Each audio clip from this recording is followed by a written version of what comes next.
वो म्यूट हटाया वहीं से।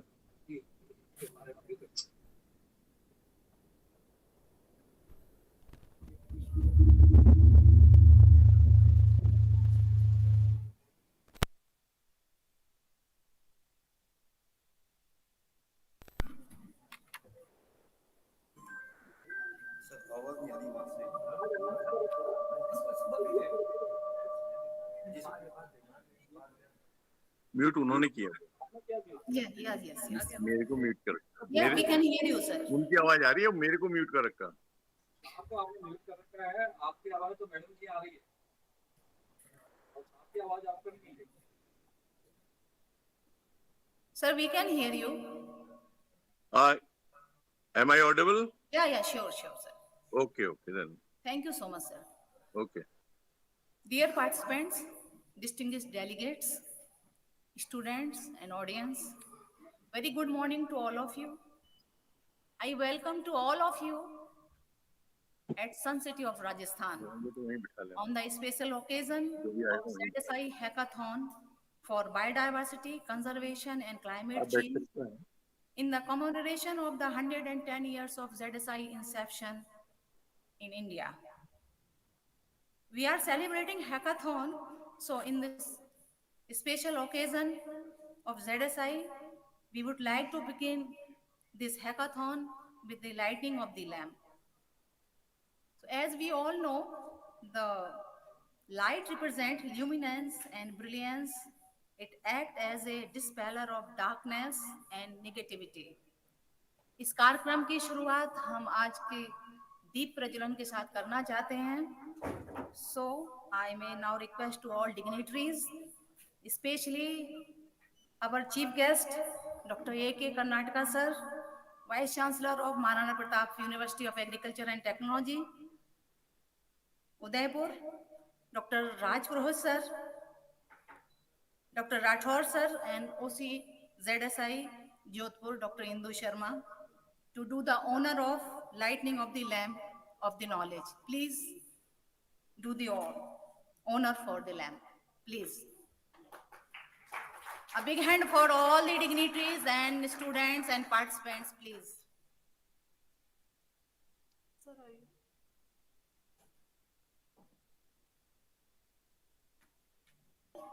May I now request to all, please come on the stage.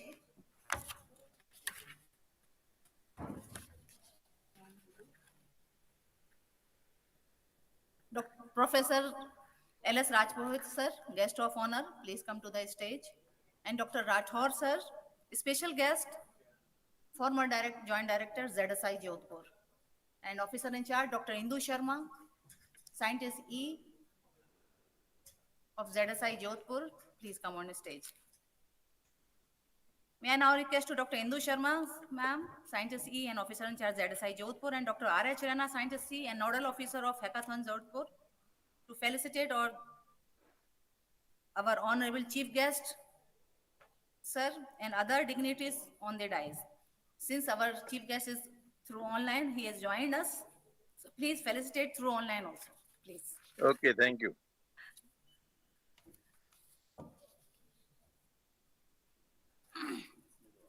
I accept your felicitation. Thank you, sir. Thank you so much. With great honor. You have spent some time with us with online.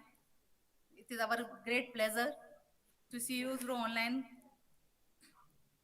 Requesting to officer in charge, ZSI and Dr. Rana, please felicitate Professor L.S. Rajpurohit, guest of honor, by presenting flower, safa, and shawl. Please. Yeah. Please, sir, this is for you. We are missing you here. Thank you. Thank you very much. Welcome, sir.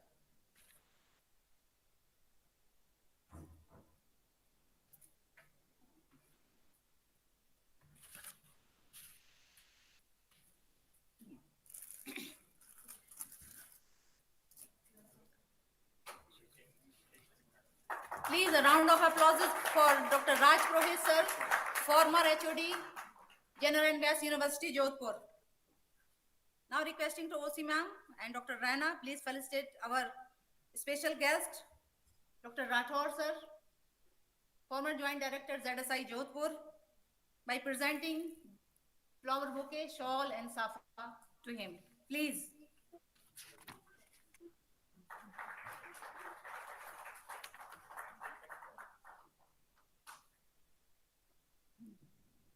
Dr. R.H. Chinan, sir, please felicitate Dr. Raj Purohit, sir, by presenting shawl and safa.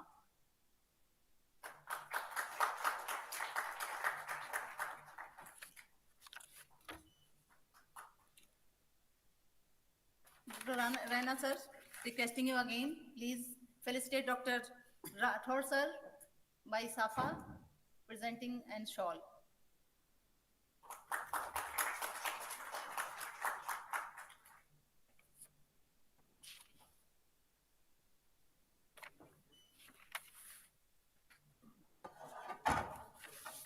Requesting to felicitate Dr. Indu Sharma, ma'am, by presenting.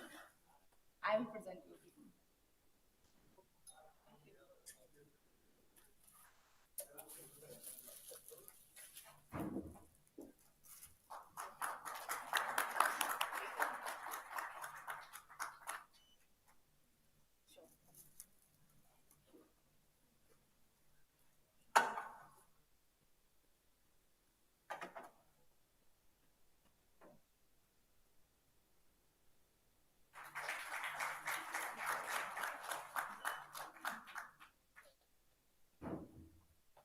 Thank you, sir.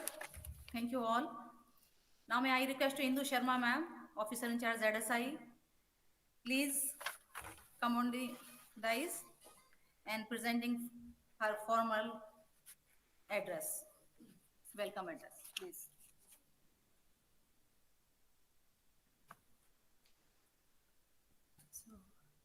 Good morning, Shuprabhat.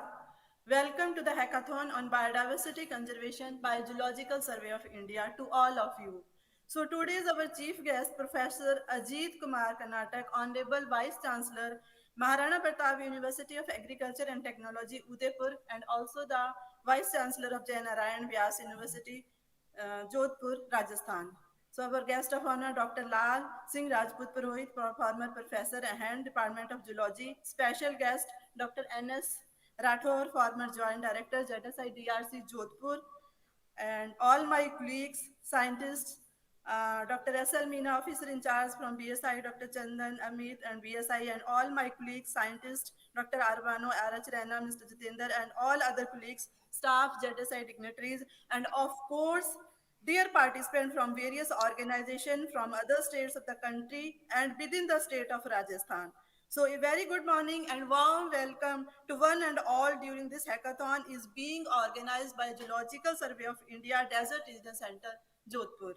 It gives me immense pleasure and deep sense of pride to extend a warm welcome to each one of you to this significant event, the Hackathon on Desert Biodiversity, Marusthaliya Jaib Vivita, hosted by ZSI Jodhpur. This initiative is being organized under the visionary leadership of Dr. Dhriti Banerjee, Director of ZSI. So, sir, on behalf of Geological Survey of India, a very special welcome to our esteemed chief guest who has joined today online. Yes, sir, we are very glad, excited, and feeling honored to welcome Professor Ajit Kumar Karnatak, Honorable Vice Chancellor of the two universities.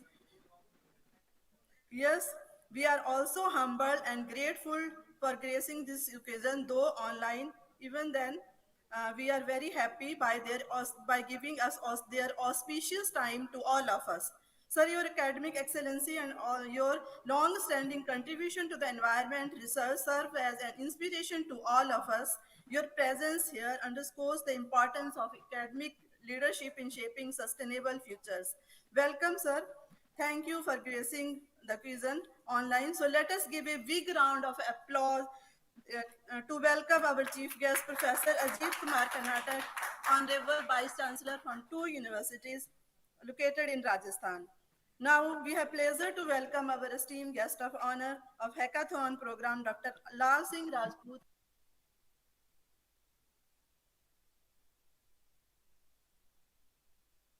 educator in the field of desert ecology and zoology. Your presence today will undoubtedly inspire our participants.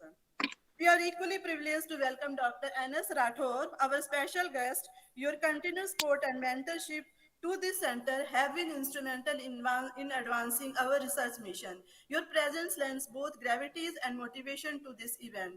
I extend my welcome to Dr. Uh, Parihar sir, Abhishek, actually, I think they are not here. Anyhow, a sincere word of appreciation to the media, Mr. Ashish and their team. Your role in bridging the gap between scientific discourse and public awareness is crucial. So, my heartful welcome to all the dignitaries, faculty, students, researchers, and participants who have traveled from various institutions, universities, colleges within the state of Rajasthan and from other states of the country. So, sir, here we have the students from within the country as well as from the outside of the country. So, here we have the students from one girl from Bangalore. So, she is Deepanjala from Bangalore, and her passion and courage coming from such a long distance really appreciable to participate in this hackathon. Please stand up. So, give a applause. So we have two participants, one from Himachal Pradesh and one from, I think, Ladakh. So also we have, for your dedication for this biodiversity conservation is highly appreciable. We have the participant from Rajasthan, of course, from Botanical Survey of India, my colleagues, and JNV University and other Mirakshi groups of institute, Lachu Memorial College of Science and Technology. So all of them, best, all the best. Your presence today reflects your dedication to science, innovation, and cause of biodiversity conservation. Your enthusiasm, creativity, and commitment to biodiversity conservation are the driving force of this hackathon. We look forward to the innovation solutions and fresh perspectives you bring to the table for our society. So, today's event is not merely a formal gathering. It is a celebration of innovation, a call to action for conservation, and platform for collective intellectual engagement. It reflects our united commitment to harnessing science and technology for the protection and sustainable management of our one of the most fragile ecosystem of India, that is desert ecosystem. As it looks a landscape, we misunderstood as the barren, but in fact it is teeming with unique life from ecological wonders. Here we have the amazing ecosystem from the sand dunes of Thar Desert to wetland Bharatpur to the forested Aravalli range of Mount Abu. So here the animals are various adaptation to overcome the climatic condition of the area. So I would like to mention here about 4,000 fauna species from the state of Rajasthan has been documented by the scientists of the Geological Survey of India by through their surveys by surveying various landscapes ecosystems of the states. So it reflects rich diversity, however, still unexplored and need more to work out in this desert ecosystem.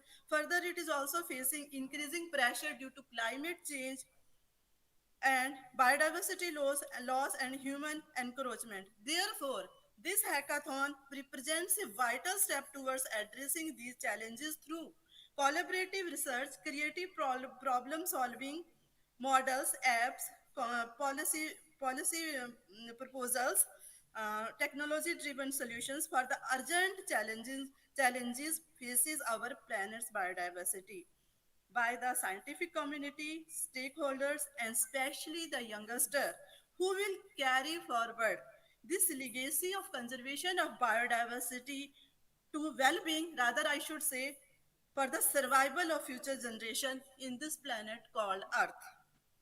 So now coming to the hackathon program. So today we have total 14 presentation with 3 members in each group. So total 40 participants today will present their ideas regarding desert biodiversity. Each team will have 30 minutes of the time to present their ideas for challenges faced for the biodiversity on the planet and its conservation.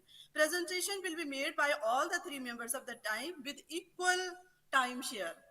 This is the first round at the regional level. So it is being organized at Desert Regional Center, Jodhpur. So 3 participants will be awarded and topper one be selected for national level competition. That is national level 1 semi-final that will be held at the Pune Geological Survey of India, WGRC Pune, in the month of June. Date is still is not decided. So 16 top presentation will be invited to present from all the regional centers. Then further 5 presentation from here will be selected for final round competition to be held at Calcutta on 30th June 2025. मुझे ना phone करके कहना पड़ेगा पहले मेरा करा दो। Yes, sir.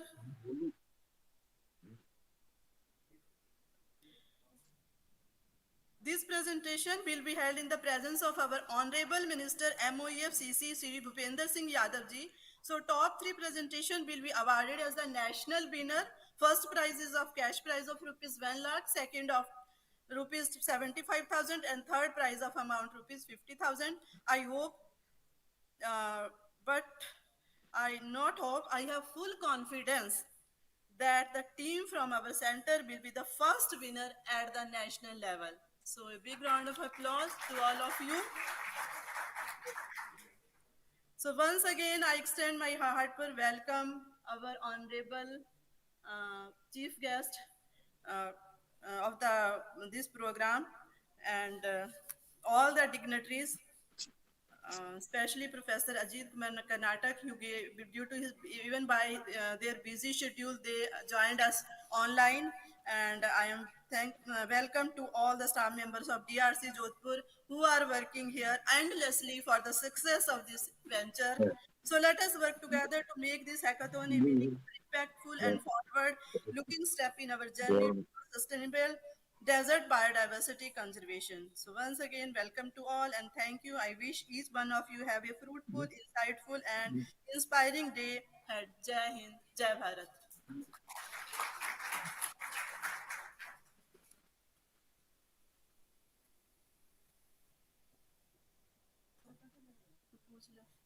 Wonderful speech, introduction, and I will like to speak because my second meeting is from 10:30 with the Secretary, Secretary Agriculture and Secretary. Dr. A.K. Karnataka, sir. He's a dynamic Vice Chancellor of Maharana Pratap University, Agriculture and Technology, Udaipur. I'm inviting him for a special remarks. So he's very dynamic. We don't have words to praise her work. He has 40 years of teaching research experience and served as VC of several universities, guided 15 PhD and 21 MSc dissertation students, participated in 58 national and 14 international conferences, published more than 100 research papers, scientific books, has completed several research projects. He performed various administrative duties, responsibilities, and recipient of several ICRS awards, a member of and members and a chairman of various committee. So this is a small brief introduction of our chief guest. So now my request to you, please, sir, please give us your special remark on this special occasion of Hackathon of LSI Jodhpur, please.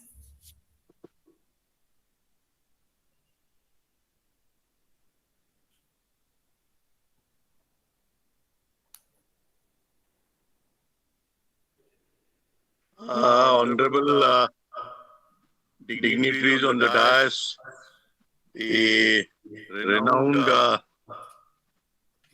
biodiversity man and former head of the Department of Geology of Jainar and Vyas University, Dr. Lal Singh Rajput, Rajpuroj ji, Dr. N.S. Rathore Sahab, the former Joint Director of ZSI, Dr. Indu Sharma, Madam, the Additional Director of the ZSI Desert Regional Station Jodhpur, all other eminent personalities present here, ZSI Jodhpur staff, family, and dear students, researchers from Pan India, and innovators and persons from media, and ladies and gentlemen.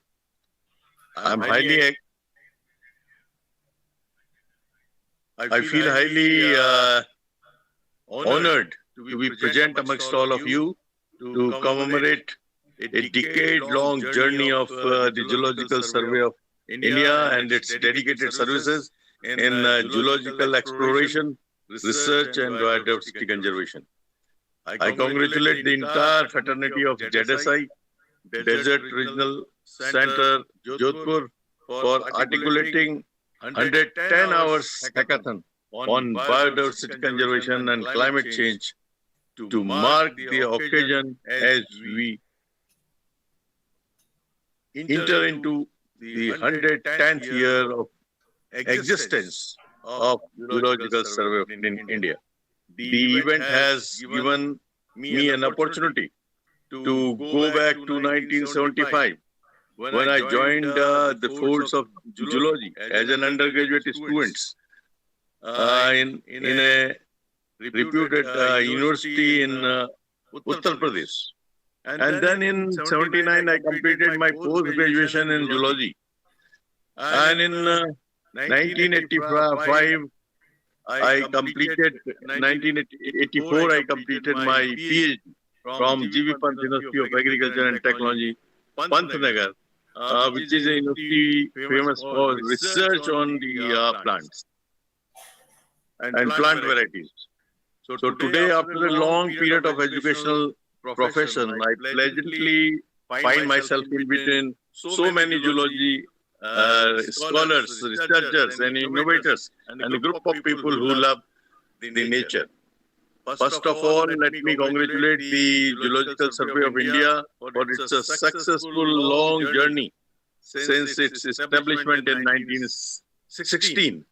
Though the Desert Regional Center was established in 1960 as an accommodation, I am amazed that you have dedicated this hackathon to biodiversity conservation and climate change. This subject is so closely linked with the human survival.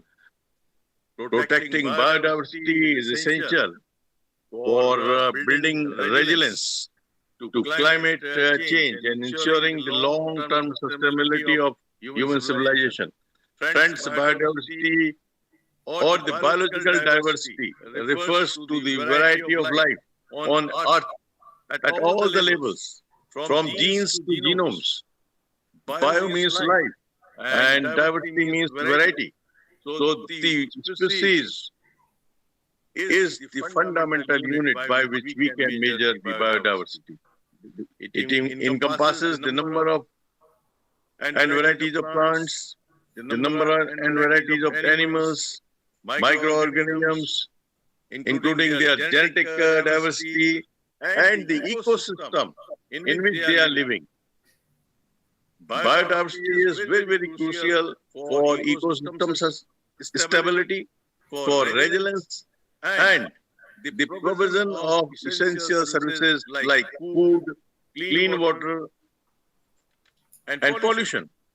Over the past 50 years, biodiversity loss has taken place at an unprecedented scale, driven by extraordinary changes in the land use, in the sea use, and over-exploitation of natural resources. Deforestation, filling up of wetlands, introduction of hybrid varieties, hunting, tampering of water resources, and use of chemical fertilizers have flared up the loss of this biodiversity. Habitat destruction, over-exploitation, invasive species pollution, land use changes, particularly for agriculture, they are the major factor if you see. Man is now in the process of genetic manipulation. desert living species could be particularly vulnerable to climate change as they have already lived at their physiological limits. Friends, climate change driven by increased greenhouse gas emissions poses a significant threat to the planet, causing a range of problems, including rising temperatures. You may be seeing these extreme weather events and disruptions to ecosystems and the human health. Climate change is a major driver of the biodiversity loss, as rising temperature, altered rainfall patterns, and extreme weather events disrupt the ecosystem and threaten species. The Geological Survey of India plays a crucial role in understanding and addressing climate change by monitoring its impact on animal biodiversity. The JDSI research helps document how climate change affects the distribution, the behavior, and the survival of various species, providing valuable data. And this data is used for the conservation efforts. So friends, the Geological Survey of India has a role to play in 4 major fields. The first field is providing the scientific foundation for biodiversity conservation efforts. It means that we must have data of every species living on the earth. Every species is linked with each other. Everything is essential. Einstein once says that if honeybee will be diminished from the earth, then the human life will be finished within 10 years. So everything is linked. And the second is helping to understand and address the impacts of climate change on wildlife. This is very important because wildlife conservation is one of the important aspects on which we are very serious these days. Then supporting sustainable resource management practices. This is important. Support to the sustainable resource management. Then training and capacity building for future generations of conservation scientists. So I once again congratulate the organizers for planning this hackathon, for awakening the society through youth on the important aspects of biodiversity conservation and climate change. One of the most important and well discussed and the topic which is in discussion at national and international level is these days the climate change and its impact on biodiversity conservation. So you have organized a hackathon on this issue. So congratulations to you. My sincere thanks to Dr. Indu Sharma, the Additional Director, JDSI, Desert Regional Center, for giving me an opportunity to participate in this event and to speak to all of you. Thank you very much.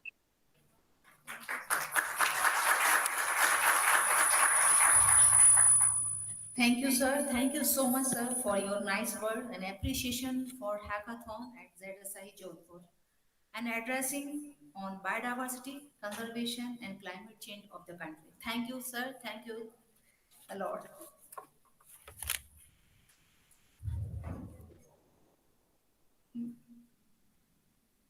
May I now requesting to our special guest, Dr. Rathore, sir, to please address today's program.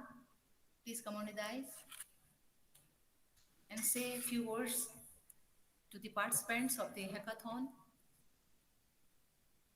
Please, sir.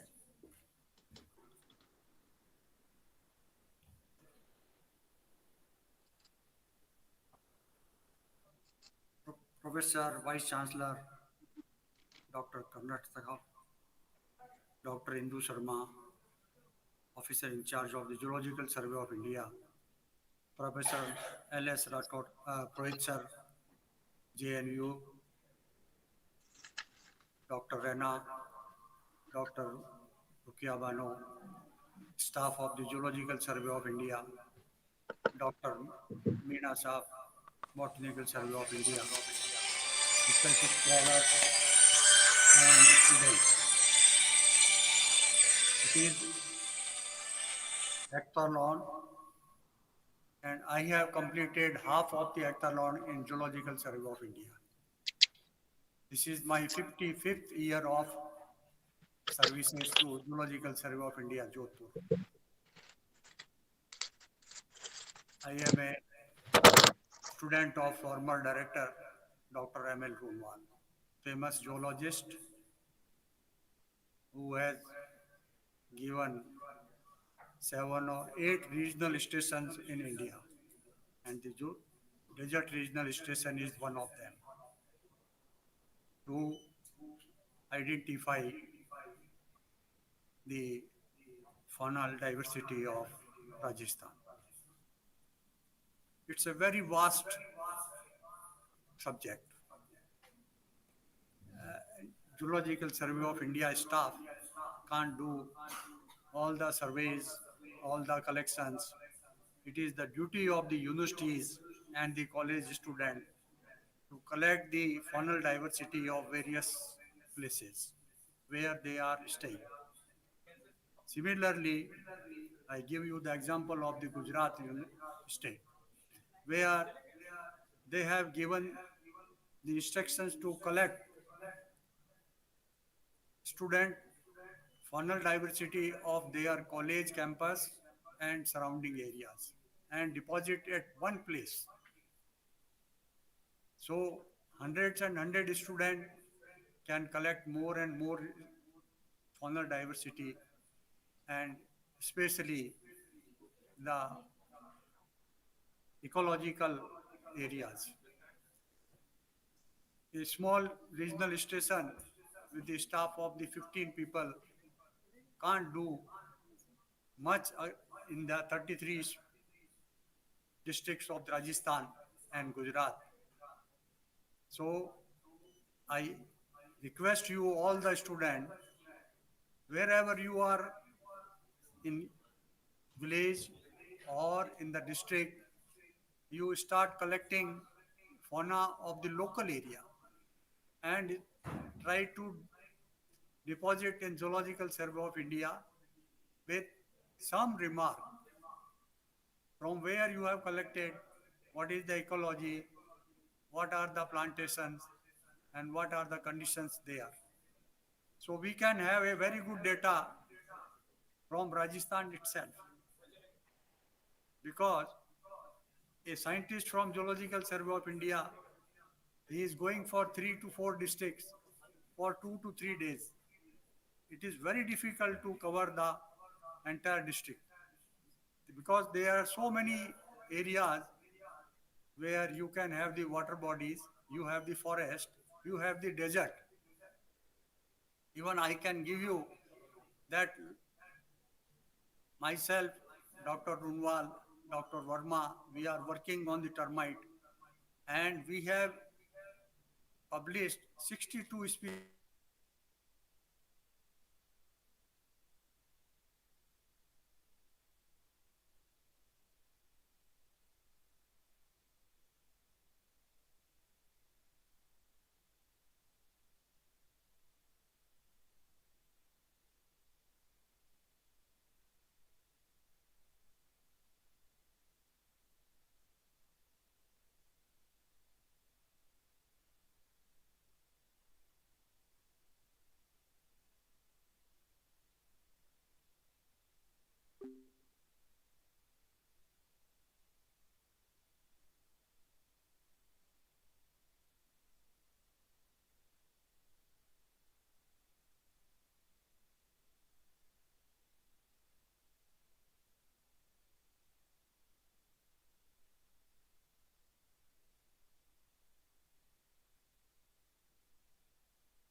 परिवर्तन हो रहा है।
Jodhpu on the occasion of Hackathon.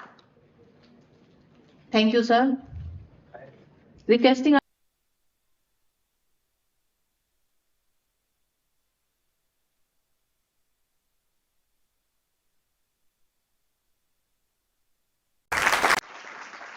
Dr. Rathod sir, he is a former director, additional director of ZSI Jodhpur, and he has a great work on termite fauna of Rajasthan. Thank you, sir. Thank you so much, sir, on your gracious presence on Hackathon ZSI Jodhpur. Thank you all. Now I request Dr. R.H. Rana, Scientist E and Nodal Officer of Hackathon, to formally present his vote of thanks, please.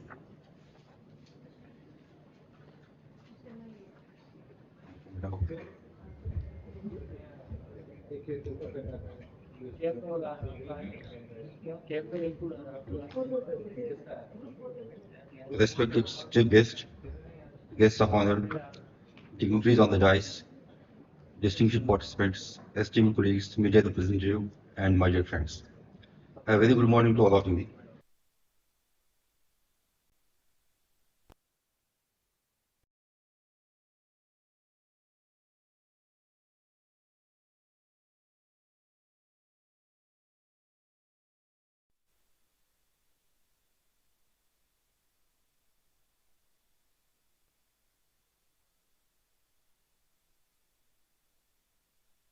Appreciation. First and foremost, I extend my deepest gratitude to our chief guest, Dr. Ajit Kumar Karnataka sir, Honorable Vice Chancellor, Magnapur University of Agriculture and Technology, Udaipur, for graciously accepting our invitation and sparing his valuable time to inaugurate the 110-hour hackathon program in virtual mode. We are truly honored by his digital presence. Sir, his insightful and inspiring address added immense value to the event, offering a broader academic and environmental perspective, and that greatly enriched the experience of all participants. His words of encouragement served as a source of motivation and set the tone for the innovation and collaboration we aim to foster through this program. Sir, your thoughts have truly inspired us. We are really enlightened by your knowledge and presence. I thank you for making it convenient to attend this program virtually and boost our morals. Thank you, sir, again for gracing this occasion. A special note of thanks to our guest of honor, Dr. Lal Singh Rajpuri, former professor and head department of zoology, JNV University, Jodhpur. Your distinguished presence has indeed made this event a memorable one. And we unitedly thank you all for gracing this occasion. We are grateful for your gracious presence and kind encouragement. We are equally honored by the presence of our special guest, Dr. Ines Rathod, former Joint Director, Zoological Society, Jodhpur.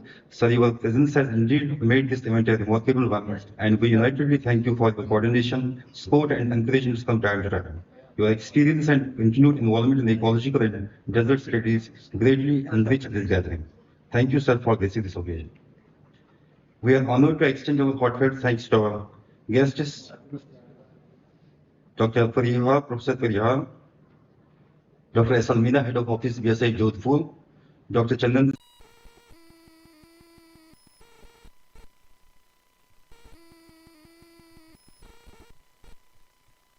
the faculty members from Merokushi Group of Institute Jodhpur, who blessed us with their gracious presence. I take this opportunity to express my sincere appreciation to Dr. Indu Sharma, Scientist F and Officer in Charge, Desert Regional Center, for her dynamic leadership, vision, and tireless efforts in organizing this hackathon. Her dedication is the backbone of this successful event. Thank you so much, ma'am. A heartfelt thanks to Dr. Rukaya Vanu, Scientist T, Desert Regional Center, Jodhpur, for her gracious role in invoking an auspicious and spiritual beginning to this event. Her unwavering support and active involvement throughout the planning phase have been truly invaluable. We are sincerely grateful for your contribution, ma'am. I would like to sincerely thank all the officers of the Desert Regional Center, Jodhpur, Dr. Shri Jitendra Kumarji, Assistant Zoologist, and Junior Administrative Officer, and other staff members, outsourced staff, research scholars of the DRC for their hard work and dedication over the past week. Their efforts were key to the success of this event. Many went beyond their regular duties and stepped out of their comfort zones to ensure everything ran smoothly. We are truly grateful to everyone who contributed. Your support made this hackathon program both possible and successful. To our all participants, the students, researchers, and young innovators, thank you for your enthusiasm, curiosity, and dedication to the theme of desert biodiversity. Your ideas and innovations are the essence of this hackathon, and we are eagerly look forward to seeing your presentations unfold. Finally, I would like to grab the opportunity to thank all the participating research scholars, students, faculty, scientists from Jainaran University, Jodhpur, Mandoor Agriculture University, Jodhpur, Botanical Survey of India, Lacho Memorial College, Punjab University, Chandigarh, Lowly Professional University, Punjab, and Ashoka Trust for Research in Ecology, Bangalore, without whom we could not have dreamed of this event. Thanks to all of you for making this event successful. I must also convey my sincere thanks to the media and press representatives for their presence and wide coverage of today's event. Your role is vital in taking our message of biodiversity conservation to a wider audience. My appreciation also goes to the staff of Hotel Fairfield by Marriott Jodhpur for their excellent arrangements and warm hospitality, which have provided us with comfortable and professional environment for this event. Let us not forget to extend our heartfelt thanks to our esteemed panel of judges. They are tasked with the important responsibility of evaluating each presentation and selecting the top among three out of many bright young minds. I take this opportunity to express my heartfelt gratitude to Dr. Riddhi Banerjee, Honorable Director, Zoological Survey of India, for her visionary leadership, constant encouragement, and unwavering support in making this hackathon program a reality. Her commitment to the fostering innovation and scientific exploration among young minds has been a major driving force behind the success of this initiative. Her insights and mentorship have played a crucial role in shaping the objectives and outcome of this hackathon. We are also deeply thankful to Dr. C. Raghunathan, Sir, Additional Director, Zoological Survey of India, for his valuable guidance and continuous support throughout the planning and execution of the program.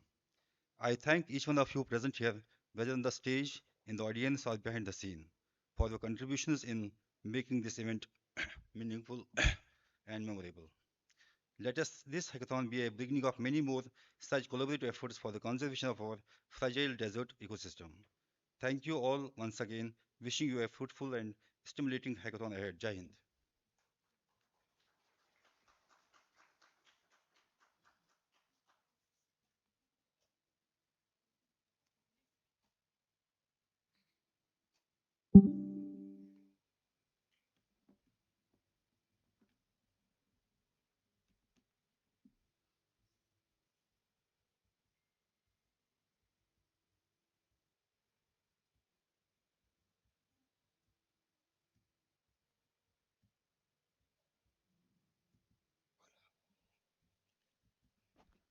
Thank you, sir, for your formally vote of thanks. Now we will raise for the national anthem. So this is the last day of this inaugural session of the program. We will stand up for the national anthem. Please. Start, please.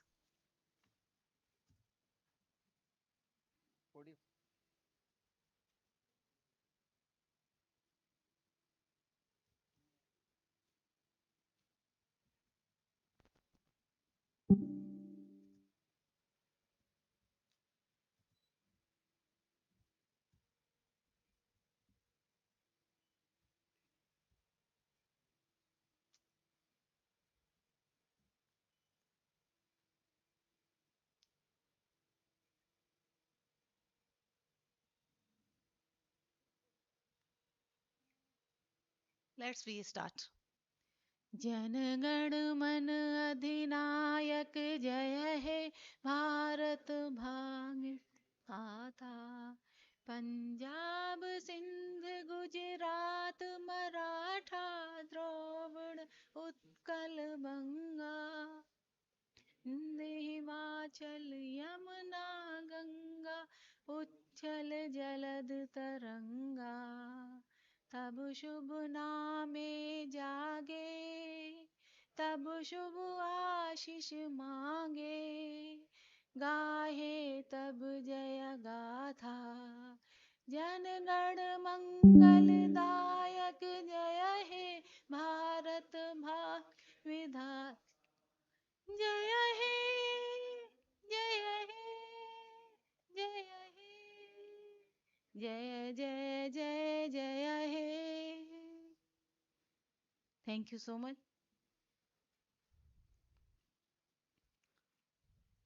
Yeah. Now, after tea break, we will start our technical session.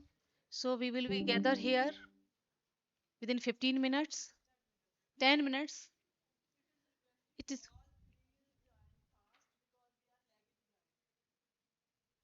already we are lagging behind by the time. So after 10 minutes, we will gather here to start our technical session by after tea. Please, the tea stalls are outside of the hall. Please have it. Thank you so much. Thank you.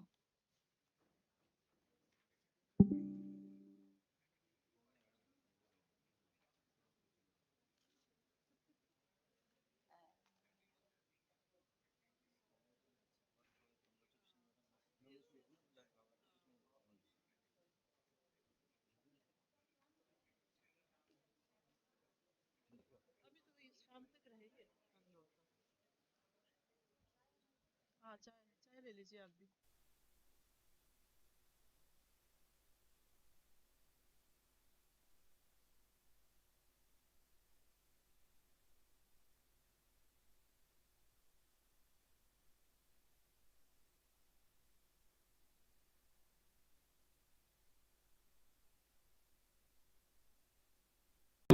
Chitara, group leader, and Mrs. Chauhan, Alam Chandani, Muskan Alam Chandani, and Miss Mridul Gehlot. Mridul Gehlot, please come on the stage and start your presentation.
Introduction. Your time to start now. The Thar Desert, also known as the Great Indian Desert, it spans approximately 2 lakh square kilometers across the Rajasthan, Gujarat, Punjab, Haryana, Sindh, and Pakistan. It is the world's 18th largest desert. The Thar Desert, located in the Jaisalmer, it is situated in the heart of this desert. Significance: despite harsh condition, desert and unique ecosystem with the specialized flora and fauna. Desert ecosystem characteristic. Key features: extreme temperature fluctuations, low unpredictable rainfall, sandy, nutrient-poor soil, and sparse specialized vegetation. Ecosystem service: soil stabilization against erosion, carbon sequestration through plants. Types of desert. Deserts are divided into these two types. The cause of their dryness: subtropical deserts are caused by circulation pattern of their mass. Hot desert. Thar and Kutch. First, Thar, also known as the Great Indian Desert. It is northwestern part of Indian subcontinent. It spans the Indian state of Rajasthan, Gujarat, Punjab, Haryana, as well as Sindh and Punjab. Run, Kutch. Next.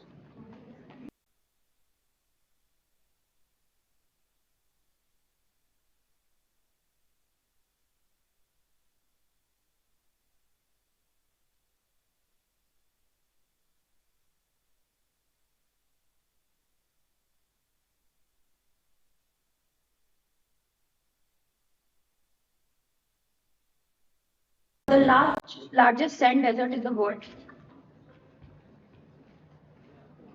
Subtropical climate with the high pressure and humidity. Cold desert Ladakh. It is a cold desert located in the Great Himalayas, characterized by harsh, dry climate and high altitude.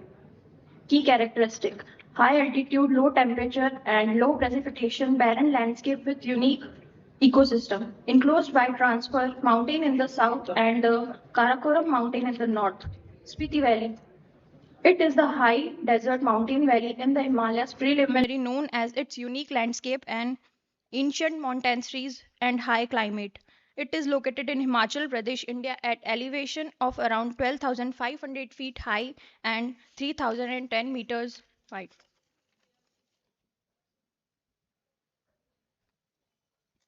Flora and faunal diversity of Thar.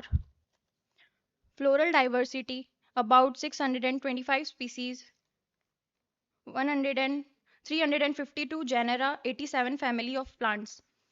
Faunal diversity: over 2,000 species, including 690 vertebrates. Ecological importance: support specialized wildlife adapted to the condition. Faunal adaptation for survival: water conservation, minimize loss and moisture from food, borrowing shelter from heat, temperature control, nocturnal lifestyle, active during cooler nights. For further presentation, I would like to call my teammate.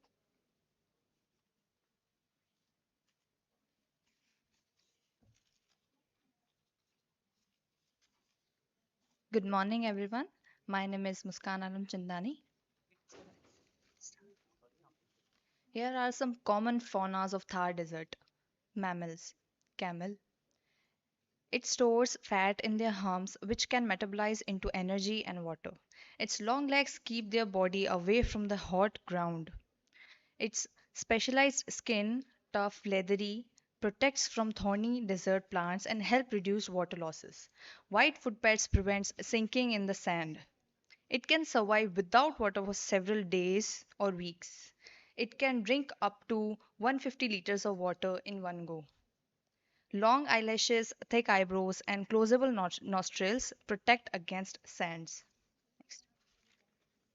Chinkara, also known as Indian gazelle. It adapted to arid environment. It is also known for its speed and leap. It can run up to 80 kilometers per hour and leap 20 to 25 feet. It can survive without a direct water for long period. It is herbivores in diet, feed on grasses, shrubs, leaves, and fruits. It derive moisture from food like leaves and fruits. It has a sandy colored coat blend with dry environment and reflects sunlight, which leads to minimum heat absorptions. Active mainly during early morning and late evening to avoid midday heats. Its exceptional eyesight and hearing helps in detect predators from afar. Desert fox. It is adapted to the desert heat. It is small and lighter than other foxes. Its small colored coat blend with desert surroundings, and it can reflect sunlight and leads to minimum heat absorptions. Its hearing and smell sense good to detect its prey. Large ears act as radiators to release excess body heat. Active during night, that is nocturnal behavior. It can survive without freestanding water for long durations. Omnivores, it can feed on insects, small animals, and fruits. Derive moisture from fruits. Dig burrows for shelters during hot days and to avoid predators. Next. Reptiles. Spiny tailed lizard. Spiny tails used for defense against predators. Its thick scaly skin tolerate high temperature and leads to minimum water loss. It is diurnal in nature, that is active during daytime. It camouflage because of its gray and sandy coloration skin. It digs burrow 1 to 2 meter deep, and it is primarily herbivores, but sometimes it can feed on insects, especially termites. Saw scale viper. It is known for its aggressive and rapid strikes. It is highly venomous, 30 to 60 centimeter in length, extreme quick strike, unpredictable behavior, produce hissing sound as warning signal, hunt small animals, reptiles, frogs, and insects. It is primarily nocturnal, that is active during night. It has triangular head. Next. Birds of the Thar Desert. Great Indian bustard, the bird of the Rajasthan. It is heaviest flying bird, male up to 16 kgs. It is 1 meter tall, extremely alert, uses camouflage and stillness as defense mechanism. It runs swiftly, omnivorous, feed on insects, grasshoppers, small reptiles, seeds, and berries. Lagar falcon, powerful flyer, and it has black crown and mustache like projections on it. It has excellent eyesight to detect its prey. It uses abandoned nest of the other birds. Next. Adaptations for survival of floras. Succulent, water storage tissue in leaves, stems, and root. Reduced and modified leaves, spines, and thorns, minimum water loss leads to. Shallow and deep roots absorb water quickly from rain and from underground. Seed dormancy. Seed waits for favorable condition to germinate. Next. Some common floras of Thar Desert. First, Thor. Succulent and drought tolerant. It produces toxic white latex. It has long taproot deep. It can helps in absorb water from underground. It prevents soil erosion. Its toxic white latex used for many medicinal purpose. It has antifungal, antimicrobial, and anti-inflammatory properties and used to reduce pain and arthritis and wound healing. Next, aloe vera. Succulent plant, gel-filled leaves, and its gel medicinal and skin. It has many medicinal skin and skincare benefits. It is antibacterial, anti-inflammatory, and cooling properties. And it is rich in vitamin A, C, E, and B12. Shallow spreads root wide. It can also used to make detox drinks and to help digestive health. Next. Agra. Thrive in arid and saline conditions. It produces white, thick, sticky, toxic latex, which used in many medicinal purposes. It can treat skin diseases, digestive problems. It has antibacterial and antifungal properties. It can it can cure wounds and joint pains also. It has waxy coatings which reduce minimum water loss. Deep root system which helps it to absorb water from underground. It is also used to cure asthma and many other respiratory diseases. Next, care. It produces edible fruits which are famous in Rajasthan, care ka achar or sabji. Small leaves leads to minimum water loss. Green stem participate in photosynthesis. Deep root system absorb water from underground. It has many medicinal properties. It can cure cough, skin infection, and dysentery. It is also rich in vitamin C. Next. Jal. Grow in dry, saline, and sandy soil. It produces sweet, edible berries. Its seed is oil producing for soap making, not edible. It has medicinal properties. It can cure cough, asthma, and oral diseases. It has deep root system and it also known as toothbrush tree. Next, Khejri, state tree of the Rajasthan, also known as lifeline of Rajasthan. It has deep root system, fix atmospheric nitrogen, improves fertility of soil, survive in minimum rainfall 150 mm annually, tiny leaves which leads to minimum water loss, grow in saline and alkaline and sandy conditions. It has many medicinal uses. It used to treat diarrhea, digestive and liver health.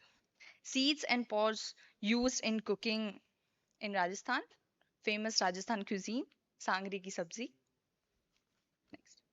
Threats to biodiversity. Habitat loss. Agricultural expansion and urbanizations leads to disturb native habitats and fragment natural habitats.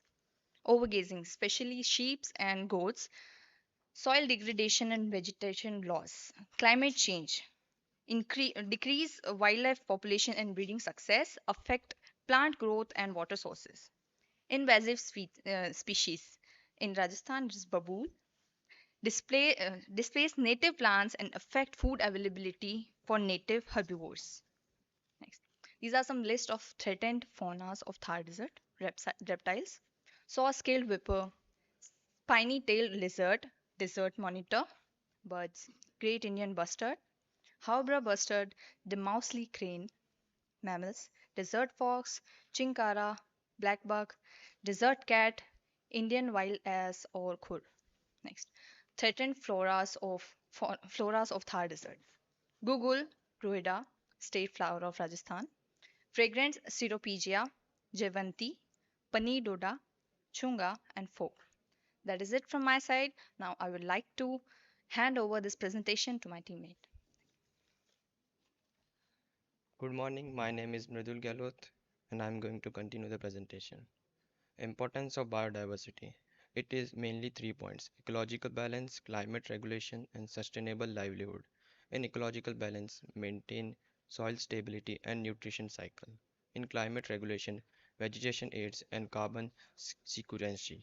In sustainable livelihood, knowledge of biodiversity is essential for living. In the next slide, conservation of desert biodiversity. Biodiver- Biodiversity in the desert ecosystem requires a multi-vectored approach. Key strategies include sustainability, protection areas, and promoting sustainable land use, and addressing climate changes impacts. Community participation, education, and research are essential to understand and manage these fragile ecosystems effectively.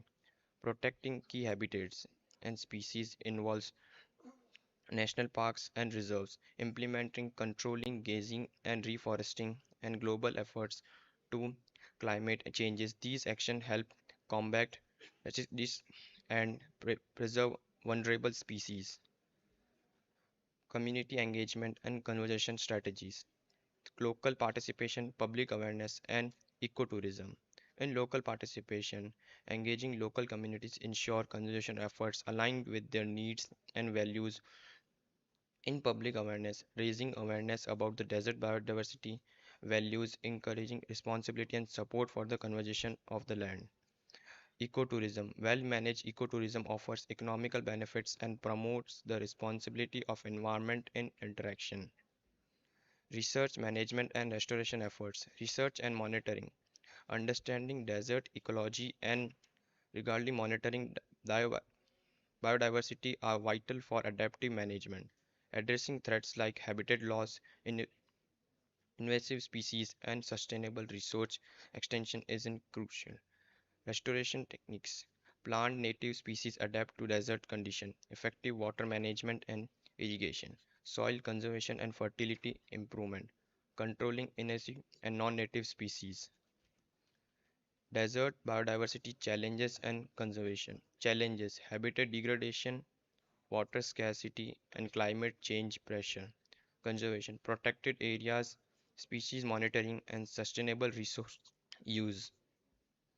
Challenges and advanced conservation in Thar region. Population pressure. Growing demands for food and resource threatens biological diversity in limited desert land. Research. Regular biodiversity assumptions help to track species status and conservation effectiveness. Biotechnology applications. Techniques like cryopreservation and seed physiology studies aids to conserving endangered flora, mitigating natural and human impacts, identifying and addressing both natural cause and orthoptonic activities is essential for preservation. Takeaway key points and next step: diversity. Deserts support rich, unique biodiversity adaptation. Species survives extreme condition, spatial traits. Conservation. Protecting desert in is vital for ecological balance. This is the reference of all the slides in our PPT. Thank you.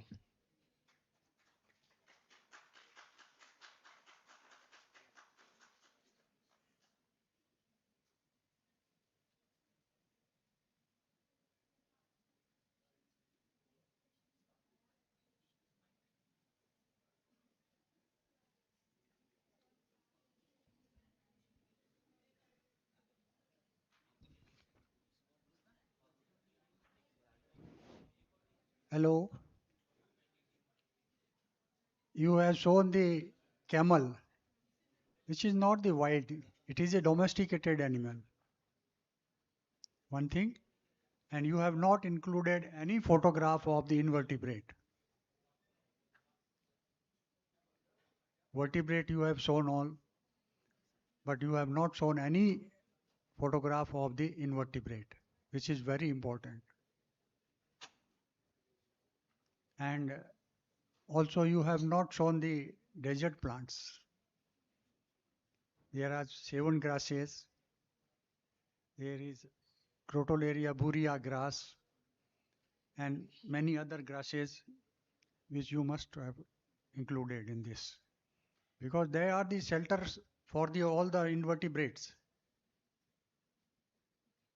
And reptiles also, you have not shown the typical type of reptiles of the desert soil system. There are so many lizards which live in these bare sand dunes of Ophiomorus tridactylus. Yeah? You must study the area thoroughly. Only showing the vertebrate is not enough for the faunal diversity of the Thar desert. Thank you.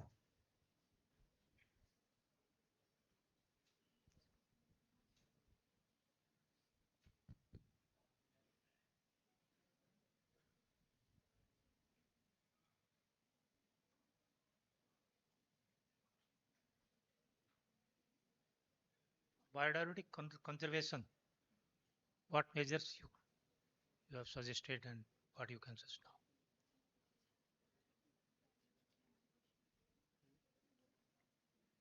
Sir, can you repeat the question?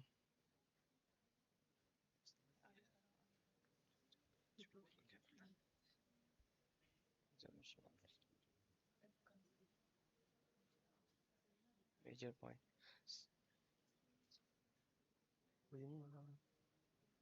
No, sir, I don't know the answer. We are talking about the biodiversity conservation. Yes, sir.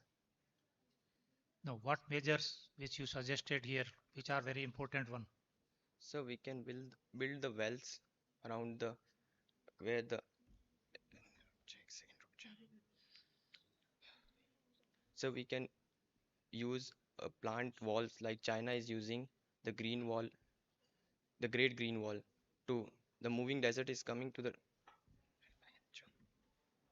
Sorry, sir. We categorize these species Hmm. extinct, rare, vulnerable, and endangered. Now, endangered species should be given priority. Yes, sir. For that, what you suggest? So we can build protective areas for them.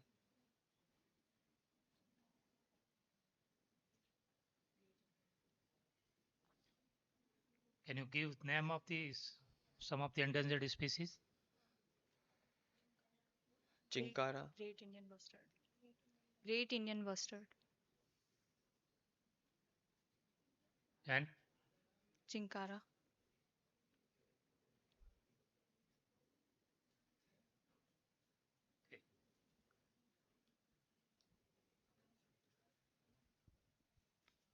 Just I want to know, is this literature-based presentation or is it your work?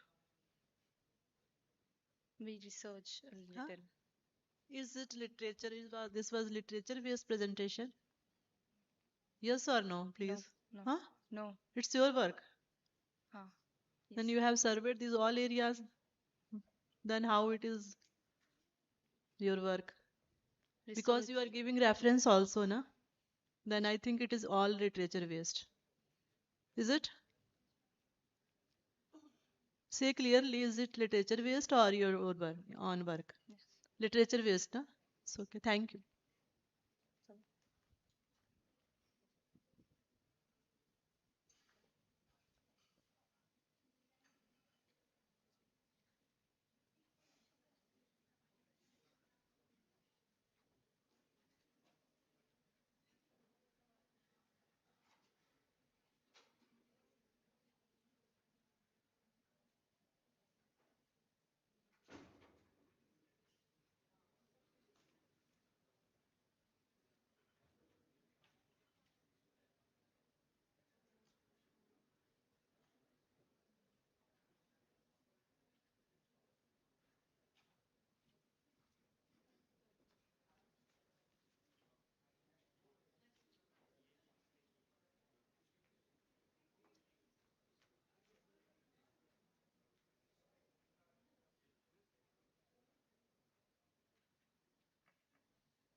Now I would like to invite Miss Anita Yadav and his team, Sunil Kumar Dhabai and Mr. Manoj Singh Bhatti. Please come on the stage and present.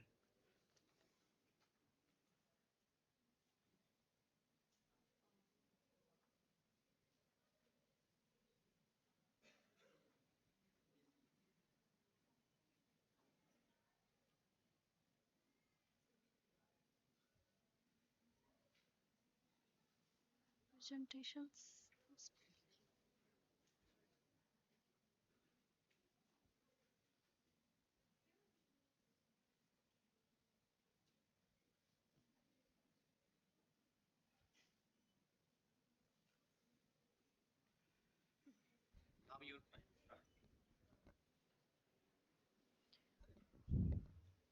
A very good morning to respected judges, all esteemed guests, teachers, and all my fellow participants. I am Anita Yadav, PhD research scholar from Agriculture University, Jodhpur, and today I am standing in front of you to share my knowledge about a topic that is often overlooked, but now critically involved. The topic is desert insect biodiversity and its conservation. Before I start my presentation, I would like to thank ZSI for its its vision, its purpose toward biodiversity. When we think about desert, then the image came in our mind is that a land, barren land with full of sands, scorching sun, and without life. But what if I tell you that in this desert, beneath the surface and between the sand dunes, there are world full of insects and full of organism. Here is the flow of this presentation. At initial point, we discussed about what is biodiversity. After that, insect biodiversity in desert ecosystem, ecological importance of insect fauna, impact of climate change, and the threats and what measure we will take to protect it before it's too late. So we start from at the topic, what is biodiversity? So according Convention on Biological Diversity 1992, biological diversity means the variety of organisms that find around us in different ecosystems like terrestrial, marine, other aquatic ecosystems. Biodiversity exists from the rainforest to deserts. Now we have a look about why we discuss this biodiversity, what importance of this biodiversity for us, for our ecosystem. Here are some genetic diversity point out. It's protect freshwater resources, speed recovery from natural disasters, and maintain balance of the ecosystem. Because in ecosystem there are various sources of food, so it's basically provided food security, adaptation to different habitats, provision of biological resources, and many insect species are available in ecosystem, and that provide decomposition of soil and formation of soil.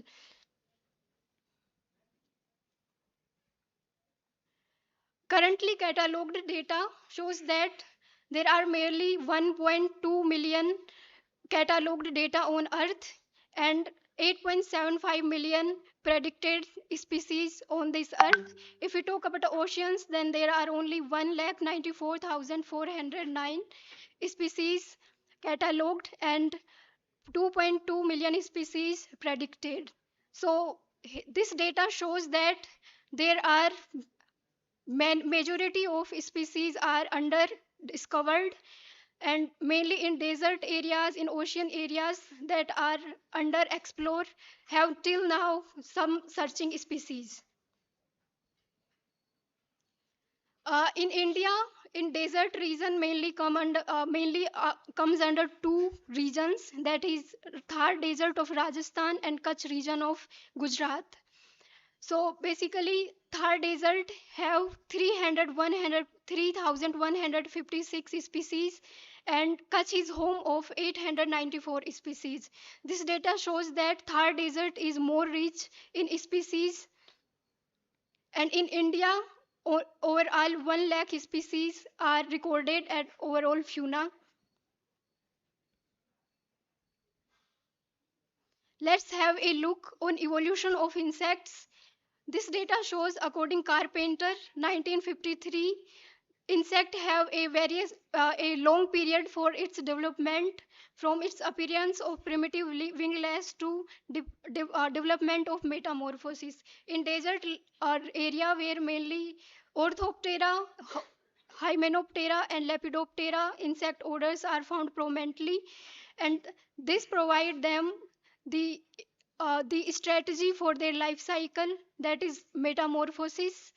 And in uh, in Orthoptera order, Hexapoda have highest number of species, and in subphyla, in order, in class Insecta, Coleoptera have higher number of species. According to the Annal Review of Entomology 2018, on this earth, approximately 1.5 million species are beetles, 5.5 million species are terrestrial insects, and 7 million species are orthopods. Now have a look on western desert fauna of insects in Rajasthan, where Lepidoptera order have highest number of insects that have many butterflies, moths that are very beneficial to agriculture and environment. After that, Aravalli and Eastern Plain are rich in the diversity of these insects. Here are the data according Prajapat and Meena et al. 2021. The study in desert of Rajasthan, where 398 species are found in Aravalli region, and 283 species of insects was found in Thar desert. According to this data, Lepidoptera order have the highest number of families, species and subfamilies, and order like Thysanoptera, Columbola and Mantodia have lesser number of species. This data shows that Thar desert have richness of species and have many species to discover. Now I would like to invite my team member, Mr. Manoj Singh Bhati, to continue this presentation. Good morning, all of you. Myself, Manoj Singh Bhati, PhD research scholar. Now I have started my topic, role of insects in ecosystems. Insects is many roles, like insect as a pollinators, insect as decomposers, insect as predators and prey, insect as disease vectors, and insect in soil ecosystem, and insect as a bioindicators. Ecological importance of insect fauna. Role of insects. Insects help in pollination, helps in nutrients recycling and decomposition, and it is food for other species and pest control. Approximately third-fourth of crop grown by humans required pollination by insects. Services provided by insects like as biological control, pollination, decomposition, food source for others, and potential declines in insect diversity due to habitat loss, due to deforestation, urban development, and pollution, due to highest use of pesticides and fertilizers, and other emergent threats like light pollution disrupting the nocturnal insect life cycle, and invasive species, exotic species, direct competition with native species, and climate change. Next is pollination services. Many hymenopterans species such as bees, wasps, and other orders like other insect like flies, butterflies, which is also help in pollinators and supporting food security and biodiversity. Pollination. Transfer of pollen grains from male anther to uh, female flower stigma by pollinators. Uh, in this diagram, bee makes excellent pollinators. In this graphs, first figure shows the abundance of Apidae family was most abundance in insect pollinators on Calotropis procera in Thar desert Rajasthan, and many pollinators which is visit on Calotropis procera in Thar desert Rajasthan like as Apis florea, Xylocopa fenestrata, Xylocopa pubensis, Trigona iridipenis, Campsomerilla coloris, and Lucilla sericota. Insect pollinators of Tagetes erecta, uh, uh, Apis dorsata, Apis florea, Lucilla sericta, Micromerilla species, Campsomerilla coloris, and Musca domestica. Bees pollination. Factor influence on bee pollination, colors of flowers, odor of flowers, shape of flowers, and pollen and nectar availability. Bee pollination improvement the crop quality and quantity. Bee pollination increase the economic value of crops, and many factors like pesticides, which is challenges face the bee pollination. Pollinators in danger. Many pollinators are in decline stage and at a risk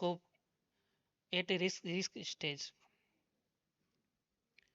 9 ways you can help pollinators like grow a flowering plants and avoid pesticide and use eco-friendly products, choose sustainably products food and support pollinator friendly farms, be a community scientist, don't fear pollinators and give them the space and time need to pollinate plants, leave your leaves, mow your own lace, and and placing a pollinator box in your garden and spread the word about the importance of pollinators and how we can help them.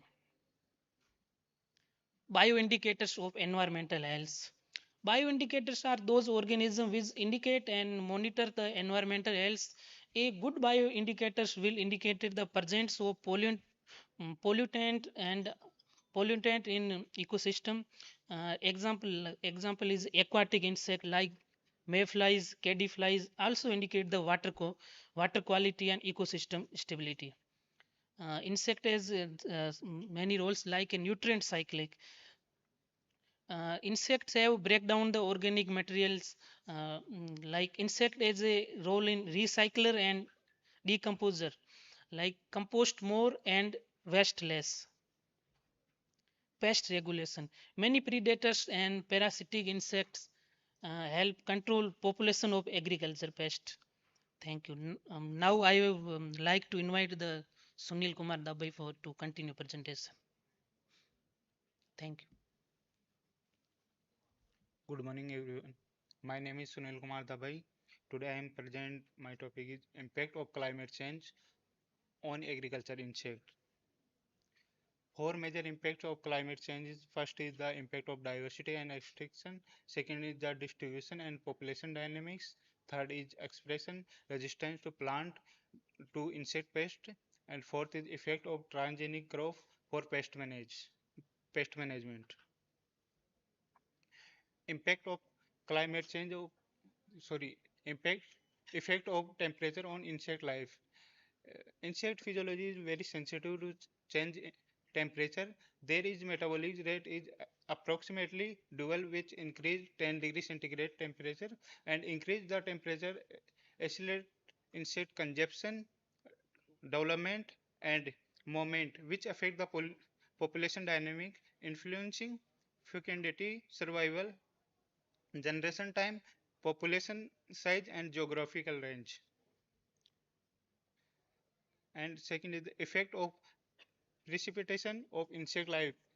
This picture show change of precipitation. First is the heavy rainfall and second is the drought. Heavy rainfall is effect of the insect wash away for heavy rainfall and decrease to overwintering. And second is the drought. The plant is more susceptible for insect attack for due to decrease their secondary metabolic activities that have defense function. Effect of atmospheric carbon dioxide on insect waste.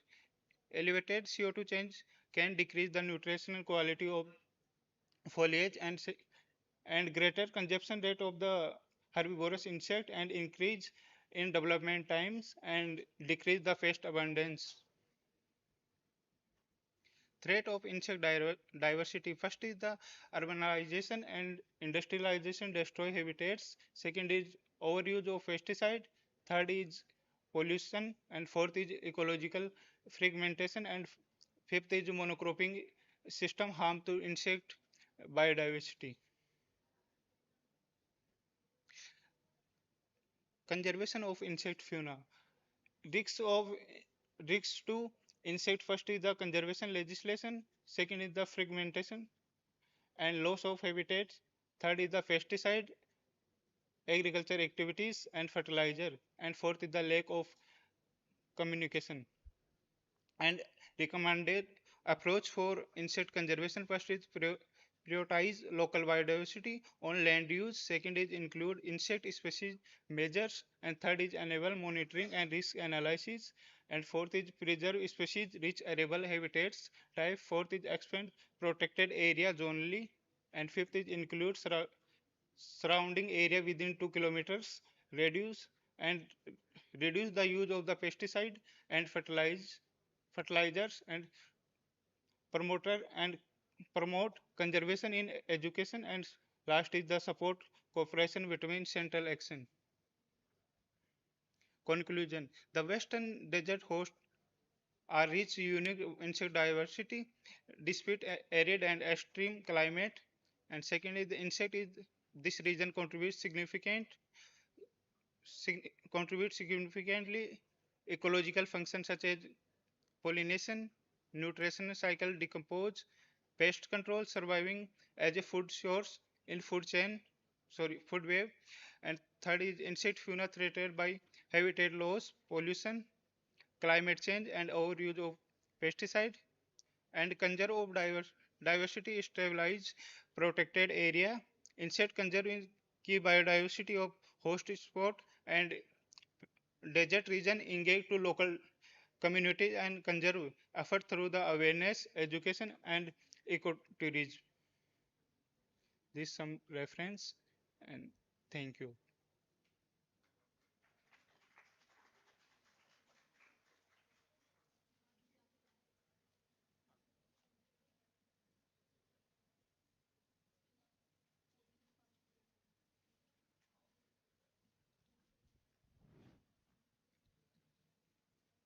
We have shown the chart, importance of biodiversity. First chart.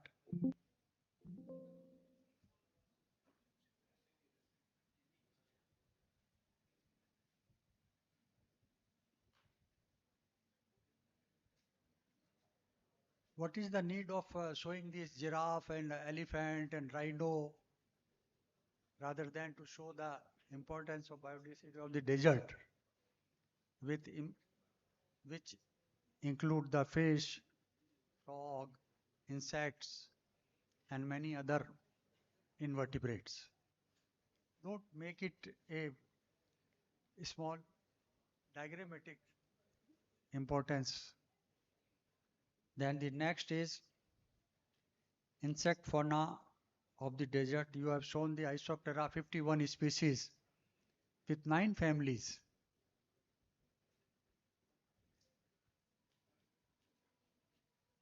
Isoptera 51 9 families. Yes, 9 sir. Family तो world में भी नहीं है भाई. Sir data तो research paper से लिया है सर, उसका रेफरेंस भी डाला है लास्ट में. इंडिया में ही नहीं है 9 फैमिली Isoptera में. We have 260 species of the termite in India. We have only 7 families. Okay. Sorry sir if I'm wrong, but I take this data from research paper. 9 family नहीं है. 9 family तो पूरे जो 2 families जो हैं सिर्फ एक स्पीसीज के साथ है. इसको आप करेक्ट कर लीजिए.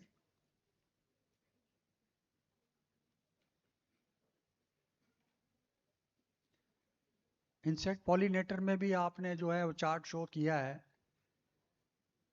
उसमें भी मतलब जो है ड्राइंग टाइप मत रखिए आप. ओरिजिनल फोटोग्राफ दीजिए. बहुत सारे हैं जो एफिड्स हैं, उसके साथ में एंड्स हैं. वो पूरे सारे टाइम जो है वो मतलब जो है पॉलिनेशन में काम करती हैं. डायग्रामेटिक आप मतलब जो है ज़्यादा रिसर्च के अंदर जो अपनी रिसर्च मतलब डाली है उसमें.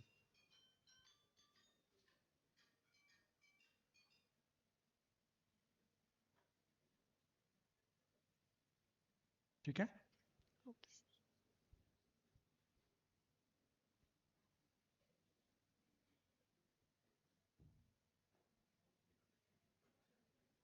Have you heard the greenhouse effect? Greenhouse effect. Yes sir. How it change the climate? Sir, greenhouse gases when emitted in the environment, then it increase the surrounding temperature and the level of CO2 also.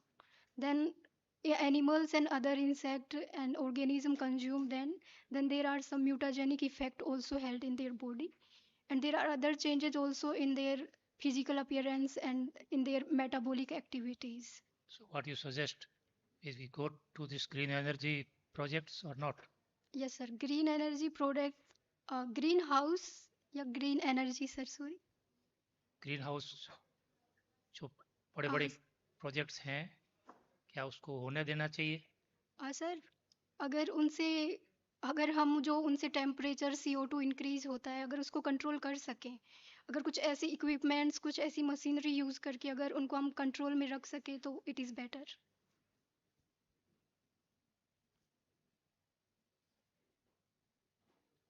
Development. We need development. Yes, sir. This industrialization, etc. So how we coordinate between this development and our biodiversity stabilization? Sir, development needs land, man-force, and many energy resources. But we have noticed and we have some ethical rules that if we give some land to industries and other organizations, then we have fixed the data, a protected data, where we can increase the diversity, make some protected areas, conservative areas, where we can protect these organisms also. So this is a balanced approach, sir, on industry and biodiversity both. You have shown in some of these slides that these insects are bioindicators. Yes, sir.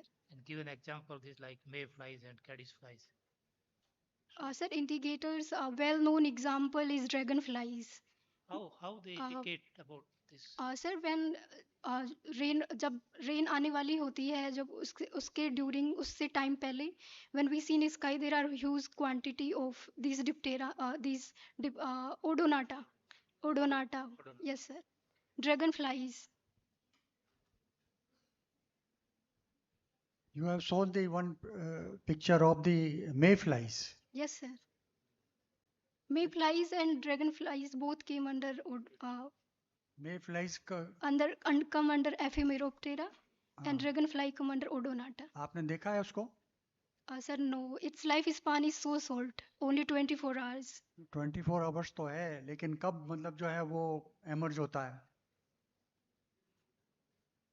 Sorry, sir. Life of 24 hours. Yes, sir.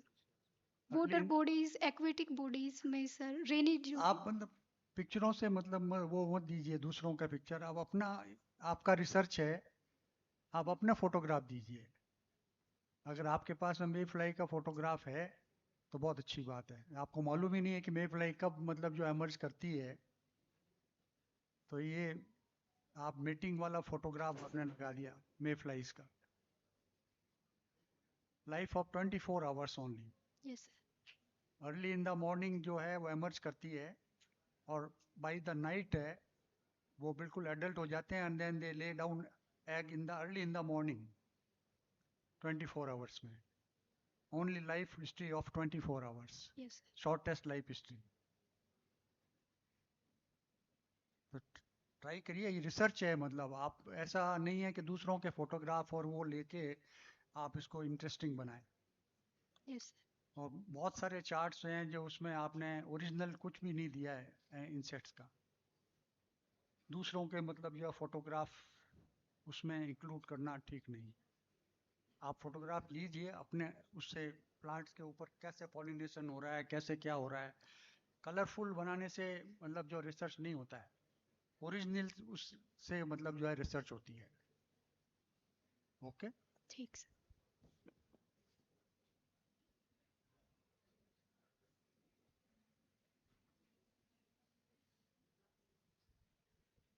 When we are talking about the pollination, you have shown some slides about the pollinators, bees. What conservation strategies can be taken to conserve the wild bees from this desert ecosystem? How many species are there in how many species of wild bees are present in the desert ecosystem? Do you have any idea? Sorry, sir. How many species of bees are present in the desert? Bees as pollinators. You have shown one slide, this Xylocopa, Pubescens, Xylocopa, Pisdovsita. So how many species you have observed?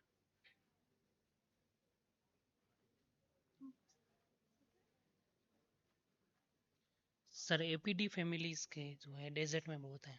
Only APT. नहीं APD mega चिलिडी है. हाँ, yes, megachility. और So any species, any number? Do you have any idea how many species? Total number of species of bees? जैसे APD के जो है Apis डोर्साटा है, फ्लोरिया है, ये सब डेजर्ट में है अभी. Floria dorsata हर जगह मिलती है. So there are some species which are mostly confined to the desert, like Thar Desert in Bodmir and this Jaisalmer. You cannot find these species in any other region.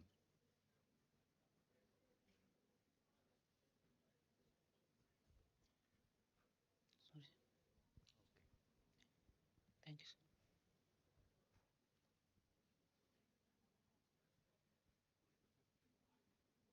Okay, thank you. Thank you, sir.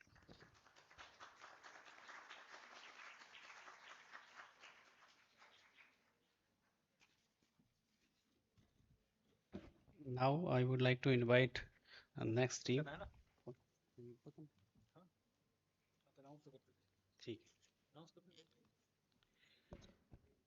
Miss Seema Yadav, group leader, and Mr. Manish Sarva and Miss Shakshi Mathur.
Good morning, everyone. I'm Seema Yadav, research scholar from Department of Zoology, Jai Narayan Vyas University, Jodhpur, pursuing my degree under the supervision of Dr. Abhishek Rajpurohit. I'm honored to present today under theme Desert Biodiversity, highlighting the crucial role of bees, especially stingless bees, sustaining biodiversity under such extreme and harsh climate conditions. I sincerely thanks to the organizers, ZSI, for giving this opportunity. Let's begin. First, let's take a glance of Thar Desert. Thar Desert, the living sands of Rajasthan. This poetic line means that the Thar Desert is not just an empty land covered with sand, it is full of life. Even though uh, it looks like dry and lifeless from outside, but many plants, animals, and insects live there. The Thar Desert is also known as the Great Indian Desert. Is not a barren wasteland. It's a pulsating home where life has evolved in astonishing and resilient forms. Geography and climate. It spans over 2 lakh square kilometers, mainly in western Rajasthan. Climate arid to semi-arid, annual rainfall between 100 to 500 mm, extreme temperature 0 degree in winters to more than 50 degree in summers. Soil type sandy to saline. Major desert plant includes Prosopis, Ziziphus, Caperis, Caligonum. Unique adaptation of flora and fauna in Thar Desert. Flora. Plant like Prosopis cinerea, Caligonum, Ziziphus exhibit deep root system for tapping groundwater. Reduced or modified leaves to minimize water loss. CAM photosynthetic pathways. Ephemeral herbs that grow quickly after brief rains and flower rapidly complete their life cycle. Adaptations of fauna. Insect, reptiles, and mammals show nocturnal behavior to avoid daytime heat. Burrowing habitat for thermal regulation. Physiological trait like concentrated urine, wax coated cuticle, and water retaining behaviors. Endemic and specialized species in Thar. Insect dominate desert biodiversity like solitary bees, butterflies, ants, and beetles. Notable pollinator groups are stingless bees, Trigona iridipenis, adapted to shaded niche in human-made structures or natural cavities. Xylocopa. Other desert specialists include Ardiotis nigriceps, Great Indian bustard, desert fox, helicitid bees. Under a blazing sun and amidst whispering scents exists a rich tapestry of biodiversity from drought-defying xerophytic plant like Prosopis cinerea and Ziziphus to agile reptiles, elusive desert foxes, and critically endangered bird like the Great Indian bustard. But perhaps the most underrated heroes of this ecosystem are the insect, especially the bees, whose tiny wings help sustain this dryland wilderness. Through delicate yet vital acts of pollination, they knit together the survival of plant and animals that depend on them. Importance of insects in desert ecosystem. These are the foundation of food web in desert, playing role as decomposers, herbivores, predators, and pollinators.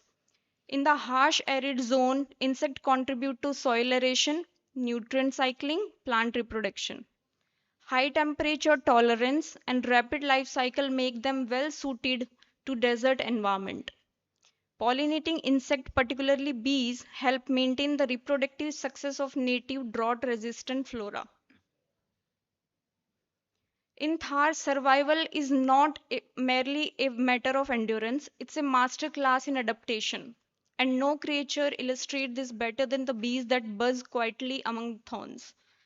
Bees are critical bioindicators and pollinators in desert ecosystem.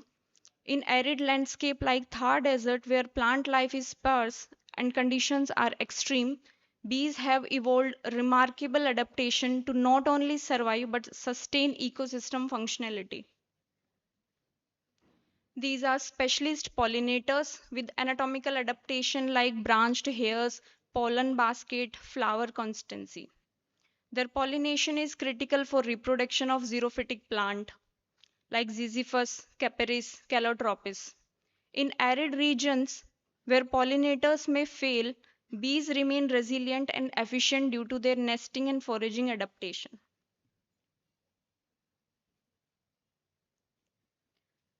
Pollination is highly seasonal and rainfall dependent. Flowering events often synchronous and short-lived, making timely pollinator activity critical. Insects are the primary pollinators, as birds and mammals are rare. Native plants like Calotropis, Caperis, and Leptadenia rely on specialist and generalist bees for successful reproduction. Challenges during pollination: high heat, more than 45 degrees Celsius temperature restrict foraging window to early morning or dusk. Pollen desiccation, nectar evaporation, and low floral density affect pollinator behavior and efficiency. Diversity of bees in desert ecosystem. Uh, Adrenidae, mining bees, Apidae, includes Apis honeybees, Trigona, Xylocopa, Megachilidae, leafcutter bees, Helicitidae, sweet bees. Number of bee species. India is a home to over 700 bee species across all habitat. Rajasthan arid zone, including districts like Jodhpur, Badmer, Jaisalmer, host at least 40 to 60 documented bee species based on field surveys. Helicitidae 20 plus species, Apidae 15 plus, Megachilidae 10 plus, Adrenidae few species. Stingless bees have been recorded in semi-urban and vegetative desert areas of Jodhpur and Pali. Stingless bees in Thar. Trigona iridipennis, commonly known as stingless bee, is only native stingless bee species in India. Found in tropical and subtropical regions of India, including arid and semi-arid zones such as Jodhpur, Pali, surrounding region of Rajasthan. Stingless bees lack a functional stinger but can bite. They are known for their small size and eusocial behavior. Nesting behavior. These bees usually do not build their nest but acquire pre-existing cavities, natural cavities like tree trunks, anthropogenic site like wall crevices, mud house, under roof tiles, between bricks. Nest architecture. Entrance marked by dark propolis tube. Inner nest contain brood combs, pollen pods, and honey pods made from wax resin mixture. Colony size 3,000 to 10,000 individuals. Their colony size is smaller than Apis colonies. Adaptation in arid zone. Preference for shaded insulated site to buffer against external temperature. Resin used in nest has antimicrobial and desiccation resistant properties. Stingless bees foraging peaks early in the morning from 6:30 am to 9:30 am and decline after 10:30 am due to heat stress. Foraging resumes slightly in late evening if temperature drop. Foraging range typically 300 to 500 meter, reduced during peak summer. Workers reduce external flight and cluster inside the nest during midday.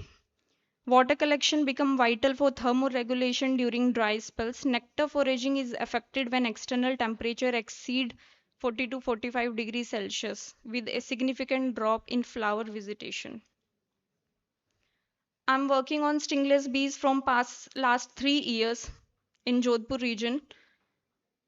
Monthly observation across seasons focus on stingless bee and native species. Digital monitoring of temperature, humidity, and bee activity. Nesting types which was observed: tree hollows, abandoned mud walls, rock crevices. Following are the photographs from different nesting sites observed in Jodhpur region.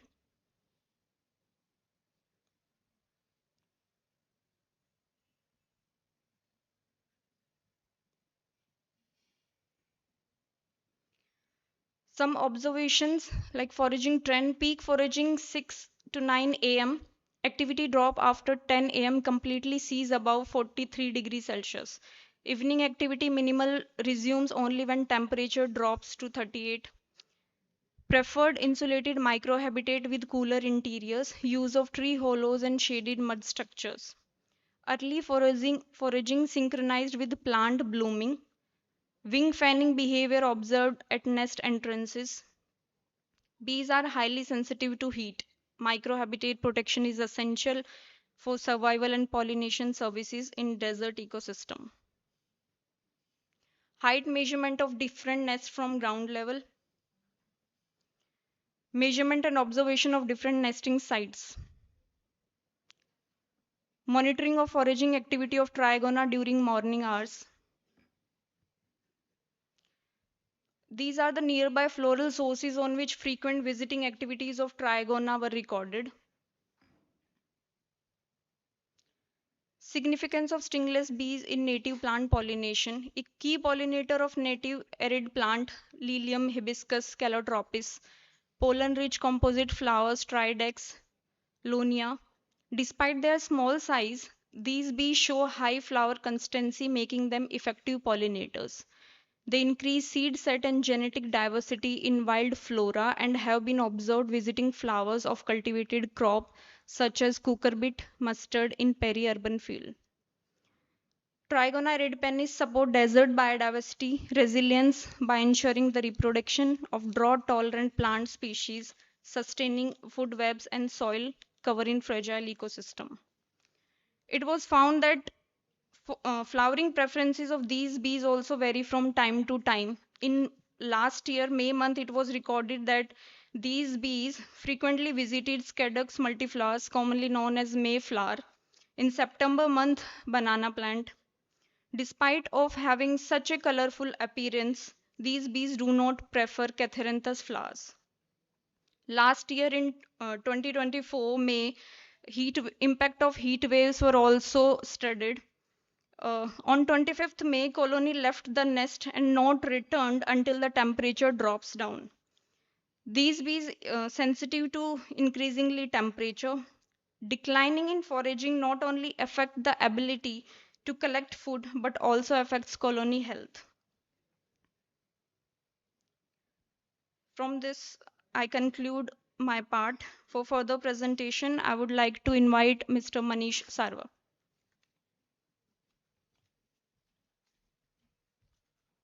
Good morning, all the guests, teachers, and participants. Here I am Manish, a research scholar under supervision of Dr. Abhishek Rajpurohit sir. Continuing my presentation from now. Desert bees have some adaptation to survive from the extreme desert conditions. These adaptations are morphological, behavioral, and physiological. Uh, Morphological adaptations, these are like a small body size, dense hair, and wing venison. Uh, by the small size, like trigona, are so diminutive and adding efficient thermoregulation. Their body surface is rather than short like other insects and animals, so they can reduce their heat temperature during extreme environment. Dense hair and like these are present on their CT. These effective for pollen collection and nectar against temperature extremes. Then there are some foraging time period through which they moves for nectar collection and pollen collection. Uh, Temporal foraging period is like avoiding peak heat. For example, Apis mellifera in arid region foraging early in the morning, so they can sorry, so they can uh, reduce the activity during hot summer days, resuming in the late afternoon. While Apis dorsata found forest during twilight or nighttime hours to avoid daytime heat, taking advantages of cooler temperature and reduced competition. There are some physiological adaptations which is present in the bees. Thermal regulation. Species like Apis dorsata can withstand high thoracic temperature with male maintaining temperature up to 48 degree centigrade during activities. Their physiology allow for efficient heat dissipation, crucial for surviving in desert climates. Water conservation, minimum desiccation. A desert bee have adaptation to reduce water loss. They have extra layer which is present on their thoracic or abdominal part, which help them to conserve water. These strategies are vital for maintaining hydration in arid environment. Bees and plant interaction in arid zones. Key desert flora pollinated by bees. Prosopis, which is commonly called as khijri, Ziziphus, which is commonly known as zarbear, Caparis, which is called care. Mutualistic relationships, pollination service. Bee play a vital role in pollination of arid zone flora. Their foraging activity ensure the reproductive success of plant like Prosopis, Ziziphus, and Caparis, which are integral to desert ecosystem. Resources, provisioning. In return, these plants offer nectar, pollen, serving as primary food source for bees. This mutualistic relationship enhances the survival and proliferation of both bees and plants in challenging arid environment. Seasonal blooming patterns and bee visitant trains. Blooming season, which is present like ZZ Pus, exhibit two main flowering season, June to July and August to October, while Capparis decidua typically blooms during the peak summer month, aligning with the activity pattern of local bee populations. Bee visitations. Research indicate that bee foraging activity on ZZ Pus peaks during its flowering season, with significant differences observed between two periods. These trends highlight the synchronization between bee activity and plant blooming cycles, essential for maintaining the health and productivity of arid ecosystem. There are some threats to bee diversity in arid regions, which are habitat fragmentation and urban expansion. Uh, Urban growth and infrastructure divide habitat and reducing the nesting and foraging connectivity. While the competition from invasive species or honeybees, managed honeybees and invasive species compete with native bees for scarce desert resources. Third one is the climate change and rising temperature. Climate change threatens bee diversity in arid region by increasing heat waves, droughts, which impair bee flights, water balance, and survival. While the pesticides used in desert agriculture, intensive pesticide use in desert farming exposes bee to harmful chemical like neonicotinoids and fungicides. These toxins impair memory, navigation, and development. Uh, there are some data given by Doc and Stephen 2024. Threats to bee diversity in arid region, climate changes and rising temperature 30%, while the habitat fragment and urban expansion 25%, and pesticides used in desert agriculture is 20%, while invasive species and honeybee competition is 25%. There are some conservation challenges and strategies. Conservation status and documentation gap. Many native bees species in arid environment remain understudied or undescribed, particularly non-apis pollinators. These knowledge gaps hinder evidence-based conservation and policy development. While the role of traditional agroforestry in bee conservation, traditional agroforestry system that incorporate native flora support higher pollinator diversity. Heterogeneous landscapes rich in native plants help mitigate pollution and climatic stress, supporting pollination services. Need for protected pollinator habitats in arid zones. Due to threats from air pollution, habitat fragmentation, and resources scarcity, there is an urgent need to conserve natural foraging grounds, protect zones with native flower diversity, and minimal chemical input can buffer the impact of ozone, diesel exhaust, and particulate matter exposure on pollinators. And their recommendation for research, monitoring, and awareness. Long-term monitoring of plants and pollinators under real-world pollution exposure is critical. Behavioral impairment in bees highlight the need for public education, policy engagement, and citizen science to track local pollinator health and empower communities to protect bee habitats. There are some conservation actions which should be uh, taken, like preserve natural bees nesting site, reduce pesticide use on farms, track bee population over time. Bee as a bioindicator in desert ecosystem. First one is the environmental changes. It will detect environmental changes. Bee respond to the shift in their environment. Second, they will signal ecosystem health. If we notice the change in the bee population, it will indicate the ecosystem health. Third, it will evaluate sustainability. Use bee data to access ecosystem sustainability. And the fourth one is to implement conservation measure. If we notice some changes in the ecosystem sustainability or their health, we can take actions to protect and restore our ecosystem. Then summarize. Bees are integral to desert ecosystem function.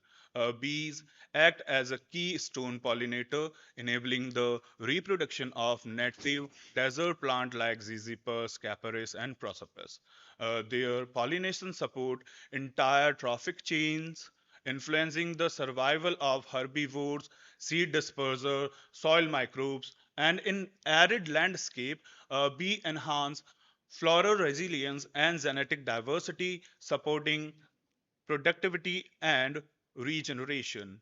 A desert bee are not just pollinator, they are the guardians of religions in one of the earth's most fragile ecosystem. Protecting them means protecting the future of arid zone biodiversity. Uh, and there is a famous saying by Albert Einstein: if the bee disappeared off the face of the earth, man would only have 4 hours left to live.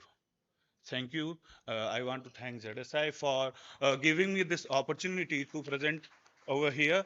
This was my first presentation. Thank you, ma'am. Thank you, sir.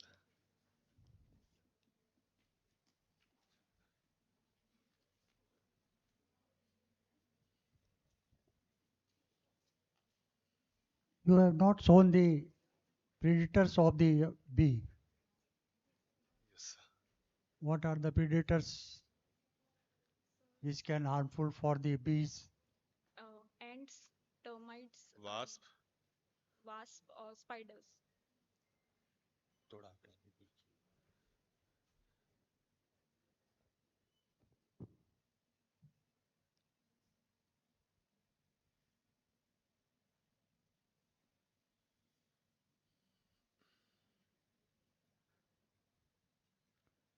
You have shown some spray of chemicals.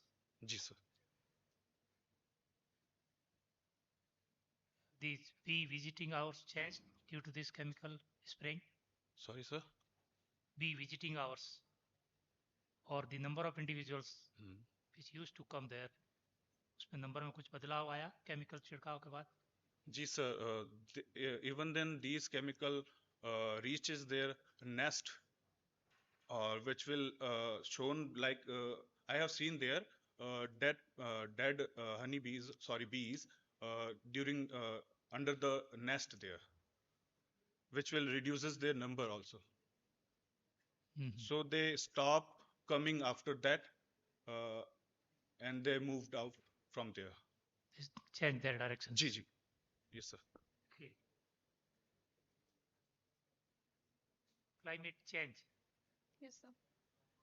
You have mentioned in your slides that these visiting hours, morning and then hot midday, they don't. No, sir. But my question is, climate changed due to human interference. Now that climate changed, so visiting hours also changed. Yes, sir. Earlier you mentioned that they are from 6 to 9 In the morning. Yes, sir. So now the 8 o'clock also it's very hot. So have you observed these? Yes, sir.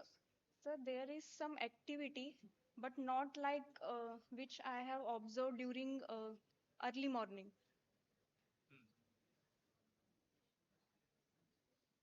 Activity reduces after like जैसे temperature increase, so it reduces. In the mid-afternoon, there is no activity seen. Thank you, sir.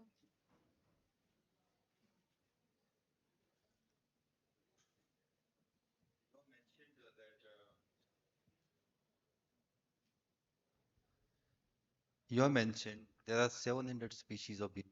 Yes, sir. So which paper you have consulted? Number one. You should have recently consulted the fauna checklist of Indian fauna that is available at ZSA website. There are almost, it's not 700, it's not a number, it's the old data. Almost 800 species of bees are in India, number one. Number two, how many species of bees you have shown from the desert ecosystem? 40 to 60. You are not showing the exact number. How many species of bees are present in the desert of Rajasthan? Total number. You have mentioned there 40 to 60. What is this 40 to 60? This is a range. So how many species you have observed? So You have shown in one that the 40 to 60 documented bee species yes, in Bodimir, Jodhpur, and Jaisalmer. This is correct data? so I have taken this data from research paper. From research papers. Yes, sir. Okay. About the number only. But you should have given some reference for this.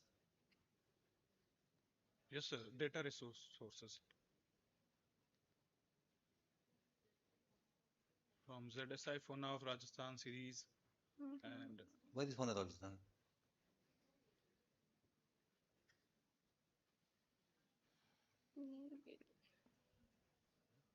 Achha, you tell me only one question. How does the flower morphology influence the efficiency of bee pollination? Floral morphology Yeah, influences pollination. bee pollination. Sir, I have observed that the tubular flowers, bees do not prefer tubular flowers. Why? So, like, they have an instinct that predators. They encounter different types of flowers. So why? What is the reason for this? So, color preferences should. Which color they are mostly attracted? So, the flowers which I observed are of mostly red, orange. It should not be red. Okay. Which color? Mostly it's attracted blue color. Blue. You will go to the violet color, blue color. Violet blue.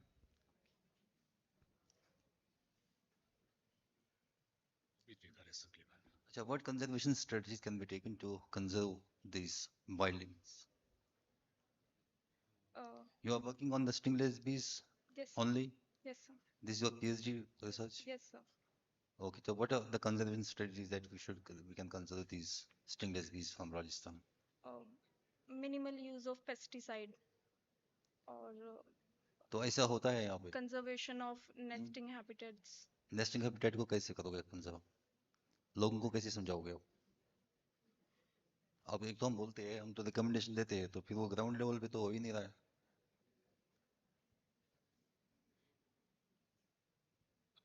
For this, like door उसके लिए आप कैसे करोगे? to door monitoring camp like बना के अपन लोगों को जागरूक करें इसके बारे में. Even then awareness provide कराएं. Seminars during presentation. अभी like खेजड़ी अभी during this presentation making मैंने देखा कि खेजड़ी का भी जो है काफी कटाव होने लगा है. एक टाइम था कि अपने राजस्थान के अंदर खेजड़ी बहुत ज्यादा होता था, है ना. और इवन देन अभी अपन अर्बनाइजेशन के चक्कर में जो है उसको भी काटा जा रहा है. तो उसके बारे में भी लोगों में अवेयरनेस आजकल कम हो चुका है. एक कम्युनिटी है लाइक विश्नोई कम्युनिटी जिन्होंने इसके लिए काफी बलिदान वगैरह दिए थे, लेकिन उसके बाद क्या अभी सभी अपन अर्बनाइजेशन के चक्कर में सब कुछ इसको ड्रॉप आउट करते जा रहे हैं. सो इसके लिए अवेयरनेस फैलाना जरूरी ताकि इस तरह की नेटिव जो बीज स्पीसीज हैं उनका भी अपन सरवाइव कर सके. वो भी तो जो लास्ट में आपने मैसेज दिया था, if the bees disappeared from the globe, men would only live for 4 years. Why? Sir अगर बीज नहीं होंगी तो पॉलिनेशन नहीं होगा, क्रॉप प्रोडक्शन डिक्लाइन हो जाएगा, then hunger, vegetables there will be no food. When there will be no food, there will be no man. No man. Okay, thank you. Thank you, sir.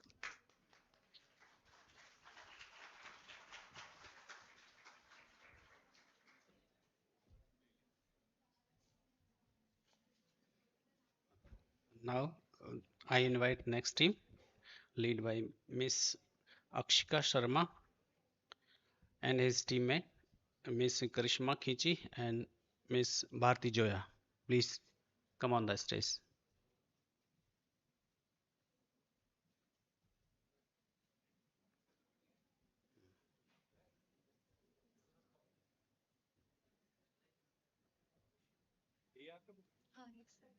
Yeah. Yes.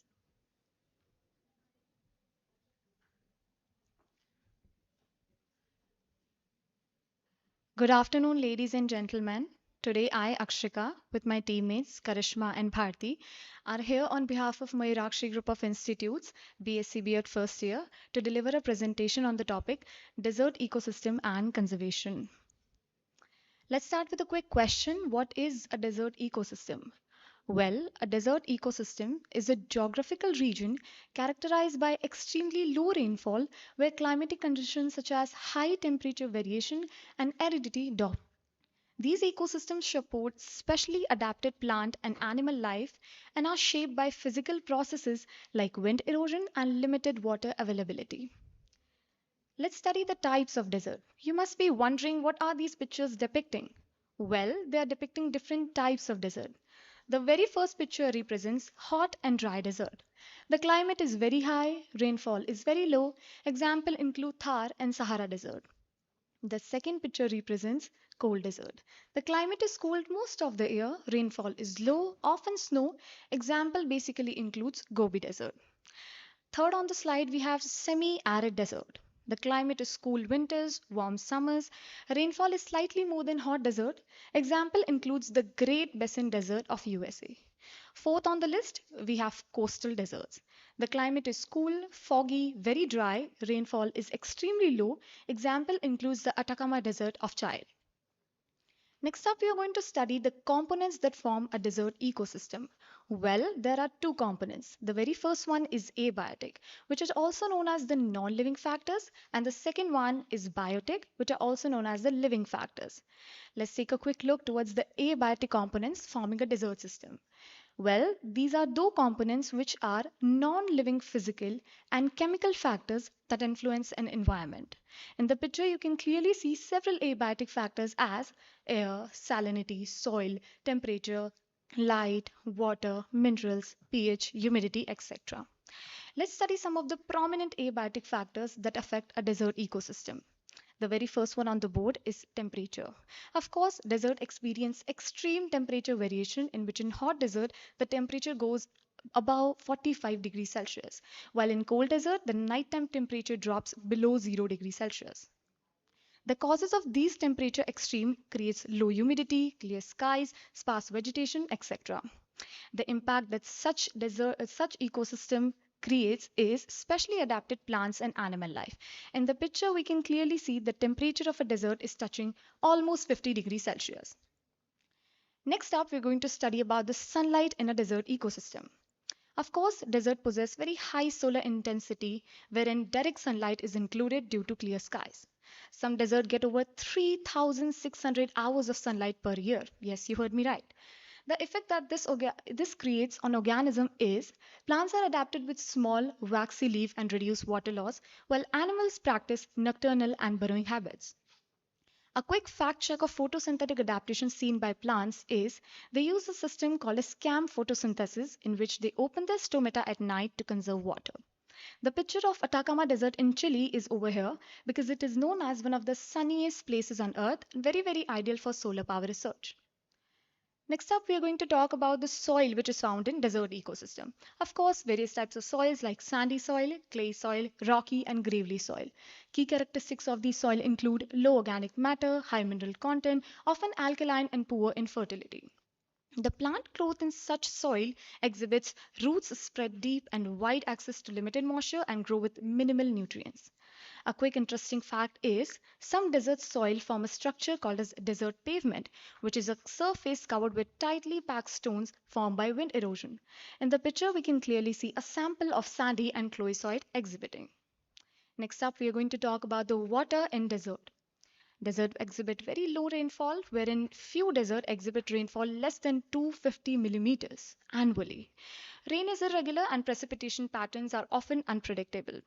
These high evaporation rates are due to intense heat and low humidity, which leads to rapid water loss. Also, the water evaporates faster than it can be absorbed or stored. The scarcity of surface water is often seen, and rivers and lakes are rare and often temporary. Talking about the groundwater sources, they may exist, but they are very, very deep below the surface. A quick fact check is the kangaroo rat can survive without drinking water for entire life and getting most of its moisture for food. The picture of Atacama Desert in Chile is popped up here again because it is also known as one of the driest places on earth where no rainfall was recorded in few regions for over 400 years. Last but not the least, we are going to talk about the air and humidity in desert ecosystem. There is very dry type of air, low moisture content, and humidity levels goes below 25%, which is often near to zero during the day. The impact that this creates on water loss include low humidity increases evaporation rates from soil, plants, and animals, contributing to dehydration both in plants and animals. The movement of such air creates systems called as sand dunes. In the picture, you can see the wind flow is from left to right, while the inclination of the sand dunes from right to left. Now we're going to study about the biotic components forming a desert ecosystem. Well, these are all those living organisms including flora, that is plant, and fauna, that is animals. In the picture, we can see some biotic components as producers, consumers, decomposers, about what we're going to talk a little while later. Let's look at this quick flow chart depicting different types of biotic components found in desert ecosystem. You must be wondering what is the term xerophyte? Well, the plants which are found in dry arid condition are known as xerophytic plants, while the animals are called as xerophytic animals. The few adaptations of xerophytic plants in a desert ecosystem include thick waxy cuticle, small reduced leaf, deep root systems, stomata adaptation, etc. While those of xerophytic animals include concentrated urine, dry feces for water conservation, nocturnal behavior, burrowing, efficient water intake, fat storage, etc. Let's now talk about the interaction that this biotic and abiotic system creates. Well, these give to a complex system called as food chain. A food chain is a direct result of interaction between biotic, that is living, and abiotic, which is non-living components of ecosystem. A food chain consists of various components. Starting with the first one, we have producers, which are plants, then primary consumer or herbivores, secondary consumer or carnivores, tertiary consumer or top predator, and last but not the least, we have decomposers, which are mainly bacteria and fungi. In the picture, we can clearly see a sample of food chain here. Let's talk about the food chain which exhibits in a desert ecosystem with the help of this beautiful pyramid. Let's start from the bottom one. We have producers, which are plants, example cactus. We have primary consumers, herbivore, example mice. We have secondary consumer, carnivores, example scorpions. And last but not the least, we have tertiary consumer or top predator, example rattlesnake. Now the position of decomposers is not here because decomposers occupy at every tropic level. And also in a desert, you don't occupy a food chain, you rather observe a system called as food web, which is an interlinked collection of a lot of food chains. You must be wondering, why are we reading deserts? Like, are they important to us? Yes, desert may seem dry and lifeless, but they play a very important role in human life. Starting with the first one, they provide us natural resources like copper, oil, salt, minerals, etc. They also provide us solar energy. Of course, it is one of the important facts. They possess a very unique ecosystem with differently adapted plants and animals. They hold cultural and historical value. They are important for tourism, for activities such as desert landscape, safaris, cultural festivals, etc. They are very important for scientific research, agriculture, and desert farming as well. Now, in order to give you a quick run through to the flora and fauna found in our own Thar desert, I would love to call my friend Bharti. So hello everyone. So now I would like to discuss the flora and fauna of Thar Desert. First we will go through the flora of Thar Desert. Here's the first one, the khejuri tree, whose scientific name is Prosopis cineraria. It is also known as the savior of the desert. It gives food, wood and shade for both humans and animals. Moving on to its Here's the next one.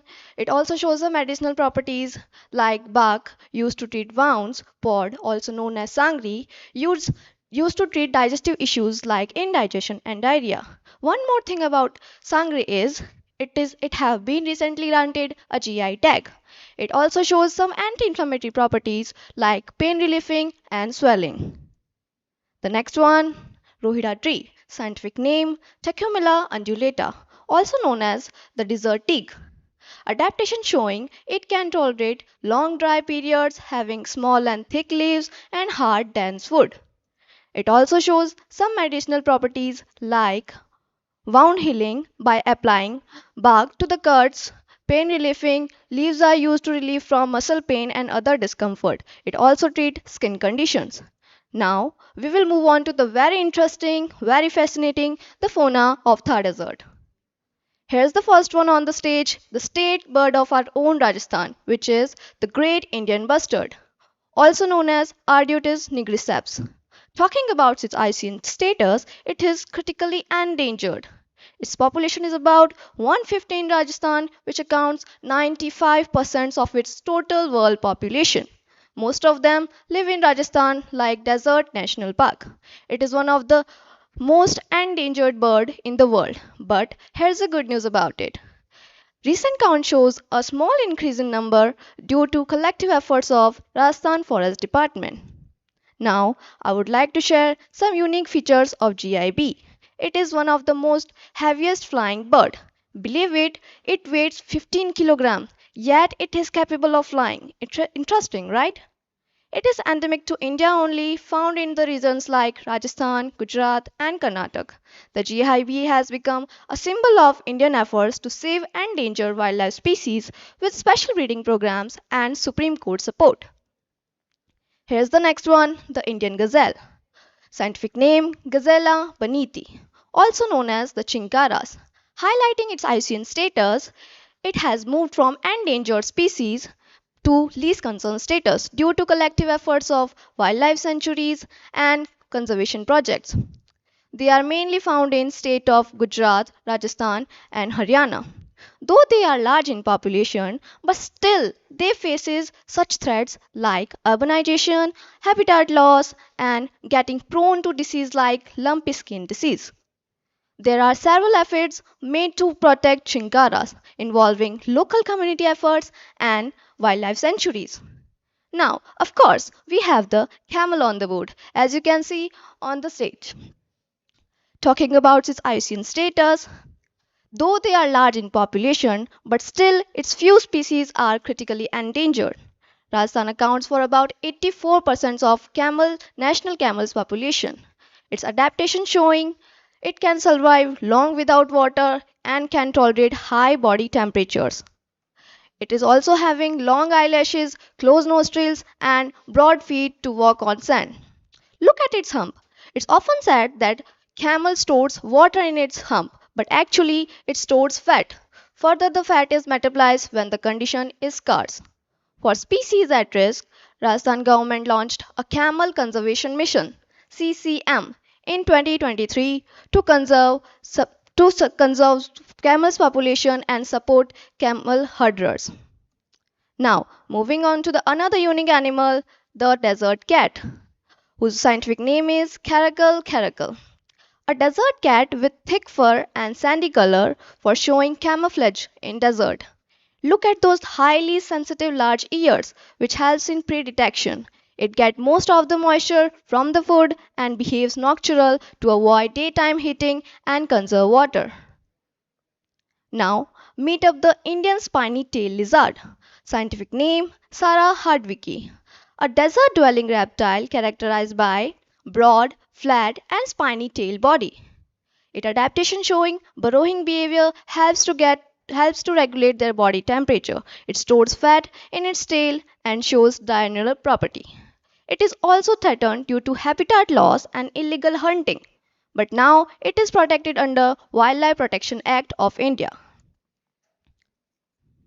Now, everybody pay close attention cause it's the turn of saw scale viper snake. It's very prominent snake in India. It prefers dry, rocky and sandy areas, adaptation showing camouflaging habits due to its body color.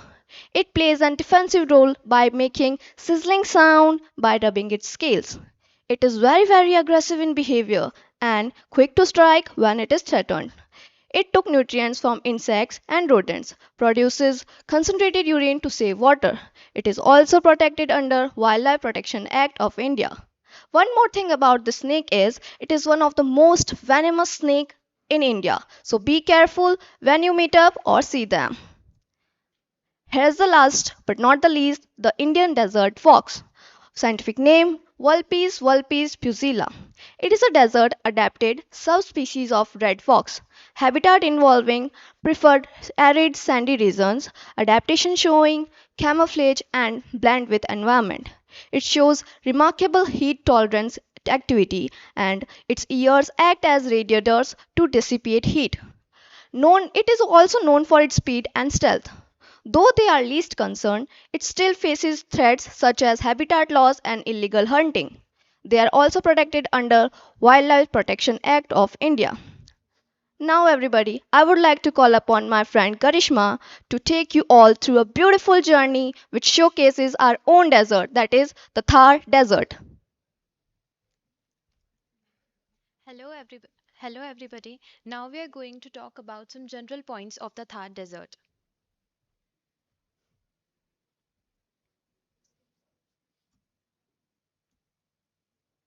Firstly, the geographical extent. As we know, the Thar Desert is situated in the northwestern part of India and covers some eastern parts of Pakistan.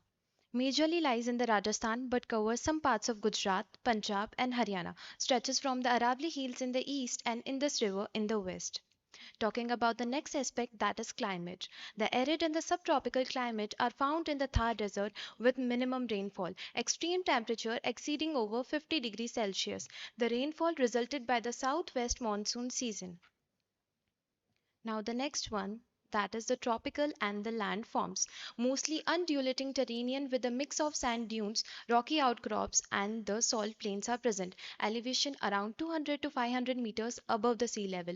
The surface is dry, sandy and rocky plates are present as we can see in this picture.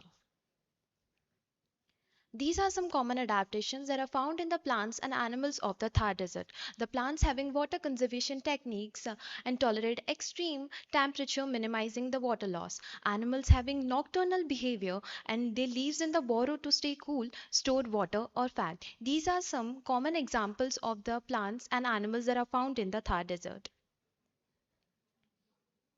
Now, the hydrology and the water resources. Basically, the three main resources of water are found in the Thar Desert. Firstly, the Luni River, second, the groundwater, and third, the Indira Gandhi Canal. Luni River, it is the most important river, yet it is a seasonal river, arises from the Aravalli Hills near Ajmer. Groundwater, the wells and the tube wells are the most common example of the groundwater. You know, Indira Gandhi Canal is the largest canal system in India, arises from the Himalayan river into the desert and one of the most crucial source of water. In this picture, we can clearly see the Luni River is flowing in Thar Desert. And in this slide, depicting the pictures of Indira Gandhi Canal and the Luni River. Now, according to the recent researchers have found the new species in Thar Desert. Microbial discoveries. Researchers have isolated a diverse actinomycetes in Thar Desert's arid soil. Some strain exhibiting antimicrobial activities against the multi-drug resistant bacteria, which indicating a potential for novel antibiotic development. These is the pictures of the antibiotics. Now, butterflies. Who doesn't like butterflies? Everybody do. So do our Thar Desert. In year 2023, increase in the greenery of Jaisalmer attracted various butterfly species. Notably, there are 45 butterfly species were observed, which indicating green mottled immigrant and the common immigrant, which are known to be migrated from the northern part of India to the southern and the central part of the India. The other species like the desert grizzly skipper, the blue mormon and the 20 silver lines were also observed, which reporting and indicating a healthy and the diverse desert ecology. These are some pictures of the butterfly species that are observed in Jaisalmer. Now let's take a quick look of the achievements of the Thar Desert. Thar Desert providing a successful tourism places like Jaisalmer, Badmer, Pushkar offers camel riding, desert trekking, desert safari and desert camping. Now, renewable source of energy such as solar energy. As we know, the Thar receives 300 sunny days in a year, which is the highest solar irradiance in the world. The projects like the Bhadra Solar Park in Jodhpur is the largest solar farm globally. The solar energy provides the clean electricity by reducing the carbon emission and supports the India's goal of reaching net zero carbon emission. Now, talking about the next renewable source of energy, that is wind energy. The wind speeds in the powers of Thar are ideal for power generation, especially in places like Jaisalmer and Barmer. The wind farms are supported by both public as well as the private sector investments. Let's take a quick view of the minerals that are generally found in the Thar Desert. Copper found in semi-desert regions, tungsten in desert-rich areas, gypsum in desert districts, and lignite in desert belts. Now, desert farming. In deserts, mostly those crops will grow which require very less water and are drought resistant, come under drought resistant crop cultivation. Now, rearing of animals like cattle and the camels come under desert animal husbandry. Agroforestry and the tree plantation. Agroforestry refers to the plantation of both trees and crops together. In the top picture of the slide, we can clearly see the crescent shapes were made which used to conserve the water, which are further used in the crop production. Now, due to the overhuman activities, the deserts are degrading day by day.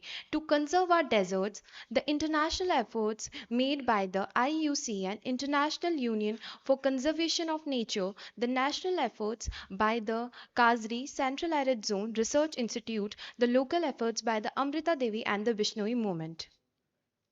Now take a look of the IUCN CEM Desert and the OS Ecosystem Specialized Group about. This group is highly respected for creating a practical science-based solution for the long-term sustainability of desert and the OS ecosystem. Overview: this program operates under IUCN CEM Commission on Ecosystem Management. It basically focuses on the sustainable conservation and the restoration of desert ecosystem globally. The key achievement of this program are: first, sustainable land management practices; second, supporting local communities; third, technological plus traditional knowledge; last but not least, the policy guidelines.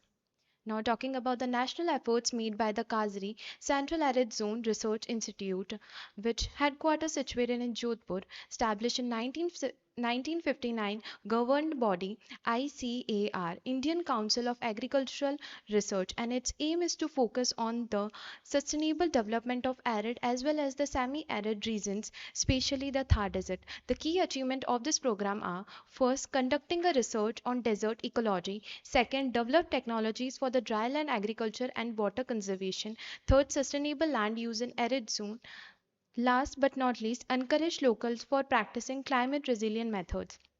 Now, the collective efforts of Kazri Central Arid Zone Research Institute, AFRI, Arid Forest Research Institute, and the ZSI Zoological Survey of India are crucial for coordinating conservation practices.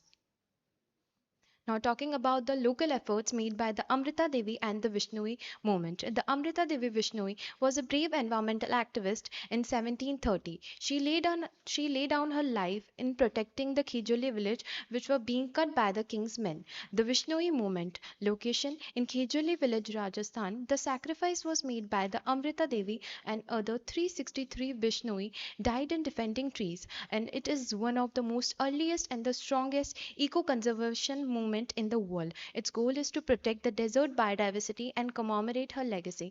In order to pay homage to Amrita Devi, the Amrita Devi Vishnoi National Award was established by the Government of India in year 2001, and its purpose is to honor an individual or communities for wildlife protection and their conservation. Though the desert are prosperous, but still they are facing some challenges such as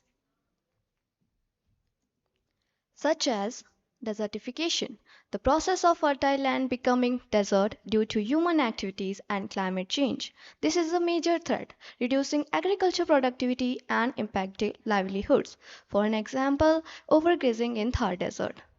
Here's the second threat: habitat destruction. Human activities like development mining and off-roading can fragment desert habitats, reduce biodiversity, and increase competition for resources. For an example, the construction of roads and infrastructure in Thar Desert. Now, the very prominent challenge, which is extreme climate change. Of course, global warming is responsible for causing significant changes in desert climates, primarily through the increased temperature, alternate rainfall patterns, and increased drought frequency. These changes led to desert expansion and increased stress on desert ecosystem. For instance, rising temperature in Thar Desert are leading to increased evaporation and reduced water availability for both plants and animals.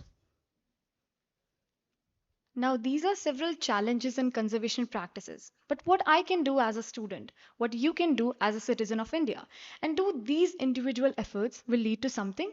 Yes, a single person can make a meaningful difference in protecting the both flora and fauna of desert through small but impactful actions.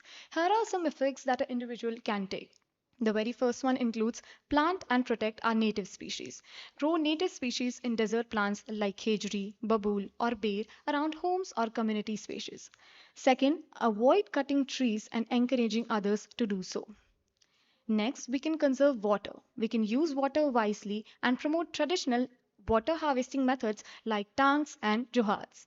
We can set up water bowls for birds and animals, especially during summer season. Second, we can raise awareness. We can educate our friends, families, and community members about importance of desert biodiversity.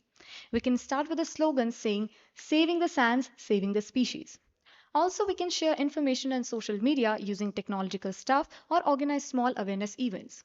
Next, we can avoid harmful practices. We should not pollute our desert areas, avoid using much pesticides and chemicals that harm desert plants and animals. Next, we can help wildlife sanctuaries. We can support or volunteer with local wildlife rescue groups or NGOs, non-governmental organizations. We can respect their natural habitats and their ecological areas. Last but not the least, we can support the conservation practices made by organizations by taking part in tree plantation and driving deep cleanup activities. We can respect their protected areas and privacy like wildlife sanctuaries by not disturbing the animals and plants. Last but not the least, I will love to draw your attentions toward the contribution of ZSI into conserving desert. ZSI's program stating awareness and capacity building, in which they provide digital fauna-based databases, conduct training programs, collaborate with agencies like Wildlife Institute of India (WII) and also with BSI Botanical Survey of India. They exhibit workshops and exhibitions, educating local communities, forest officers, and students about desert biodiversity. They also contribute meaningfully and professionally to conserve our deserts. In order to conclude, I would love to say that desert ecosystems show a remarkable adaptation by various plants and animals, and desert conservation involves protecting, restoring, and managing desert ecosystem to preserve their biodiversity and resilience, especially in the face of threats like climate change and degrading biodiversity. These problems are exhibited by human activities only. Yet, it is our goal to halt and reserve desertification, restore desert ecosystem, and preserve biodiversity for long term because it is our responsibility to protect our desert and its wildlife. Last but not the least, let's take a quick pledge to conserve our deserts. I pledge to be the protector of nature, to respect every tree, plant, bird, and animal. I will not harm but heal. I will not take but give back to the earth. I promise to conserve deserts, protect wildlife, and live in harmony with all living things. Today, I become the voice for voiceless, a guardian of green, a warrior for the wild. With this, thank you so much for lending your ears and sitting patiently. Thank you.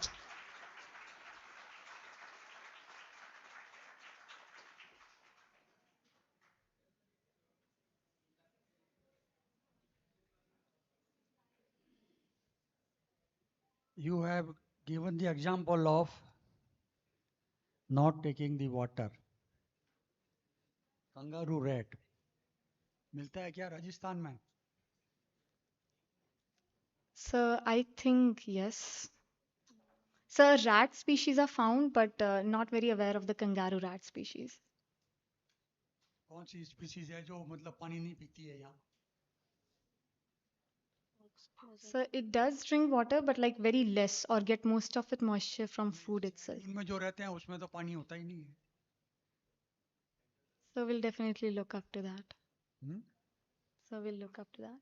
वो तो जो दूसरे animals हैं, Hmm. Insects हैं और उनको जो खाते हैं उसी से उनको वाटर मिलता है. Yes, sir.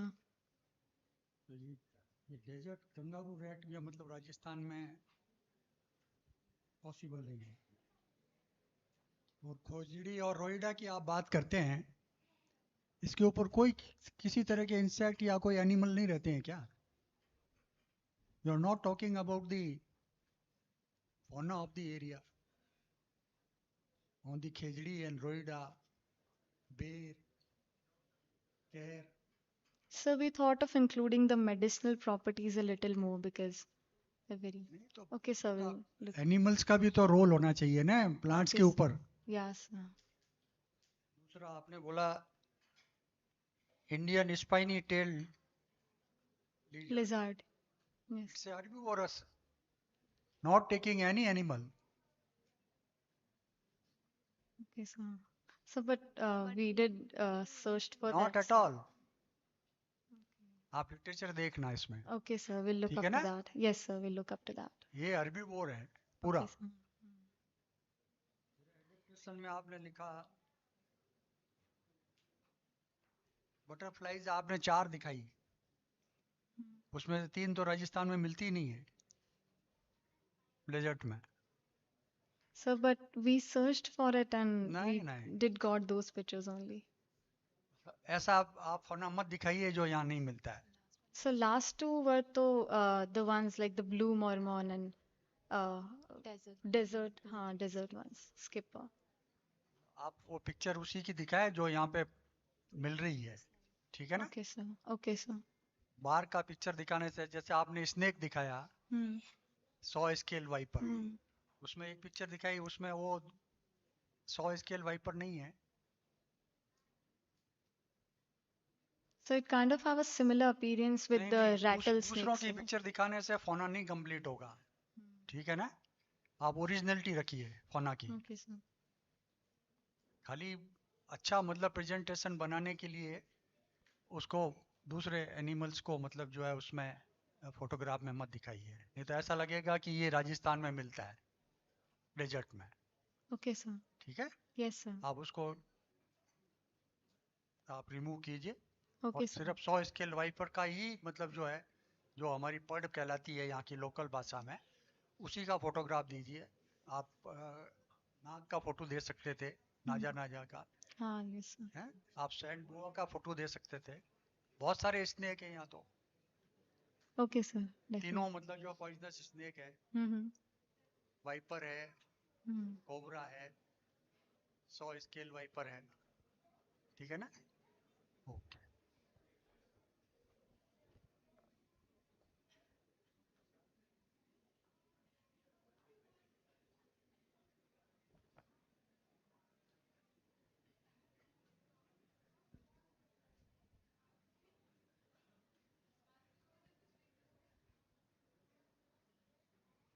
You have shown the solar energy park. Yes, sir. Bhadla It's a solar. huge one. So it is used to generate clean electricity, which is also one of the India's goals for 2050 to 2047 to generate net zero emissions of carbon. Okay, so now the problem is that loss of the trees Yes. Sir. found there, Hmm. loss of the habitat of the or fauna, Yes, sir. which has been already lost, and loss of the local water bodies. So what you suggest to compensate these things, these loss? So definitely there should be some survey kind of thing taking place for these programs so that a proper sitting can be made so that we could know ki if this program we are introducing, is it benefit or is it having a lot of de-benefits. So by balancing both of them, definitely we could do things. No, what you do, because the huge land you have used for this solar Yes, sir. energy park, that particular land, piece of land or the huge land lost the flora, fauna and water bodies. So you will have some nearby place or what to do? उसको compensate करने के लिए आपका पास कुछ है options? Sir I think to compensate हमें थोड़ा balance approach रखना पड़ेगा। हम उसके जो प्रोग्राम्स है उसके अंदर देख सकते हैं कि ये ज़्यादा तो हमें अफेक्ट नहीं कर रहा ना, ऐसा नहीं कि ह्यूमंस को इट बेनिफिट्स और प्लांट्स को ये डी बेनिफिट करे। तो we can take a collective balance approach कि उनको भी ज़्यादा नुकसान नहीं हो, हमें भी ज़्यादा फायदा नहीं हो। At one place you mentioned the overgrazing in Thar Desert. Yes, sir, in challenges. So, impact of overgrazing? So the impact of overgrazing is several species of flora are kind of degrading by overgrazing. So, what you suggest to mitigate that? So we could restrict the herders areas.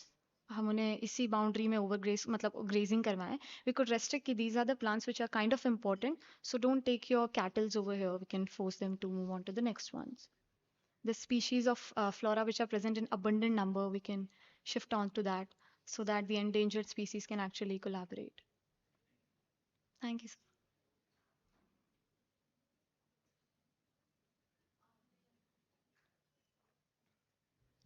कुछ desserts की photo दिखाई थी। Yes, ma'am. है ना? तो उसमें बहुत सारे डेजर्ट की फोटो तो अपने आउट ऑफ द कंट्री दिखाई है, जैसे चिली में ये होता है वो होता है, but you are not mention what about the Indian desert.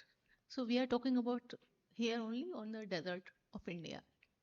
Ma'am तो आपने बाहर का ऐसा शो, मतलब आई वाज जस्ट थिंकिंग कि ये हमारी कंट्री में है या नहीं है. When I read this the chilli में है, तो ऐसा मतलब कंफ्यूजिंग है ये थोड़ा सा. मुझे लगता है कि हमें सिर्फ हमें कंट्री में जो जितने तरह के डेजर्ट होते हैं, चाहे वो कोल्ड हो या हॉट डेजर्ट हो, हम वही दिखाते तो ज्यादा. ये थोड़ा सा कंफ्यूजिंग लग रहा है. आप उस स्लाइड को दिखाइए जरा एक बार फिर से. Yes, ma'am, sure.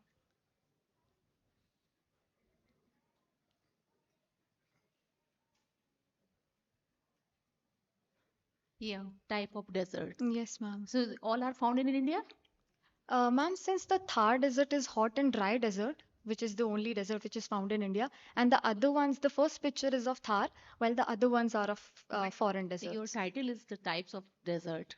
So which is all in India or in Ma'am, other collective, collective all the. But you are not mentioned, no? I was thinking ये भी इंडिया में होगा, वो भी होगा. Oh no, ma'am, Thar desert starts from her topic, so like. And next one, next slide. Ma'am, next one is this No, components. उससे पहले, अच्छा, उससे पहले. This one. Desert ecosystem. Yeah. ठीक है. Okay, thank you. Thank you, ma'am.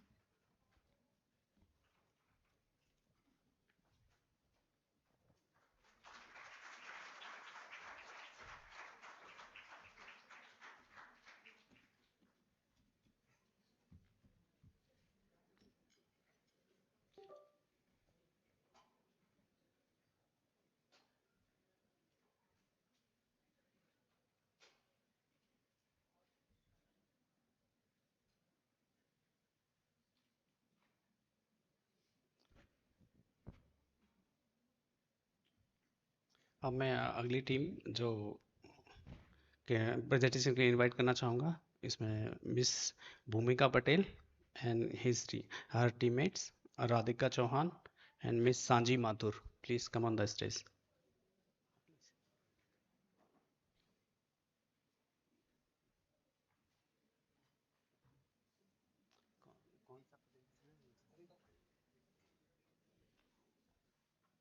ये group number 6 सीधा play कर दे. डायरेक्टली इनका वीडियो है, डायरेक्टली प्ले कर देते, डायरेक्टली हो जाएगा.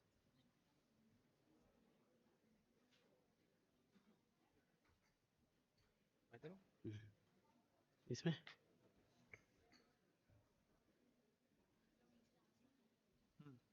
मैं देख लीजिए, डायरेक्टली प्ले कर देते, चल जाएगा.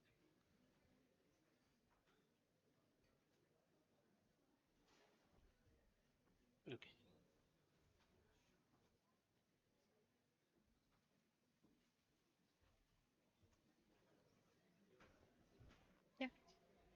A very good afternoon, honorable dignitaries and everyone present here. Thank you for providing me this platform on the auspicious occasion of Zoological Survey of India completing successful 110 years. Let me begin Let me begin with a few words about my background. I am Bhumika Patel, a final year undergrad student reading in Lachu Memorial College of Science and Technology. Today, I, with my teammates Radhika and Sanji, are here to celebrate diverse desert biodiversity. Now, think of it as nature's masterclass in resilience and innovation, where every organism is a survival artist. Desert biodiversity refers to the remarkable variety of life forms thriving in arid and semi arid environments despite extreme conditions. Far from the barren wastelands, desert host highly specialized species and intricate ecological interactions. Now, unlike typical narratives focusing on cacti and camels, let's explore the less obvious, extraordinary facets of desert ecosystems. Desert depicts the cryptic life network. Deserts are home to hidden ecosystems like biological soil crusts, which we call biocrusts, containing cyanobacteria, lichens, and fungi. These microscopic communities stabilize soil, fix nitrogen, and create microhabitats for organisms, acting as desert's unsung architects. Desert showcases extreme symbiosis. Species in desert often form unusual partnerships. For example, certain desert plants like creosote bushes release chemicals to deter herbivores, indirectly aiding nearby plants to reduce grazing pressure. Meanwhile, nocturnal pollinators like bats and moths sustain desert flora in ways unseen during the day. The deserts are temporal biodiversity. Deserts showcase life that pulses with rare rainfall. Epiphermal plants, for example, desert golden poppies, lie dormant as seeds for years, bursting into vibrant blooms after a single rain event, creating fleeting but spectacular biodiversity hotspots. The deserts are underground refuges as well. Many desert species, like the desert tortoise or burrowing owls, rely on intricate underground systems to escape heat and predators, forming hidden biodiversity hubs beneath the surface. Organisms like termites or kangaroo rats create microclimates by digging burrows that retain moisture, benefiting other species, fostering localized biodiversity pockets. Now, desert, sorry. Deserts play a very unique role in the environment. Desert biodiversity plays critical, often underappreciated roles in global ecosystems, far beyond the usual mentions of water conservation or survival adaptations. Deserts are the global carbon guardians. Deserts act as unexpected carbon sinks. Biocrust and certain desert plants sequester carbon in soils, contributing to climate regulation in ways comparable to forests yet overlooked. In 2015 July, the scientists in Washington D.C. the for, addressed groundwater flowing under desert sands. The amount of carbon carried by this underground flow increased quickly when the Silk Road, which opened the region to farming, began 2000 years ago. The massive aquifers underneath desert could hold more carbon than all the plants present on land, according to their new research. The deserts are the evolutionary laboratories. Deserts are the natural testing grounds for extreme adaptations, driving evolutionary innovations that inspire biomimicry. For example, the desert beetle inspired water harvesting technology. That these beetles have the bumped surfaces, which are the hydrophilic in nature, and they attract the moisture from the fog, the whatever fog available in the air, and have a flat background that are hydrophobic in nature. and these combination attract the water, and the water they have absorbed flow towards their mouth part. And the National Institute of Technology NIT Nagaland has introduced investigation for the wetted surfaces used in water harvesting and focus on what nature freely provides and how desert animals thrive in locations where fresh water is scarce. And they've also allocated the budget of around rupees 38,85,973 rupees. The deserts are the cultural and genetic archives. Indigenous desert species like the ancient Welwitschia plant Namibia preserve genetic legacies spanning millions of years, offering insights into evolutionary history and potential medicinal compounds. Plant native to Namibia desert, it has a unique growth pattern in which only two permanent leaves grow throughout the life and grows extremely long throughout their lifespan of 400 to 500, 1500 years, and they preserve genetic legacies offering insights to evolutionary history and potential medicinal compounds.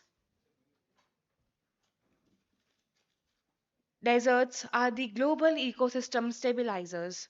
Desert biodiversity prevents land degradation by stabilizing soils and reducing dust storms, which can affect air quality and climate patterns far beyond desert borders. Deserts stand as the resilient models. They demonstrate how life thrives under scarcity, offering lessons for sustainable agriculture, water management, and urban planning in the warming world. Now, due to limited time being, I have put here the QR code which when you scan will take you directly to the video amazingly captured and made by National Geographic Channel. Now I'd like to hand over the mic to my teammate Radhika.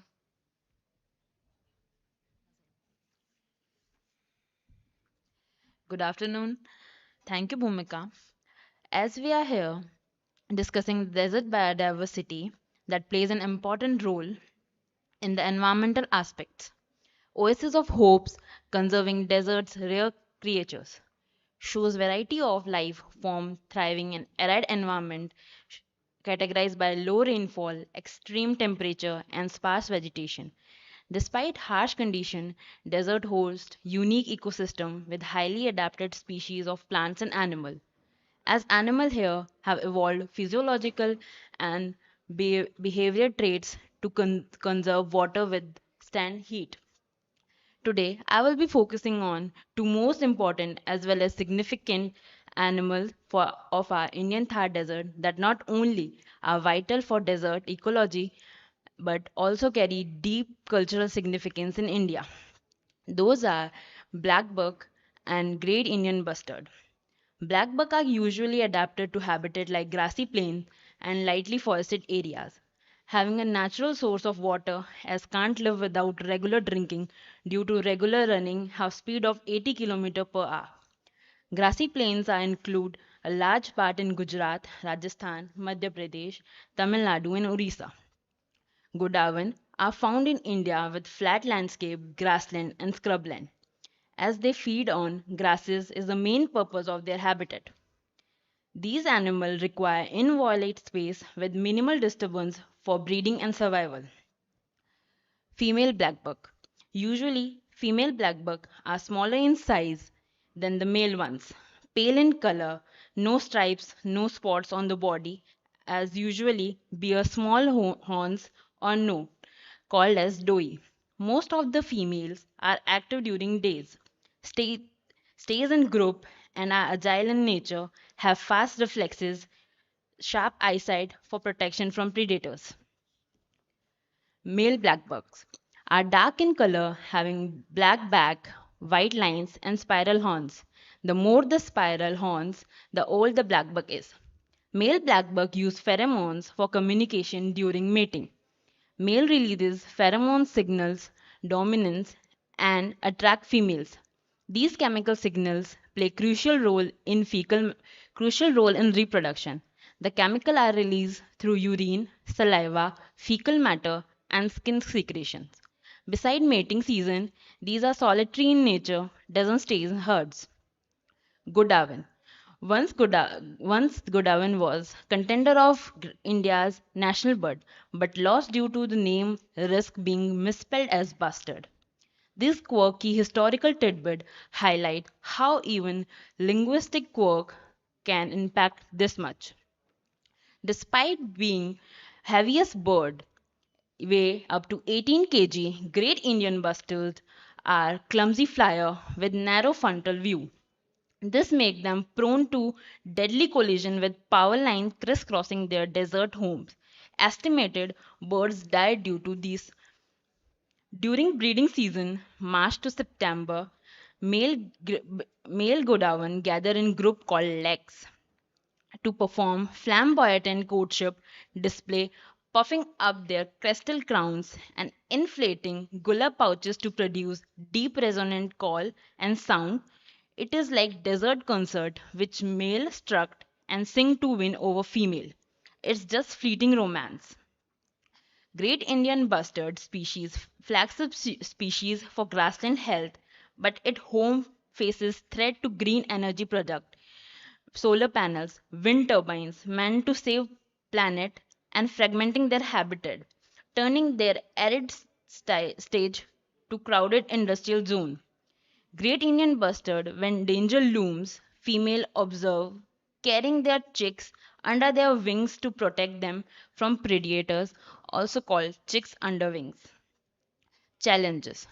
Godawan, both Godawan and Blackbuck, both phases survival challenges due to increasing industrialization, urbanization, humanization, which lead to their decrement. High population of stray dogs become a fatal challenge for them. Godawan, due to decrease in reproduction rate, the death ratio is higher than that of birth ratio.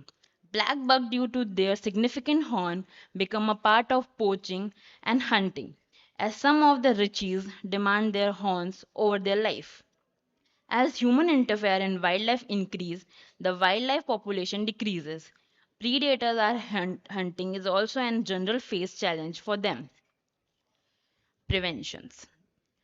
Godawan and blackbugs can be prevented by techniques like AI monitored microhabitat, use of AI powered sensors and drones to monitor health, track movement and detect threats, example poachers, invasive species, machine learning model to analyze data to optimize habitat conditions such as adjusting shade structure or replanting native vegetation.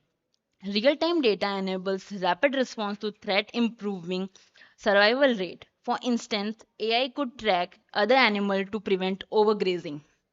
Capitative building and bewildering. Habitat improvement and conservation breeding of Great Indian Bustard Project funded 33.85 crore from the Compulsory Afforestation Fund Management and Planning Authority focuses on ex-situ conservation. Breeding center in Jaisalmer and Kota collect the incubate Great Indian Bustard eggs with that 9 egg hatch successfully in 2020. The goal is to build a captive population for eventual reintroduction into wild with soft launching and enclosed to train bird for survival. This long-term strategy expected to take 15 years aimed to bluster wild population. Genetic rescue by CRISPR. Given the Great Indian Bustard critically low population, inbreeding in significant risk. A cutting edge approach involves using CRISPR gene editing technique to introduce genetic diversity in captive breeding of Great Indian Bustard. Scientists selectively edit gene to enhance resistance to disease or environmental stress without introducing foreign DNA ensure healthy offsprings. Prevention of black bug, geofencing and IoT technique, deploying Internet of Things devices with geofencing technology to create a virtual boundary about key black bug habitat such as Velavender National Park, wearable GPS collar on select black bug transmit real-time data on movement pattern, alerting conservation via mobile app. When animals Animals stray into agriculture field or near road accident also help track herd dynamics and detect poaching threats.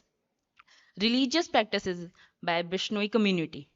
As Bishnoi community, founder of Guru Jambeshwar reveres black bus as sacred, believing them to reincarnation of their guru. Their 29 principle emphasis compassion of for living beings and environmental conservation, prohibiting the killing of animal and cutting trees. This rooted faith drives their fierce commitment to protect black buck from poaching and hunting. Wearable biosensors. Fitting a small subset of black bug with lightweight biodegradable biosensor that monitor vital signs, example heart rate, body temperature, and stress level. These sensors developed with nanotechnology, allowing real-time detection of disease, outbreak, and stress from predation of habitat disturbance. For instance, in Tal Chapar, this could identify health threat from feral dog attacks, enabling rapid veterinary intervention without invasion technique. That's my time. I would like to call Sanji for the rest of the presentation. अरे, नहीं हो रही.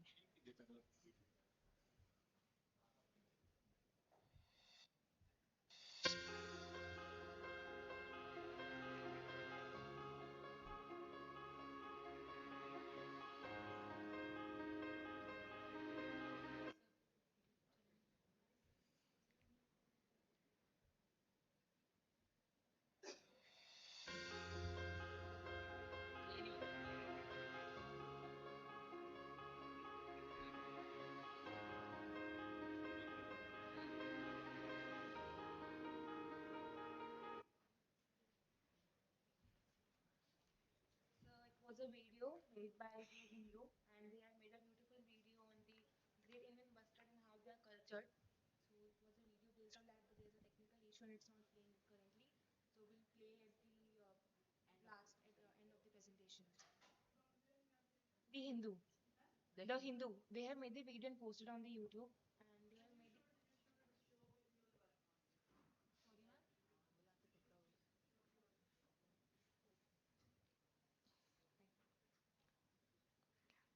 Thank you, Radhika. As we are discussing desert biodiversity, now I'll be carrying on to the topic Vanishing Guardians, the plight of endangered desert plants. The desert of India, particularly the Thar Desert, are the home to diverse range of unique and adapted plant species. So let's explore some of the desert plant species which are under red list according to IUCN. The first one is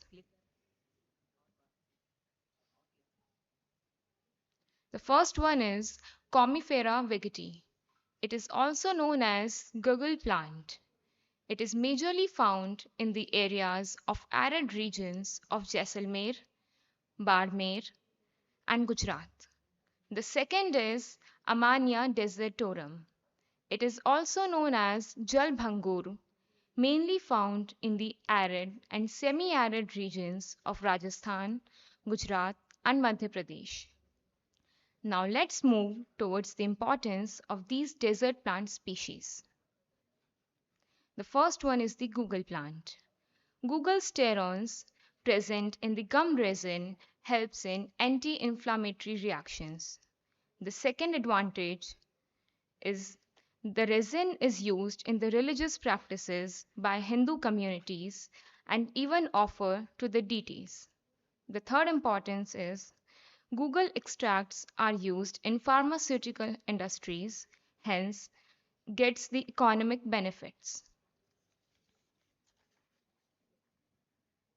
The importance of Jalbhangur plant are as follows. Number 1, it is used to treat various health diseases such as the leaves of this plant is used to treat digestive issues. The fruits of this plant are used to treat scurvy and diarrhea, while the roots of this plant are used to treat urinary tract infections.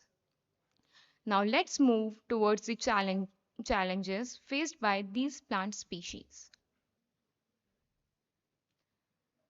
Google plant. It faces the challenge of the overexploitation of resin by animals to promote wound healing due to its anti-inflammatory and antimicrobial property. Second challenge which is faced by Jalbhangur plant is the climatic variability. They are restricted to grow only in the arid and semi-arid regions, but unable to grow in the hilly areas due to extreme frost and the climatic conditions. Now let's move towards the preventions. So the first preventive measure for the Google plant is the synthetic biology approach. With the help of this technique, we can produce Google plant resin in the microbial or cell culture. This technique reduces the demand and natural exploitation of resins by animals. It is supplemented to animals in the form of nanoparticles, microencapsulations, or either given them in the form of food or in the form of water. Preservation techniques for Jalbhangro plants is the CRISPR. These techniques allow us to add the cold tolerance gene into the plant so that it can even thrive in the hilly areas. For better understanding of the CRISPR and Cas9 protein, let's have a look on a short video clip.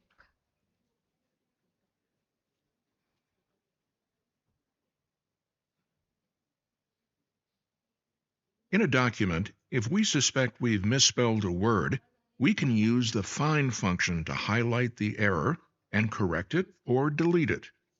Within our DNA,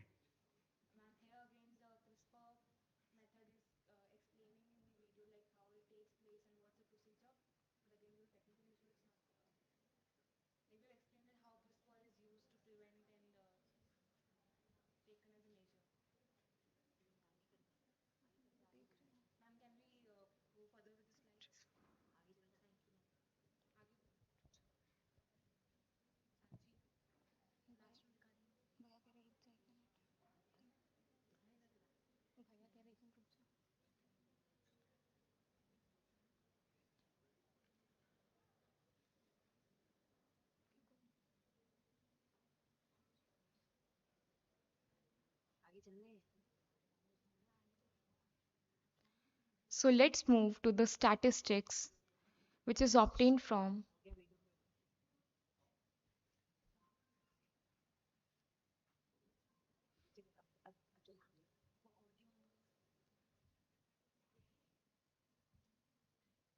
in a document, if we suspect we've misspelled a word, we can use the find function to highlight the error and correct it or delete it. Within our DNA, that function is taken on by a system called CRISPR-Cas9. CRISPR is short for clustered regularly interspaced short palindromic repeats. CRISPR consists of two components, the Cas9 protein that can cut DNA and a guide RNA that can recognize the sequence of DNA to be edited. To use CRISPR-Cas9, scientists first identify the sequence of the human genome that's causing a health problem. Then they create a specific guide RNA to recognize that particular stretch of A's, T's, G's, and C's in the DNA. The guide RNA is attached to the DNA cutting enzyme Cas9, and then this complex is introduced to the target cells.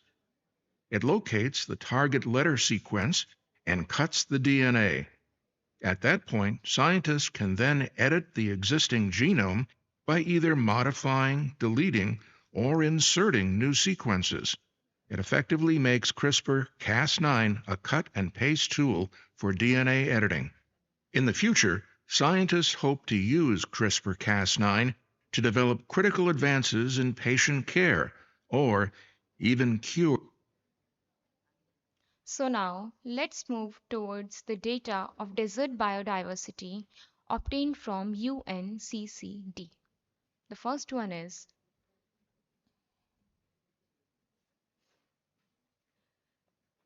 33% of Earth's surface is covered by the desert. Out of that 13%, 17% area is covered by the arid region. Desertification threatens 25% of plant species, which affects almost around 1.5 billion people. It restores 350 million hectares of degraded lands by 2030 that could sequester 13 to 26 gigatons of CO2. So let's protect biodiversity and our future. Thank you.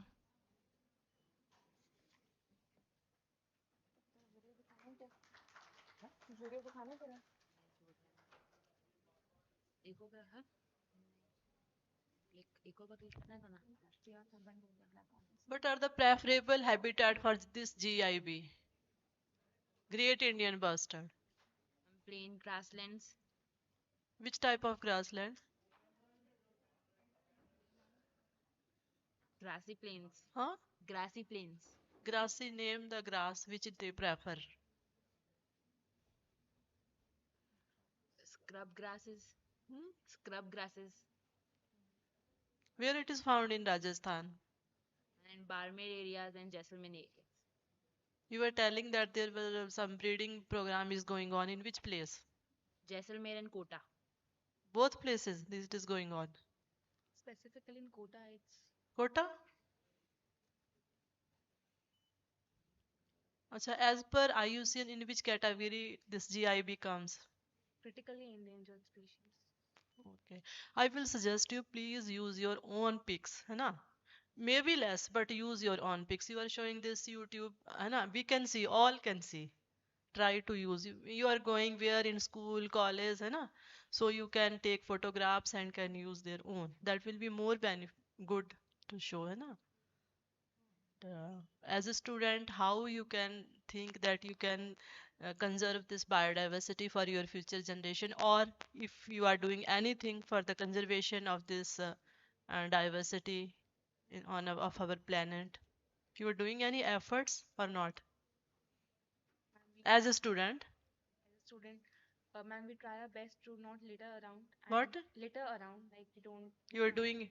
Yeah, we are doing. Like even recently, a month ago, we went on a trip to Himachal Pradesh, and it was like a collective, you know, collective work to not litter a single piece anywhere. Like no matter how far we went, and we also plant. Like we all friends are like we dedicated to plant trees. So we are doing whatever possible ways we can. Okay, that's good that you should make awareness to others also. That can go along for the conservation of our diversity. Desert biodiversity आपने title लिया है और सिर्फ बात दो animals की है, black buck and great Indian bustard, उससे बायोडाइवर्सिटी पूरी हो गई? So actually, it was my part to give a brief on the desert biodiversity, and it was their part to discuss about the endangered species of plants and animals. So I gave the inputs of their different roles that we discussed very less, or like as for example, they are the carbon sinks. So recently, the study that I gave the picture here, it was found that all the whatever farming is done, and we put the organic solvents or whatever, they travel in the underground, and all get stored in the deserts. And it is found that the underneath of the underground of the deserts contain the maximum of the carbon content. So that's why they're called as the carbon guardians. And for example, also the Namibia desert that is in South Africa. Uh, Namibia desert, it is. I'm sorry, ma'am. Can you use the other point? We discussed about the beetles here. Beetles have a like textured body. They are bumps and they are the flat background. The bump surfaces are hydrophilic in nature and the flat surface is hydrophobic in nature. This combination of hydrophilic and hydrophobic, they attract and absorb the whatever amount of fog is present in the air, and that moisture travels to the mouth, and they store that water up to like for many years. And whenever the water resources are scarce, they use that water and they uh, excrete out that water on the plants on whatever plants they set on. So we are using these technique and we are making different kinds of textures, so textiles and meshes which are inspired by this beetle technique. And also the Nagaland NIT has used this technique and allocated the budget of 38 lakhs. And we are just making these types of these structures and fabrics and surfaces that will absorb and help us harvest water. Like there are different, talk about different water harvest systems like making rainwater harvesting systems or solar panels to store water. So like it is a different and less talked about measures by which we can save water. So like Yeah. we talked about several that is less discussed topics. What about our desert beetles? Desert beetles, that they are very How they are taking the water in the desert? Hunting, predation. It depends on the food they eat and for so water consumptions. नहीं desert में है कि नहीं beetles? Yes. beetles. So we can easily see beetles anywhere around us. जो आप animals की बात कर रहे हैं ना, इनके फीकल मैटर में सब में डंग बीटल होता है. वही उनका फूड है, वही उनका वाटर रिसोर्स है. तो आप उसको भी मतलब जो है साथ में रिसोर्स को जोड़िए. खाली ये दो एनिमल का नाम लेने से रिसर्च नहीं हो जाएगा, ठीक है ना. इसके ऊपर तो बहुत रिसर्च हो चुका है दोनों पे. और जो आपने गूगल और जल भंगुर प्लांट बताया, उसके ऊपर भी कोई मतलब जो फौना नहीं होता है क्या? आपने देखा है ये गूगल का प्लांट ट्री देखा है? फिर what is the sense of giving all the details from the literature? आप अपना रिसर्च कीजिए ना. रिसर्च का क्या मतलब है? आप उसके ऊपर से इंसेक्ट्स बताइए, आप उस पर उसके ऊपर जो एनिमल्स बताइए, कौन उसको डैमेज करता है, कब उसमें फ्लावर्स आते हैं, कौन विजिट करता है, कितना तरह का फौना उसके ऊपर मिलता है एक एक प्लांट के ऊपर, कौन उसको डैमेज करता है. ऐसे दूसरा वाला जल बंगरू जो बताया आपने प्लांट, उनको फौना से जोड़िए ना, तब बायोडाइवर्सिटी होगी. खाली वो लिटरेचर से मतलब जो डिटेल देने से रिसर्च पूरा कंप्लीट नहीं होगा, ठीक है ना. आप मतलब जो एफर्ट्स करिए, अपना फील्ड वर्क करिए उसमें. और बीटल्स जो आप वहाँ के जो एग्जांपल दे रहे हो, आप हमारे यहाँ से मतलब जो है बीटल्स को कलेक्ट कीजिए कि कहाँ कहाँ बीटल्स मिलते हैं. जो आपने जो ये बताया ग्रेट इंडियन बस्टर्ड है, ब्लैक बक है, इनका मतलब जो है स्कैट्स को आप यूज कीजिए. उसके नीचे आपको मिलेंगे इसमें बहुत सारे insects.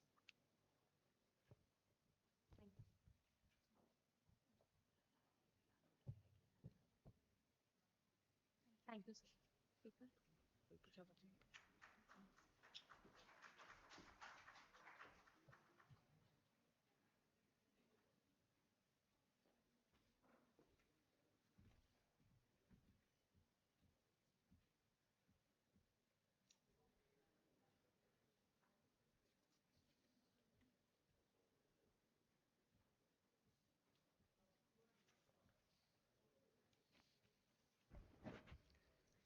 Now I would like to invite the last Mr.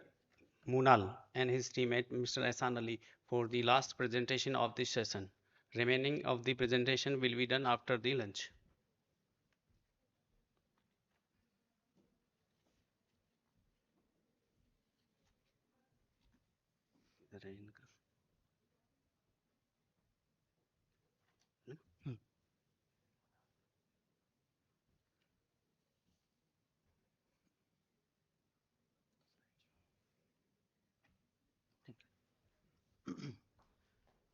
So good afternoon, all judges, panelists, people present here, and my dear colleagues and researchers.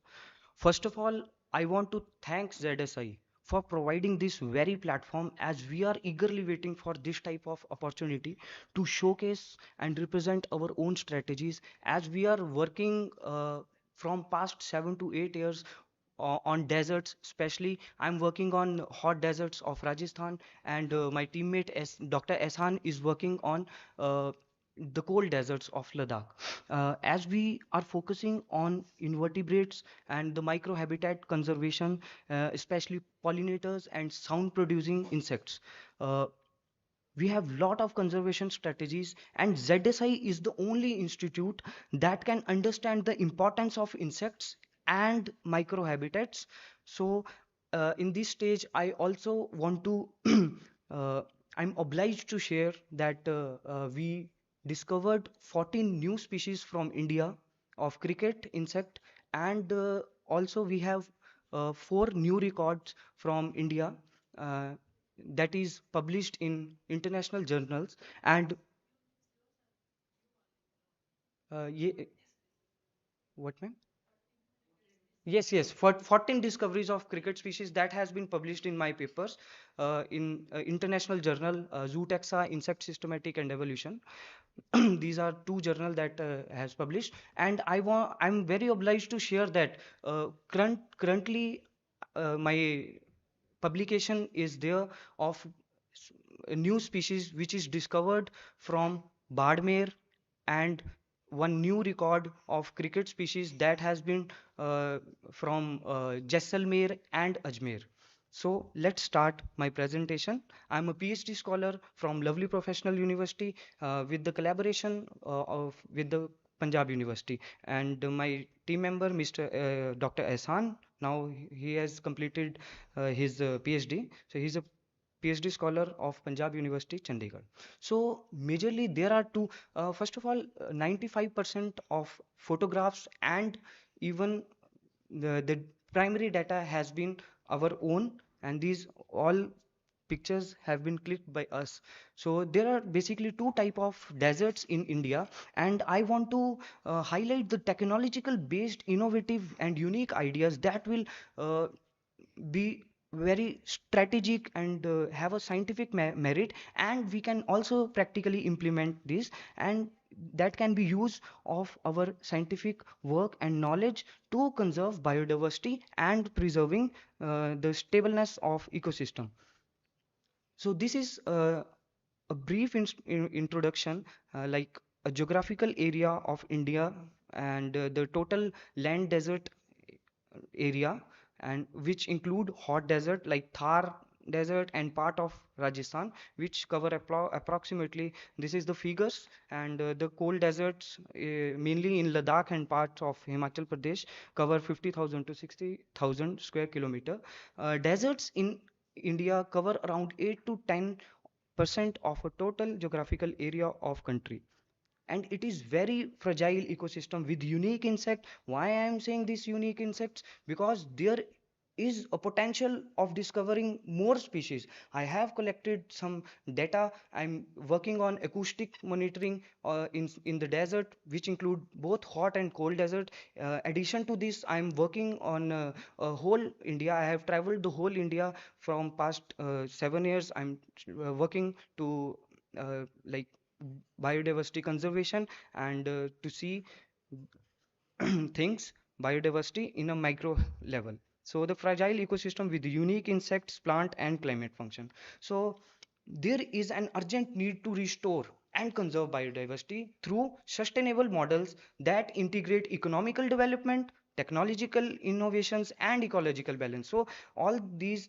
3 things will be collaboratively done for the better results. So these are the innovative solution with technical implement that we are going to discuss. This has not some of them are not like in a way that we want to present our idea.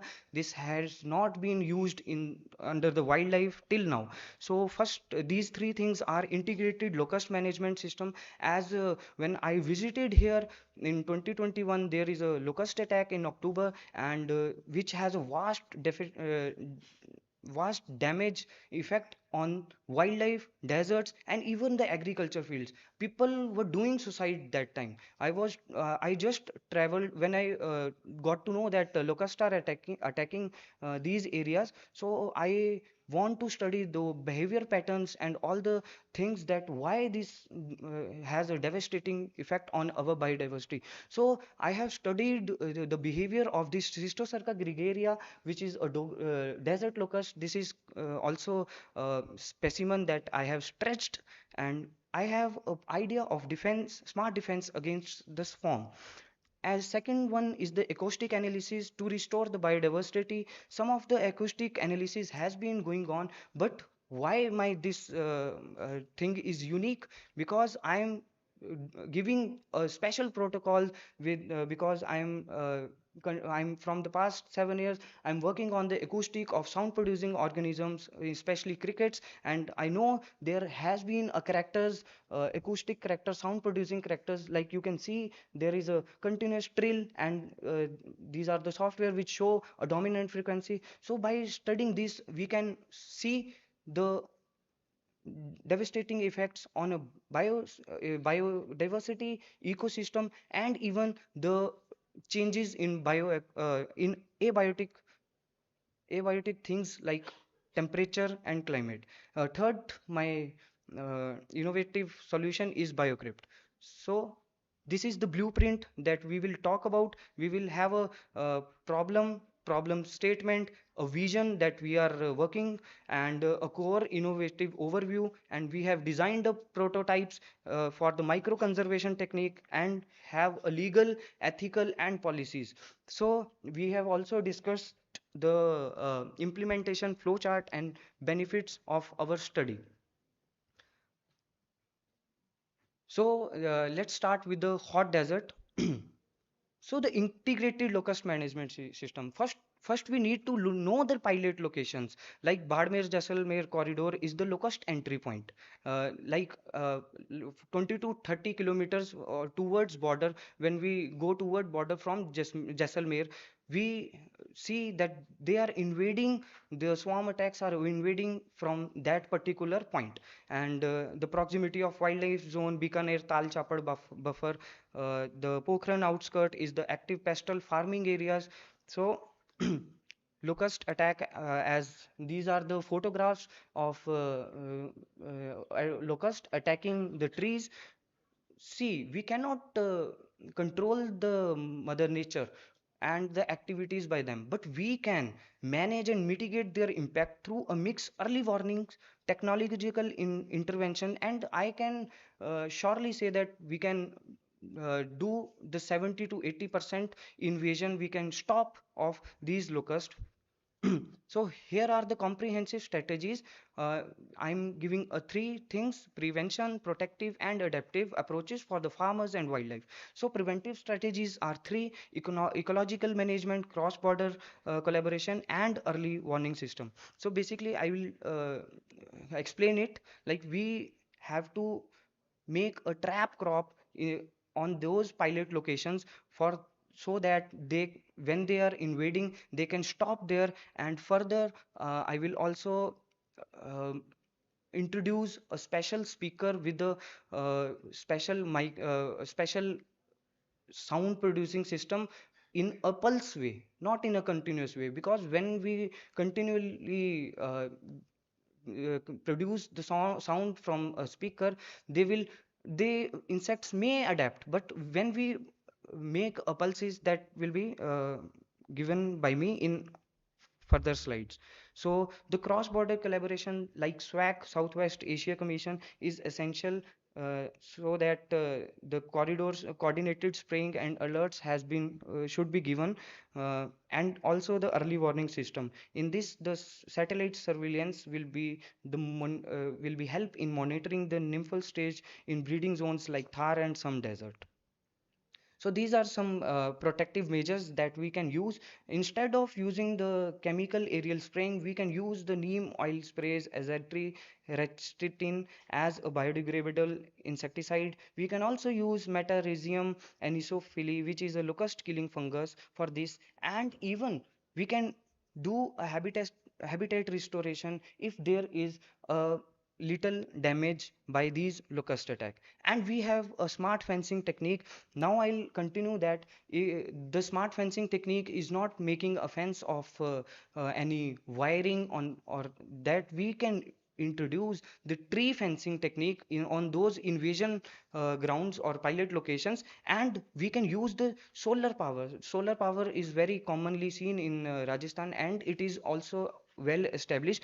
We will put a micro speakers and recorders in which will be powered by those solar panels, and they will use a sonic repellent so that locust could not invade at maximum inside our deserts. So we will make a sonic repellent which will produce a pulse sound of 30,000 kilohertz to 40,000 kilohertz, which is unfavorable sound for locust. जैसे कि हमने देखा था कि गांव में लोग थाली बजा रहे थे उनको भगाने के लिए. So that why acoustic is very important in the sense to see the diversity, to protect the diversity. So these are the community and policy level support that we should give that we are working on. We can train a local farmer and youth in locust monitoring and control techniques. We can establish, see, कृषि विज्ञान केंद्र ने बहुत से ऐसे group बनाए थे जिनको हम टिड्डी दल बोलते थे, but we can establish village level locust action group also with the real time communication. We can generate AI WhatsApp groups for that. And what are the outcome and benefit of this study is that 70% of reduction in locust related crop loss, safe habitat for endangered species like Indian fox, great Indian bustard. This is the empowered farmer communities with the real-time resilience tool and the policy ready model for national rollouts under ZSI and Ministry of Environment, Forest and Climate Change. The second technique that I'm using is acoustic analysis to restore the biodiversity. Listening to the wild using sound to heal and monitor desert ecosystem. So there are three problems: that lack of continuous biodiversity monitoring in remote desert ecosystem. So what we can do, we can employ the audio recorders in everywhere where the sonal panel is there present. Second one is the traditional survey are time consuming and limited in scope. Ecosystem disturbance often go unnoticed until a major damage is done. So as a specialist in order orthoptera, so this is the cricket that has been the first one is new discovery from Rajasthan, and the second one is the new record. It is also from Rajasthan, India. So this is the non-invasive type of technique. So the solution for these problems are introducing an acoustic monitoring networks, like deploying specific kilohertz specific bit high resolution audio recorders. Kilohertz because every insect produce a sound of different frequencies, so it may range from 2 kilohertz up to 30,000 kilohertz, so that all the specific species specific recordings will be recorded. And 92-bit high resolution audio recorders will be based on the technology based upon the TESCOM recorders. So it will be fitted in a solar panel, so that it is very economically also very good. And we can capture the call of bioindicator species. As I want to say that the crickets are ecosystem bioindicator for the healthy ecosystem. Like if there are 4 or 5 species of cricket in particular ecosystem, that can be we can say that it is a healthy ecosystem. They are a healthy ecosystem indicator as well as a pollution indicator, where there is a devastating effect on ecology. They will indicate by their sound production. Even if there is a harbor in temperature or humidity, we can also monitor a slight difference of temperature of 1 or 2 degree by just analyzing their calling song. That's why my work is valuable here. So the system designs are modular recorder unit with SD card and solar charging, the automatically upload to cloud and offline retrieval, and some of the AI based software to detect species presence and diversity trends. The advantage of this particular study is it is cost effective and scalable. A real-time biodiversity tracking is there, and the non-invasive technique we are using to see the biodiversity. And what are the expected outcome of this innovation? It enhance biodiversity data sets from deserts, and we will be timely informed, and restoration actions will be done. Second is very unique thing like biocrypt, which turn a conservation into currency. The problem is that whoever is whoever people who are protecting these wildlife or protecting this biodiversity is not financially, there is no financial system to award them. So here the biocrypt will I will introduce, which restore the micro habitat like sand dunes, rocky outcrop, etc. Like carbon credit and red plus exist for forest and carbon sequestration, no such system exists for deserts.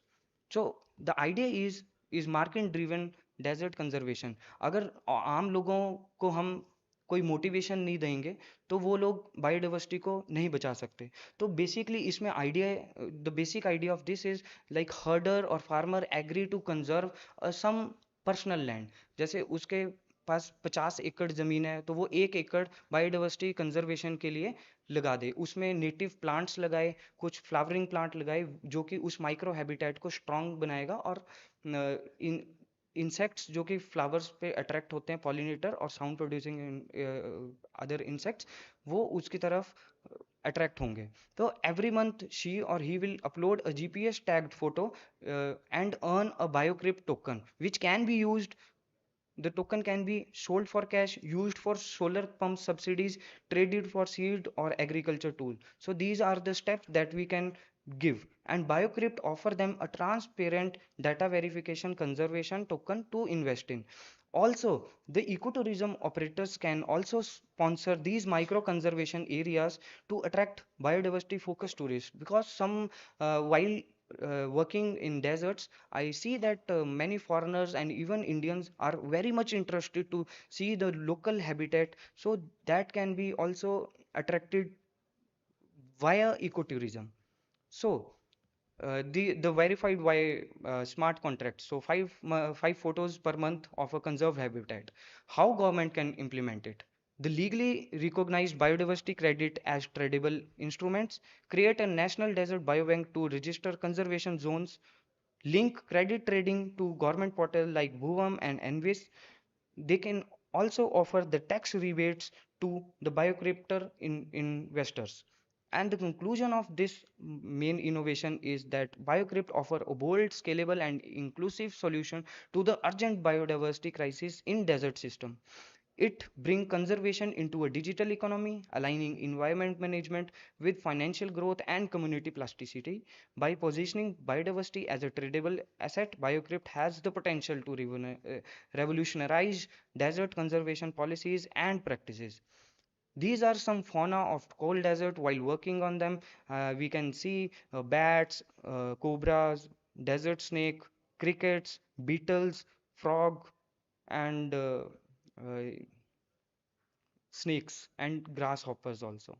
So now I want to say that biodiversity conservation is essential. It is not optional. So we have to do it. It is very and in these areas which are very fragile, we should do this. And now Dr. Ehsan will continue with the cold desert. Thank you, Manal. Good afternoon to all dignitaries and dear participants. My topic is started from cold desert. In India, the prominent cold deserts are found in North Himalaya, which include Ladakh and two districts of Himachal Pradesh, that is Lahaul and Spiti. According to Biogeographic Zone of India, Ladakh comes under the Trans-Himalayan region, which have own unique features and diverse in ecosystem. There are some characteristics and topographic features of cold desert, which have such as low temperature, high altitude, low rainfall, high wind velocity, dispersed vegetations, and thin population. However, these biodiversity zones are very, very interesting for the conservations of biology. In the high altitude regions, insect pollinators such as non-apis bees and horflies, butterflies, and beetles are very important role in pollinations, but also critical play in sustaining both wild flora and cultivated crops. Due to recent technologies, they face many challenges such as use of insecticide, pesticides, such as climatic change, such as anthropogenic activities, habitat destructions, and the disrupts of traditional agroecological system. This is the map of Ladakh, which consists of two districts. One is Leh, second which is colored in red. This is Kargil. Both combinedly known as Ladakh. Next photo is the desert plain area where unique animals is yak. So main point is unique ecosystem of cold desert. High altitude cold desert with extreme low climatic conditions, low rainfall, high ultraviolet radiations, and freezing winter. Ladakh in the rainbow shadow of Himalayas, making it arid and barren yet ecologically unique. This is some photographs of Ladakh and showing the different topographic, some dispersed vegetations, barren mountains, various only vegetation seen in valley regions where availability of waters and snow-capped mountains. These are some topographic features of Ladakh cold desert. So in this presentation, we only highlight important insect pollinators, which we recorded in our PhD research. These are the most prominent insect visitors of different crops, field crops, and fruit crops. Fruit crops include such as apricot, apples, and almond. And the field crops include medicinal important crop that is buckwheat, mustard, medicinal plant, dandelion, and a fodder crop that is alfalfa. These all crops, these crops during the flowering seasons in high altitude, various insect attract in higher amount. Some of the species of bumblebees, which are only adaptable organism or adaptable animals in cold desert. And some species are anthopora, such as Andrina epitala, such as Amygdala confusa, and such as Anthurium species, which are very dominantly found in that region. These are some wasp species, which is only visiting during the flowering seasons, and some dipteran flies, such as tachinid flies, such as seraphid flies, and one coccinellity coleoptera, which are recorded during the flowering seasons. All these not only visitors, they are a good pollinator parameters such as foraging rate, foraging duration, and pollen count. These are some butterflies of cold desert Kargil, Ladakh. During our PhD, I captured these all photographs. So, what we do for fragile ecosystem conservation? Very slow ecological recovery due to harsh climate condition. The ecosystem can be long-lasting. Sensitive climate change, anthropogenic activities like tourism and infrastructure development, which are mainly distractions of habitat loss and breeding behavior. Even though small, often overlooked, insects are vital, important pollination, such as nutrient cycle, supporting biodiversity in Ladakh ecosystem. Biodiversity is essential to the stability, resilience, and long-term survival of fragile ecosystem, as it supports vital ecological process, safeguard against environment disrupt, and sustain both local communities and global ecological balance. Now, some key points for conservation of insect pollinators in Ladakh. They play a critical role in pollinations, decompositions, and food chains.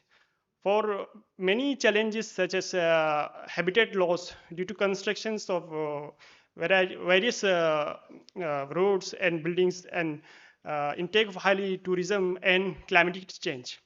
Now, some solutions we were doing in features for yearly continually monitoring and field survey, composite cultures of fruits and field crops, and public awareness in different institutes at school level to college level. In sense, Indian cold deserts are natural laboratories. Research must approach them with scientific curiosity, cultural sensitivity, and ecological responsibility. They are not just landscape, but living systems with lessons for climate adaptation, resilience, and planetary exploration. These three insect organisms are recorded from Kargil, Ladakh. One is cricket species, which is new species from new species, new records, and one is a wasp species, Scolia species, which is new record for India, and Meleturga clavicornis, which is new genus and new species for India, new records for India. It's a good, it is a good pollinators of alfalfa and buckwheat. Then we construct some objectives to conserve our pollinator biodiversity in Trans-Himalayan region cold desert. First objective, documents and monitoring insect pollinator diversity. Second, design and develop innovative tools and technologies. Third, promote pollinator-friendly practices, raise awareness and building capacity, and formulate data-driven policy and recommendations. First, documentations and monitoring insect pollinator diversity. For collection and data, field survey may use in future AI-assisted image recognition. Develop open access digital platform for continuous data collection and visualizations of pollinators and their habitat. We can use boroscope for insect activity record in remote sense area, and we can use for identifications of insect, record of insect via use of AI naturalist apps. For design and develop innovative tools, we can use different make apps, and we can use different traps. In case of fruit crops, we can use these long types of traps in field, and in field crops we can these two types of trap for collections of insect. Promote pollinator friendly practices.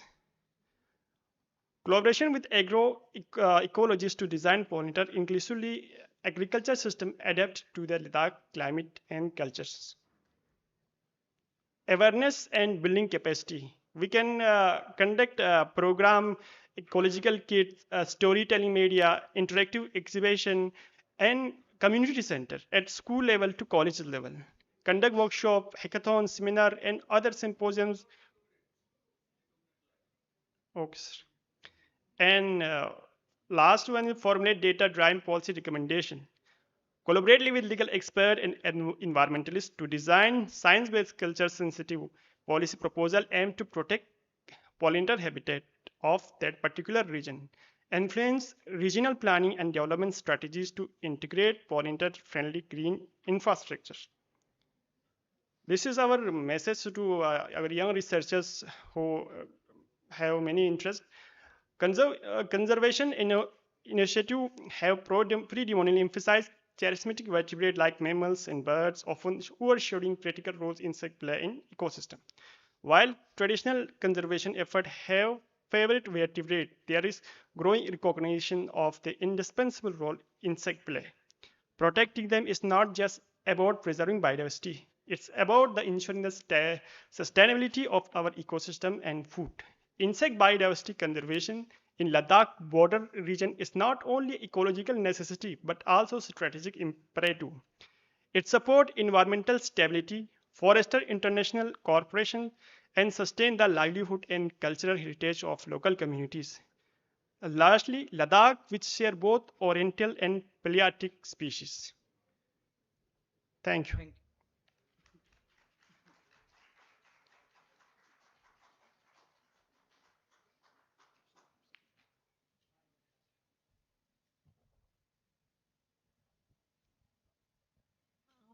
Okay, nice presentation. Thank you. How many cricket species new record you have recorded from this hot and cold desert? Ma'am, total New 40 record. in deserts we have two new records of Orthoptera, which include cricket and katydid, and plus we have two crickets which is discovered from hot deserts from Rajasthan, and there is like three new records from deserts, two from cold desert and one from hot desert in Jaisalmer. Okay. Then you have checked out this Orthoptera checklist which has been recently published by ZSI So, 2024. yeah, in 2025 we have discovered this new species. No, you checked out this Yes, checklist. yes. Huh? Actually, my guide is Dr. Ranjana Jaswara. We basically work on the taxonomy and acoustic of cricket insects, and we do check keys and No key checklist of this Orthoptera yes, published by ZSI recently. yes, This is online. You have checked out? yes, yes, ma'am. Okay. Yes. Then you find this Apollo butterflies at Ladakh or not? जी ma'am. Ladakh, you find Yes. Apollo butterflies. Yes. Where? Changla side ma'am. Changla? Changla. Changla. Changla. This Khardungla pass, that is Khartoum, Changla. very good habitat for Yes. this Apollo butterflies. Yes, ma'am. But during my PhD, I work only in Kargil district. Kargil district. Yes. That you they could not collect these. No, ma'am. I just seen, but I did not collect any species from Leh district. I only collected species from Kargil district, which where we selected only 7 crops, which include 3 crops, 3 fruit crops include apricot crops, apples and almond, and 3 field crops, that is buckwheat, mustard, and alfalfa, and 1 medicinal plant, that is dandelion. Then you find any poaching of these butterfly in Ladakh? No. Or of any other insect fauna you find out? No, ma'am. You observed, you seen nothing? I never seen anything that. I just know which species are. No poaching. No poaching. Sure. I never seen, ma'am. Then you have shown this digital equipment, that is it feasible at farmer level? Yes, ma'am. It is very feasible. Like सभी के पास phone होता है. No, that is okay, but for another GPS you are telling, na? GPS that will be fitted or that will be powered by some institutes. जैसे कृषि विज्ञान केंद्र के साथ डायरेक्ट संपर्क होता है जो हमारे फार्मर्स होते हैं, तो हम कोलैबोरेशंस पे ऐसे काम कर सकते हैं जिसमें वाइल्ड लाइफ, फॉरेस्ट, ZSI और कृषि विज्ञान केंद्र एक ऐसा नेटवर्क बनाए जो कि फार्मर्स को भी इंकरेज करे वाइल्ड लाइफ पैचेस बनाने के लिए. वो उस ऐप के ज़रिए उनको सब्सिडीज मिल सकती है. Even they can buy agriculture seeds and other equipments. और जो ग्रेजर्स हैं जिनको ये सब चीज़ें नहीं चाहिए, those biocrypt token can be converted into a cash. तो अगर उनको ये मोटिवेशन मिलेगी कि हम बायोक्रिप्ट टोकन्स ऐड करके हमें पैसे मिलेंगे, तो हर कोई अपने पर्सनल लैंड में भी एक छोटा पैच बनाएगा, which is very important. I want to say that micro level habitat हमें करना ही पड़ेगा. micro level से नहीं करेंगे. It is a pillar. It is a pillar. We cannot imagine to conserve a macro habitat if we do not conserve or make a strategies to conserve a micro level ecosystem. Okay, then it will give employment to youths also. Exactly, ma'am.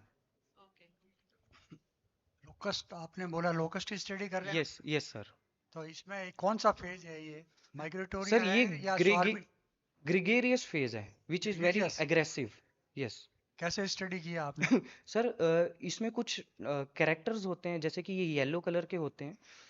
जब gregarious phase में होते हैं तो ये थोड़े से reddish colour हो जाते हैं. इनके स्पाइन्स और स्पर्स जो होते हैं लेग्स में, वो काफ़ी अराइज कर जाते हैं. ये सब चीज़ें होती हैं. आप जो है रूनवाल थ्योरी देख लीजिए. रूनवाल साहब की थ्योरी है. यस. फेज थ्योरी, उसमें 6 स्ट्राइप्स और 7 स्ट्राइप्स आई के अंदर. यस. उसको आप नोटिस कीजिएगा, तब मालूम पड़ेगा कि ये माइग्रेटरी है या सॉलिटरी है. Yes sir. उससे आपको स्टडी करेंगे पता लग जाएगा आपको उसमें। Yes yes doctor Ronwal face theory okay sir of eye strips, yes sir कब ये माइग्रेटरी होगा, कब ये सॉलिटरी होगा। यस आप देखिए आपके जो स्पेसिमेन है वो क्या है, हाँ जी आई स्ट्रिप्स है, ओनली आई स्ट्रिप्स।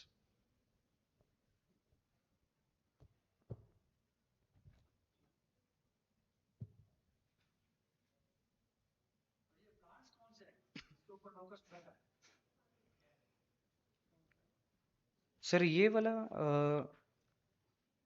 ये आई थिंक इट इज जीजीफस 3। मुझे सर फ्लोरा का इतना आइडिया नहीं है, बट ये है कि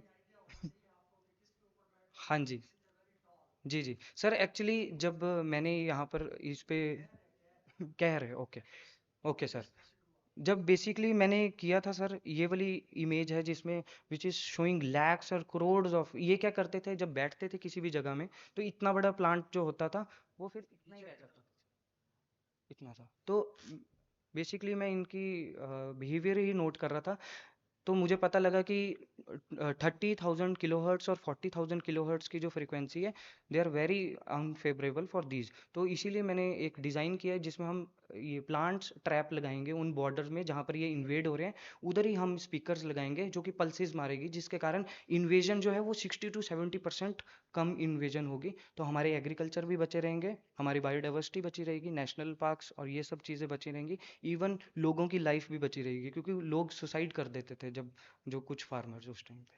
हाँ thank you thank you.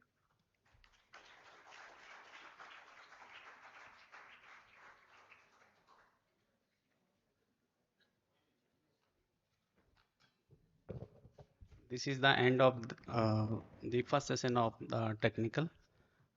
Now it's time for lunch. You are all invited for the lunch at first floor of this hotel, including media persons.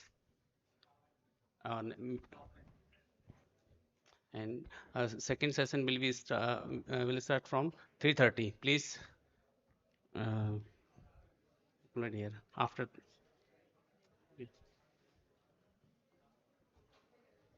Pen drive उधर लगा हुआ है, ये दिखा नहीं।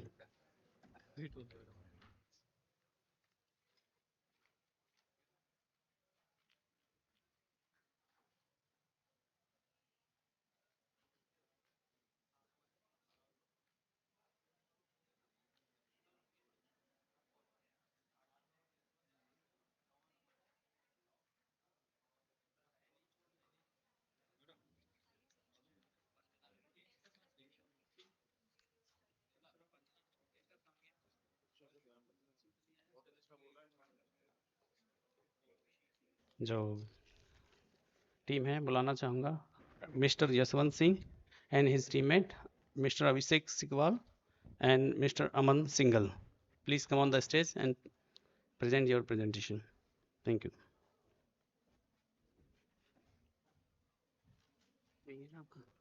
हाँ group 8। Good afternoon everyone. I hope सब आप ड्रीमी और स्लीपी फील ना कर रहे हो जैसे हम लोग फील कर रहे हैं। तो एक बार आप सभी की नींद उड़ाने के लिए तो हम स्टार्ट करते हैं। हमारा प्रेजेंटेशन का टॉपिक जो था वो डेजर्ट इकोसिस्टम के ऊपर ही था, और इसमें हमने जो फोकस किया है we are focusing on local communities and their participation regarding the conservation of Thar ecosystem and the desert biodiversity. So we have first of all named it as Thar the Sentry on the Western Front. We have arrived on this name because of we can all notice the Thar Desert lies on the western front of the nation and act as a sentry which saves us from all the adversities with our neighboring fellow beloved countries as well as the encroachers.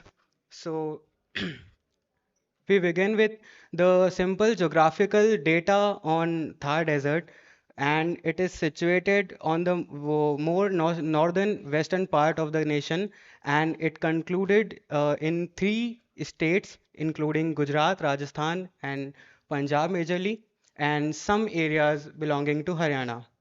Rajasthan में 12 aired regions हैं जो district के जो Thar desert में आते हैं। इसमें साथ ही अगर हम और बात करें तो आप सभी जानते होंगे कि यहाँ पर जो रेनफॉल है वो काफ़ी नॉमिनल है, काफ़ी एवरेज है, जो कि सबसे ईस्टर्न साइड पर मैक्स टू मैक्स 400 mm पर जाती है, और at the western front it is only और बिलो 100 mm।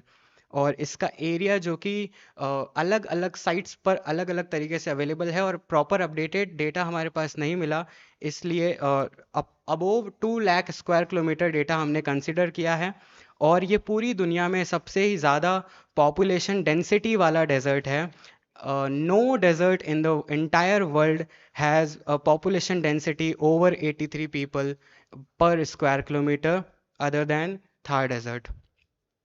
ये तीसरा सबसे बड़ा बायोजियोग्राफिकल रीजन है हमारी कंट्री का, out of total 9 biomes, and it has soil considering sandy soils, alluvial plains and etcetera. और ये इसका एक मोटा मोटा मैप है। इसके बाद में हम अगर हम बात करें कि जो भी राजस्थान से बाहर के आउटसाइडर लोग हैं, they see Rajasthan and Thar desert as a मरुस्थल and a barren land, but it is not a barren land for its people. It is our mother. She is our mother. And if एक बहुत ही famous quote और dialogue है एक movie का कि अगर किसी की माँ बदसूरत होती है, क्या उसका बच्चा उससे प्यार नहीं करता? वो करता है, जैसे हम अपनी माँ से प्यार करते हैं। और इस माँ ने हमें इस कंकड़ पत्थर से भी बढ़कर बहुत कुछ दिया है, और तो उसी के लेकर हम कुछ बात करना चाहते हैं। यहाँ पर मिनरल्स मिलते हैं काफ़ी सारे, लाइमस्टोन, मार्बल, फोस्फोराइट, जिप्सम, जिसका एक्सकेवेशन कमर्शियली और इंडस्ट्रियल पर्पस के द्वारा होता है। साथ ही यहाँ पर काफ़ी इंडिजिनस ग्रासेस और प्लांट स्पीसीज मिलती हैं, जैसे कि सेवन और धामन ग्रासेस, जो कि ओरण और गोचर भूमि में लगाई जाती हैं, और जिसके ग्रेजिंग पर यहाँ का जो एनिमल हस्बेंड्री का पूरा सेटअप है, पूरा एक ऑक्यूपेशन है, जिसके ऊपर काफ़ी सारी कम्युनिटीज़ की पूरी लाइवलीहुड डिपेंड करती है, वो इन घासों का फ़ायदा लेकर वो अपने एनिमल हस्बेंड्री को चला रहे हैं, उनसे जीवन यापन कर रहे हैं। काफ़ी सारे endemic faunal and floral species पाए जाते हैं, जो कि मेजॉरिटी पार्ट सिर्फ और सिर्फ इस थार डेजर्ट में ही पाए जाते हैं, including chinkara, desert fox, fox, black buck, godawan etcetera. काफ़ी फ्लोरल स्पीसीज हैं जैसे रोइडा, केर, फोक, बाजरी, जिस पर काफ़ी एक पुरानी एक कहावत है जो कि ऐसी है कि बाजरी का सोगड़ा, मोठन की डाल, आंकड़े की झोपड़ी, फोगन की बाड़, देखी राजा मान सिंह तेरी मारवाड़। तो इसका अगला हमारा ये पार्ट है कि जो कल्चरल सलायंस ऑफ थार क्या है, क्या क्या उसके एक्सपेक्ट हैं, जिससे हम मान सकते हैं कि थार डेजर्ट हमें क्या क्या देता है।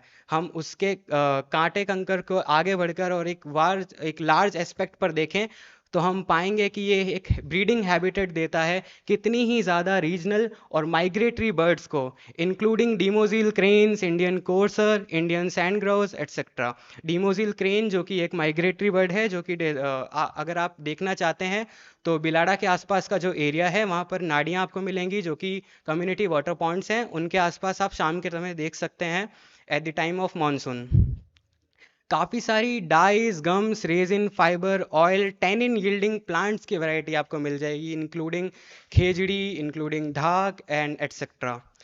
और यहाँ के जो लोग हैं, जो लोकल कम्युनिटीज़ हैं, जो लोकल ट्राइब्स हैं थार के, वो इस सब को संजो कर रखने के लिए, for the conservation of it, they have developed some pastures, sacred groves which are called orans, and have maintained the preservation of forming गोचर्स भूमि। गोचर्स भूमि एक ऐसी जगह होती है जहाँ पर उनके लाइफ स्टॉक चरने जाते हैं, और एक सिस्टमैटिक ग्रेजिंग सेशन होता है, ग्रेजिंग पीरियड होता है, जिसको लेकर जो पास्चर लैंड्स होते हैं, जो कि केवीकेज और काजरी भी उसमें डेवलप करने में हेल्प करता है, उसका एक प्रॉपर सिस्टमैटिक सेटअप होता है कि वो 1 साल की ग्रेजिंग होती है, अगले साल वो सीड बैंक के लिए यूज़ होता है, फिर आफ्टर द अल्टरनेटिव ईयर फिर वो उसमें ग्रेजिंग करा जाते हैं।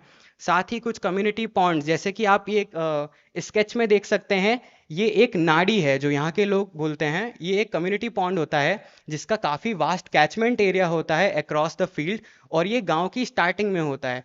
ऐसी नाड़ी एक गांव में मेन होती है जिसको गवाई बोलते हैं, और उसके अलावा अलग अलग नाड़ी होती है, वो हो सकता है उनके रीजनल डेटी के ऊपर नाम हो, और वो काफ़ी केसेस में एनिमल्स के नाम होती है, वाइल्ड लाइफ के लिए भी वो ये इसका काम करवाते हैं। तो यहाँ के लोकल कम्युनिटीज़ काफ़ी ज़्यादा इन्वॉल्व हैं अपने बायोडिवर्सिटी को और अपने इन्वायरमेंट को कंजर्व करके रखने में, उसको प्रिजर्व करके रखने में अपनी ट्रेडिशनल विजडम के द्वारा।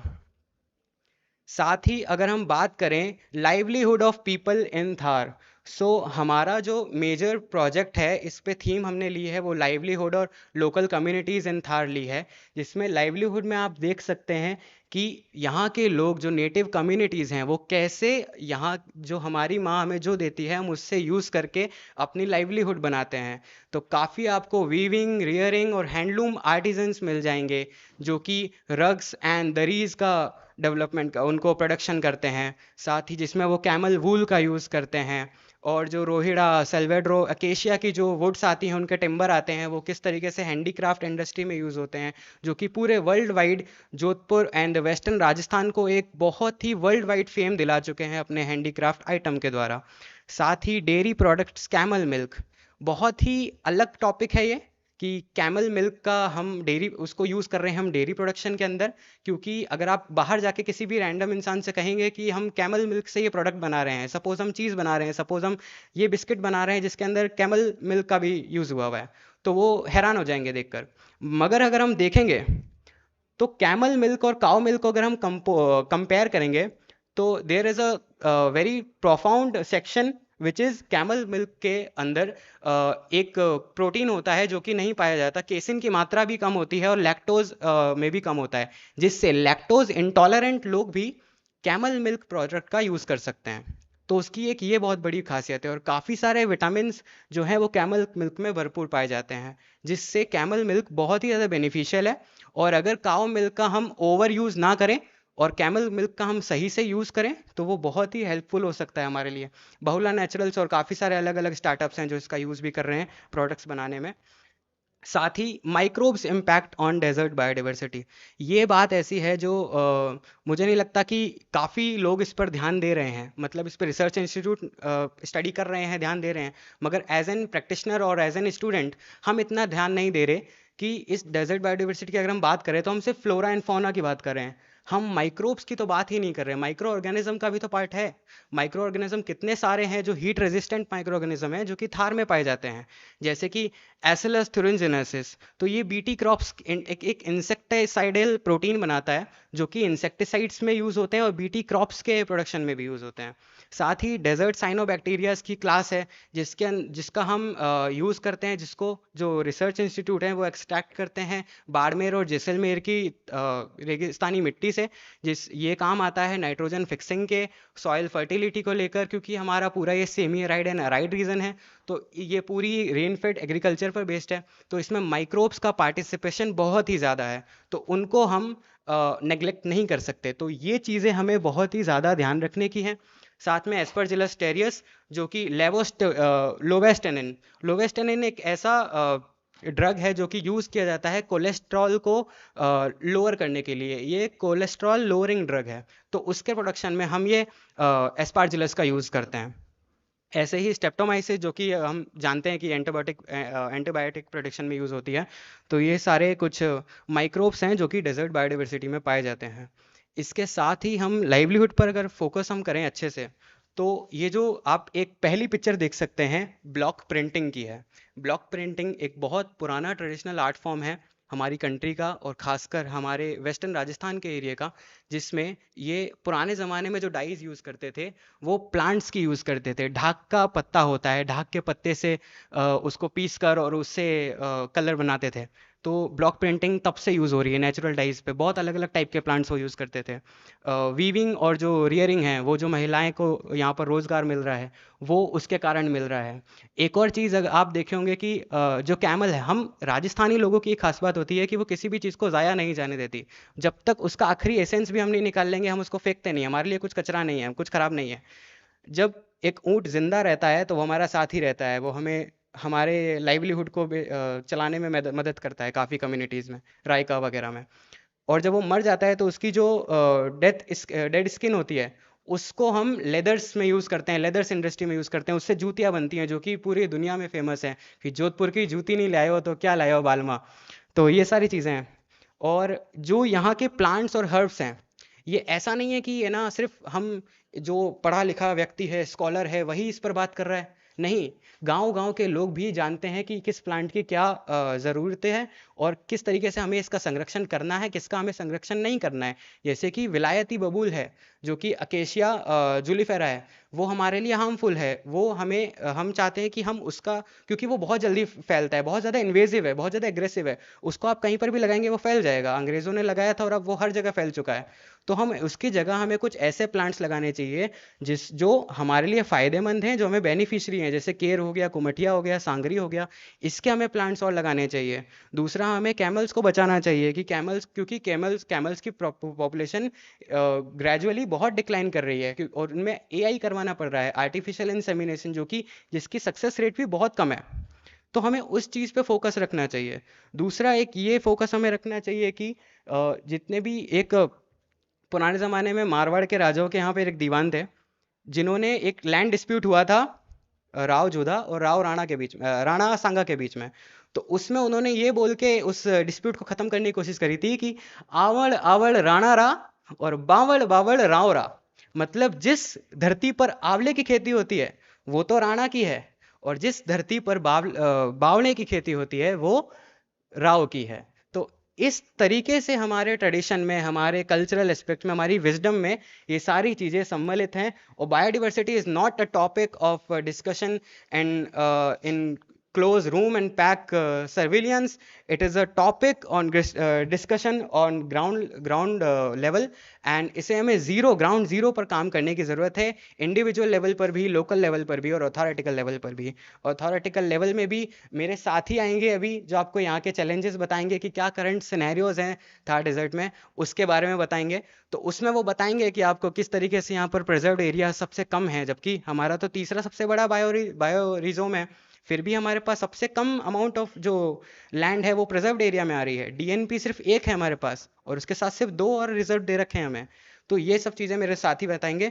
और इसके साथ ही लाइवलीहुड की अगर हम बात कर रहे हैं तो I'd like to call my friend Aman Singhal to give a brief upon the local communities in Thar and their participation in conservation of local fauna and flora and their biodiversity.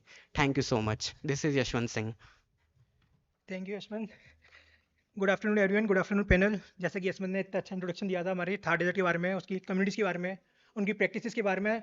अगर हमें Thar desert को conserve करना है तो हमें modern ways के साथ थोड़ी लोकल कम्युनिटीज़ की हेल्प तो लेनी पड़ेगी, क्योंकि उनसे ज़्यादा नॉलेज और किसी के पास नहीं है।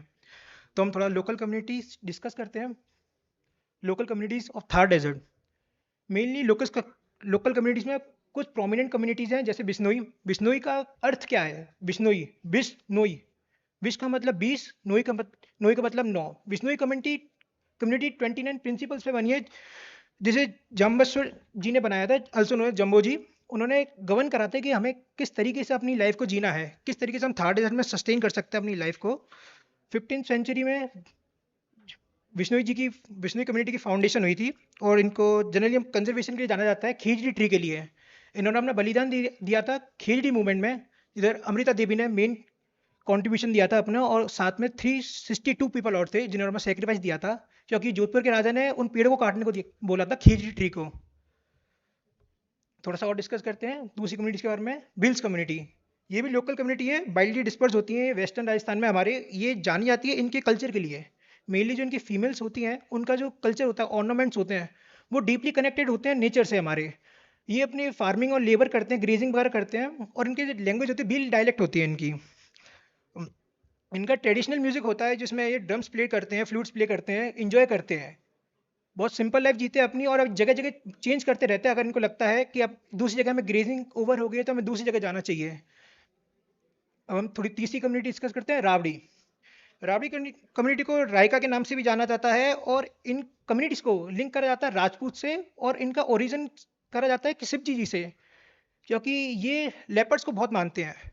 लेपर्ड्स को ही पूछते हैं, दिखती की तरह पूछते हैं कि लेपर्ड्स को, क्योंकि शिवजी लेपर्ड्स की स्किन पहनते हैं। ये टेम्परी शेल्टर्स में रहते हैं, और इनका मेन जो एक फेयर होता है Pushkar camel fair. Camel fair इसलिए करते हैं क्योंकि कैमल को ही पूछते हैं, उसे वन माता मानते हैं, मतलब प्रोटेक्टर ऑफ कैमल्स। इनका जो आइडेंटिफिकेशन है रावड़ीज कम्युनिटी का, मेनली वुमेन्स का, उनके टैटूज से होता है।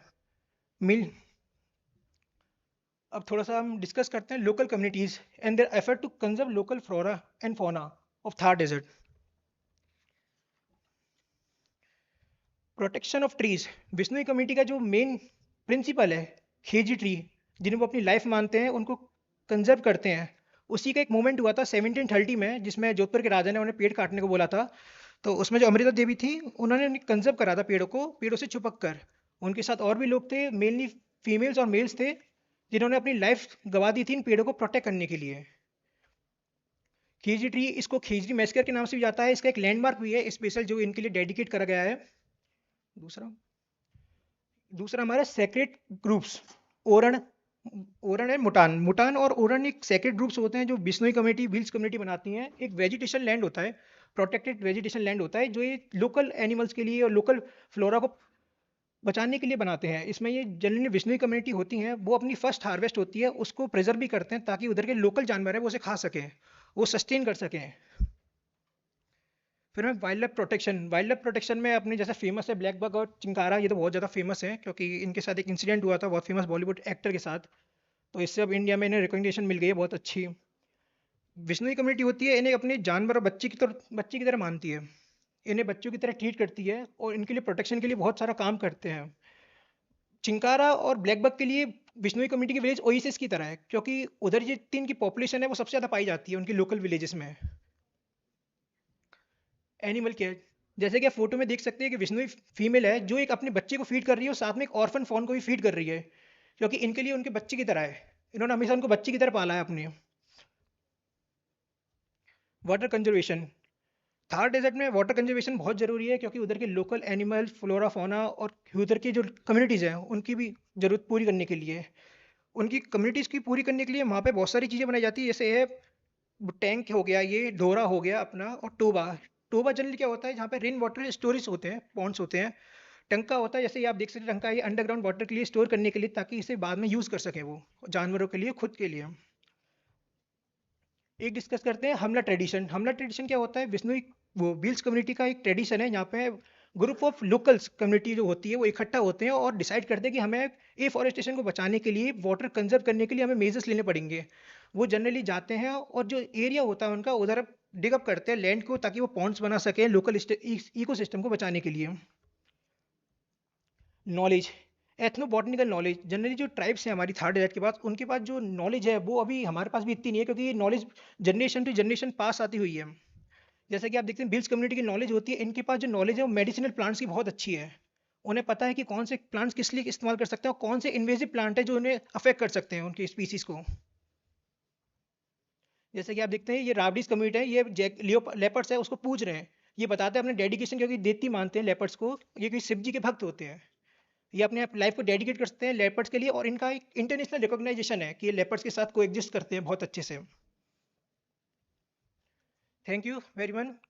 मैं अपने फ्रेंड अभिषेक को बुलाना चाहूँगा, क्योंकि थार डेजर्ट को बचाना जरूरी है, और जो मैन मेड कॉजेज हो रहे हैं उनसे थार डेजर्ट की में बहुत ज़्यादा चेंजेस आ रहे हैं। बायोडाइवर्सिटी हो गया, टोकल ट्राइब्स के लिए चेंज हो गया, तो मैं अपने फ्रेंड को बुलाना चाहूँगा, डिस्कस करें थोड़ा। Thank you everyone. Thank you Aman. मेरा नाम अभिषेक है। तो जैसा कि आप लोग देख सकते हैं इस स्लाइड पे मैं बताना चाहूँगा कि रिसेंट केस सिनेरियोज और जो चैलेंजेस फेस करे गए हैं हमारी वेस्टर्न राजस्थान की बायोडाइवर्सिटी को। तो जैसे हमारा वर्ल्ड आगे बढ़ रहा है तो हमको, और जो पॉपुलेशन ग्रोथ जिस हिसाब से हमारी आगे बढ़ रही है, हमको रिसोर्सेज, एनर्जी, सब चीज़ की रिक्वायरमेंट है। पर हम रिसोर्सेज हाथों पे तो नहीं उगा सकते, हमको थोड़ा बहुत मतलब माइनिंग वगैरह सब कुछ करना पड़ता है ताकि हमको रिसोर्सेज मिल सके और सब कुछ हो सके। हमको फूड से लेके वेजिटेशन, शेल्टर, सब चीज़ के लिए रिसोर्सेज की रिक्वायरमेंट है। चलो हम एक सिंपल एग्जांपल लेते हैं इलेक्ट्रिसिटी का। मेरे सामने पड़ा हुआ लैपटॉप इलेक्ट्रिसिटी से चल रहा है, ये पूरा का पूरा स्क्रीन, आपका मोबाइल फ़ोन, सब कुछ हमारी इलेक्ट्रिसिटी से चलता है। पर इलेक्ट्रिसिटी प्रोड्यूस करना इतनी कोई आसान बात नहीं है, क्योंकि उसके लिए हमको चाहिए कोल, पेट्रोलियम, जो कि माइनिंग से प्रोड्यूस होता है, और माइनिंग करने के लिए बहुत हेक्टिक प्रोसेस है और थोड़ा कॉस्टली भी पड़ता है। तो हमको कुछ एक, और वो रिन्यूएबल भी नहीं है, अगर वो ख़त्म हो गया तो मतलब हो गया, उसको हम वापस रिप्लेनिश भी नहीं कर सकते। तो हमारा जो वेस्टर्न राजस्थान और थार डेजर्ट है वो इस टाइम हमारे नज़रों में आता है, क्योंकि यहाँ पे अबंडेंस ऑफ सनलाइट रहती है throughout the year, just for some months like monsoon season जो 2 से 3 महीने तक रहता है, तब तक मतलब उस टाइम हमको इतनी सनलाइट नहीं मिलती। बट बाकी पूरे टाइम हमारा जो पूरा का पूरा डिस्ट्रिक्ट्स है, जैसे कि जैसलमेर, बाड़मेर, जोधपुर, पाली, चूरू, ये सब थ्रू आउट द ईयर अपने सनलाइट से कवर, मतलब सनलाइट प्रेजेंट रहती है। तो यहाँ पे हम सोलर पावर प्लांट्स आजकल बहुत एक ट्रेडिशन में चल रहा है कि बहुत, जैसे एक एग्जांपल है बड़ला सोलर पावर प्लांट है जो अपने बड़ला रीजन में है, जोधपुर डिस्ट्रिक्ट के, जो दुनिया का सबसे बड़ा सोलर पावर प्लांट बन चुका है, जो फैला है कम से कम 1400 एकड़ के अंदर, और जो प्रोड्यूस करता है 2200 से ज़्यादा मेगावाट एनर्जी।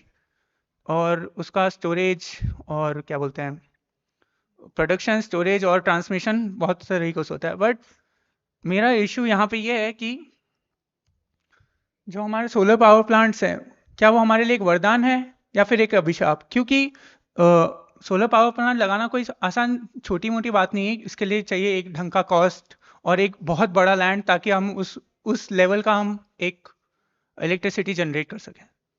तो उसके लिए हमको बहुत सारी चीज़ें प्रॉब्लम फेस करी हमारी बायोडाइवर्सिटी ने, जब से ये है ना सोलर पावर प्लांट्स लगने स्टार्ट हुए हैं। कुछ मैं बताना चाहूँगा, जैसे इकोसिस्टम और बायोडाइवर्सिटी इम्पैक्ट्स हैं इस सोलर के, जैसे कि हैबिटेट लॉस। जैसे हमको एक बड़ा लैंड चाहिए, तो हमको एक बहुत बड़ा एरिया क्लियर करना पड़ता है, जो कि मतलब जो उसमें कंसिस्ट होंगे यहाँ के native trees, herb, shrubs like khejri का पेड़ और ये बबूल का पेड़। तो हमको वो पूरा एक एरिया क्लियर करना पड़ता है आउट ऑफ एवरीथिंग, कि हम वहाँ पे वो सोलर प्लांट लगा सकते हैं। तो इसकी वजह से हमारे बहुत सारे और जो भी एनिमल्स वहाँ पे रहते हैं उनका भी हैबिटेट लॉस हुआ है।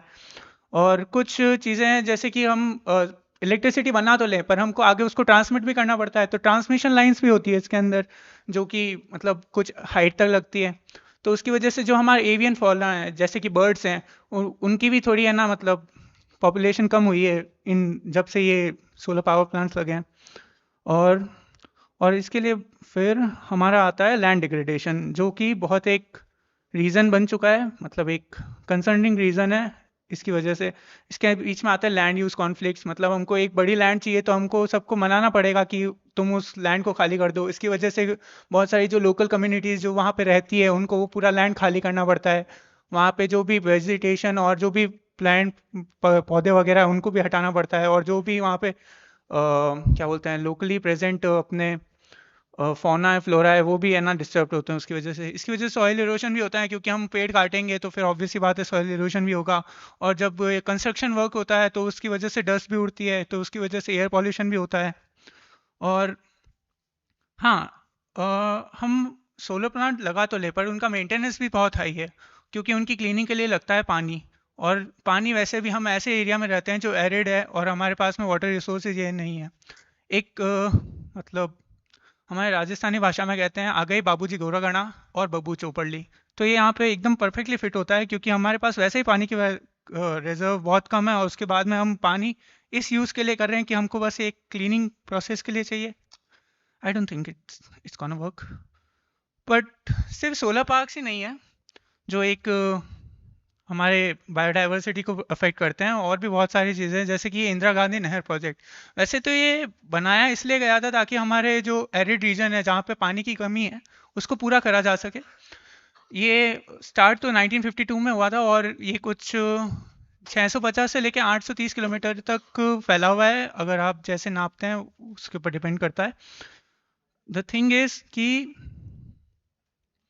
ये ओरिजिनेट होता है सतलज और ब्यास कॉन्फ्लुएंस में पंजाब में, और ये आता है हमारे थार राजस्थान तक, थार डेजर्ट ऑफ राजस्थान में। इसमें दिक्कत ये है कि हमने जब ये इसकी प्रपोजल हुआ था तो उसके बाद में बहुत सारे डिस्प्यूट्स और है ना ओरिजिनेट हुए थे, उस टाइम भी हुए थे, और ये अभी तक कुछ इसके लॉन्ग टर्म इफेक्ट्स भी है जो हमको अभी तक इफेक्ट कर रहे हैं। उस टाइम हमारी ये जब इसका कंस्ट्रक्शन स्टार्ट हुआ था तो हमको बहुत सारा लैंड चाहिए था, तो हमने वो लैंड भी खाली करवाया है, डिवाइड करवाया है, ट्रीज हटाए हैं, सब कुछ हटाया है, ताकि ये कैनाल बन सके। पूरा का पूरा हैबिटेट लॉस भी हुआ है, फ्रेगमेंटेशन भी हुआ है, और इसकी वजह से और जो लॉन्ग टर्म इसके इफेक्ट्स हैं वो होते हैं वाटर लॉगिंग। वाटर यहाँ पे इकट्ठा हो रहा है, सॉइल सैलिनिटी, सॉइल की जो सैलिनिटी वो बढ़ती जा रही है, और वाटर टेबल का भी डिस्ट्रप्शन हो रहा है इसकी वजह से। और फिर सिर्फ ये दो ही रीज़न है, और बाकी एक अर्बनाइजेशन भी एक बहुत बड़ा फैक्टर है जो हमारे बायोडाइवर्सिटी को इफेक्ट करता है थार रीजन की। क्योंकि फिर हम लग्जरी तो हम छोड़ना चाहते नहीं, क्योंकि आज भी हम इस पैरामीटर में बैठे हैं जो कि फुल्ली फ्लेज्ड है एसी वगैरह से, पर हम छोड़ना तो इसको तो भी नहीं चाहते ना। तो एक ये भी एक सबसे बड़ा फैक्टर बन चुका है। वैसे ह्यूमन से ज़रूरी नहीं है कि हमारे बायोडाइवर्सिटी को इफेक्ट करते हैं, कुछ एलियन स्पीशीज इन्वेजन भी है जो हमारे लोकल फौना को है ना से डिस्टर्ब करती है, जिसकी वजह से हैबिटेट मतलब जो हमारे लोकल स्पीशीज़ हैं वो गायब हो रही हैं। ये जो इन्वेजिव स्पीशीज़ है वो बाहर से लाई जाती है, तो उसकी वजह से हमारे कंपटीशन भी बढ़ रहा है रिसोर्सेज के अंदर। जो एलियन स्पीशीज़ है वो यहाँ का वाटर, सनलाइट और चीज़ें यूज़ करती है जो हमारे लोकल नेटिव प्लांट्स को ज़रूरत होती है, पर वो उनको लेने नहीं देती, वो खुद पहले लेके डेवलप हो जाती है, जिसकी वजह से फिर हमारे लोकल नेटिव स्पीशीज़ भी गायब हो रही है। इकोनॉमिक इम्पैक्ट से ये एक वीड की तरह काम करते हैं। जब भी हमको कोई कैश क्रॉप या फिर कोई ऐसे कंजम्पशन क्रॉप है उसके बीच में ग्रो कर जाएंगे तो फिर ये सारा न्यूट्रेंट खींच लेते हैं, जिससे हमारे जो कैश क्रॉप्स है वो भी ख़राब होते हैं, तो फिर इसकी वजह से इकोनॉमिक एक इम्पैक्ट भी आता है। और ये कभी कभार है ना जहरीले भी होते हैं, तो इसकी वजह से कभी कभार जो हमारे फौना वगैरह है, अगर वो उसको खा लेती है गलती से तो फिर उनकी भी डेथ हो जाती है, क्योंकि इसमें कभी कभार टॉक्सिक सब्सटेंसेस भी होते हैं। हाँ, ये कुछ एग्जांपल्स हैं। आजीमोन मैक्सिकाना ये है हमारा नेटिव है, ये हमारा नेटिव है ट्रॉपिकल अमेरिका का, और इसको कहते हैं कतेली का फूल।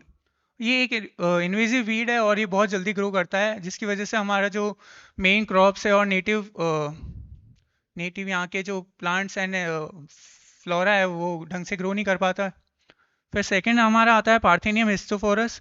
इसको हम जनरली कॉमनली कहते हैं सेंटा मारिया, जो नेटिव है अमेरिका का, और ये बहुत जल्दी ग्रो करता है। इसकी एग्रेसिव ग्रोथ है और इसकी वजह से हमारे एग्रेसिव ग्रोथ की वजह से जो क्रॉप यील्ड है वो बहुत कम हो चुकी है।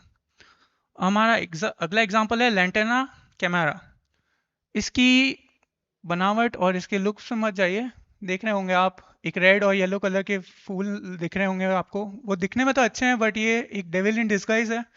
ये compete करता है resources like sunlight, water, nutrients सबसे, और इसके अंदर कुछ सेकेंडरी मेटाबोलाइट्स भी प्रोड्यूस होते हैं, कुछ केमिकल्स इक्वेशन है जो भी इसके आसपास के प्लांट होते हैं उसको ये है ना उसकी ग्रोथ को ये अफेक्ट कर देता है, उसको ग्रो नहीं होने देता, और ये खुद है ना सारा न्यूट्रिएंट लेके बहुत रैपिडली ग्रो करता है। फिर एक लास्ट हमारे पास में एग्जांपल है एग्रीटम कॉन्जोइडस, ऑल्सो नोन एज बिली गोट वीड। ये होता है नेटिव अपना साउथ अफ्रीका और अमेरिका का, और कुछ पार्ट्स ऑफ वेस्ट इंडीज़ में भी पाया जाता है। इसके अंदर हाई रिप्रोडक्शन पोटेंशियल होता है, और due to lack of natural predators अभी तक ये फिर एज ए इन्वेजन में सक्सेसफुल है, क्योंकि इसके कोई प्रेडेटर नहीं है, कोई इसको खाने वाला है नहीं, तो फिर ये ग्रो करता रहता है। चलो ये तो हुई बातें कुछ चैलेंजेस जो फेस करते हैं हमारी बायोडाइवर्सिटी पर, हमको कुछ चैलेंजेस भी मतलब कुछ मेजर्स भी हैं ताकि हम इन चैलेंजेस को है ना मेजर मतलब काउंटरैक्ट कर सकें। इसमें पहला आता है strategic zoning and land use. तो इसमें क्या है, हमको एक पर्टिकुलर एरिया जैसे कि माइग्रेशन रूट है किसी भी बर्ड का जो हमारे यहाँ आती है, तो हम उसको ध्यान में रखते हुए अपनी सोलर पावर प्लांट या कोई भी इंडस्ट्री है वो सेटअप करें, ताकि हम उनकी मतलब उनकी पॉपुलेशन और उनको ढंग से मतलब कुछ इफेक्ट ना हो उनको। प्रमोट एग्रीवोल्टेक सोलर प्लांट्स, जैसे सोलर प्लांट्स अपन लगाते हैं तो अपन को बहुत बड़ी ऐसे एरिया की ज़रूरत पड़ती है, तो हम एक काम कर सकते हैं, जो अपना एग्रीकल्चर फील्ड है किसी का भी, उसके अंदर अपना सोलर प्लांट का मतलब छोटा सा अपने लेवल पे एक सोलर प्लांट लगा सकते हैं, ताकि अपन अपने जीवन का मतलब अपने कुछ एक्सपेंसेस कम कर सके इलेक्ट्रिसिटी के मामले में। और कुछ कैनाल जैसे कि मैंने कहा इंदिरा गांधी नहर प्रोजेक्ट, उसके जो उसका जो मतलब ऐसे है उसके ऊपर भी हम ये लगा सकते हैं। बायोडाइवर्सिटी इम्पैक्ट असेसमेंट, इसमें क्या है कि हम पहले जो भी मल्टीनेशनल ऑर्गेनाइजेशन है जो भी अपना है ना मतलब ऐसे काम करना चाहती है, रुक जा ना में, अच्छा मेरा टाइम ओवर हो गया। ओके, ये कुछ और मेजर्स हैं चैलेंजेस को काउंटर करने के लिए। Thank you.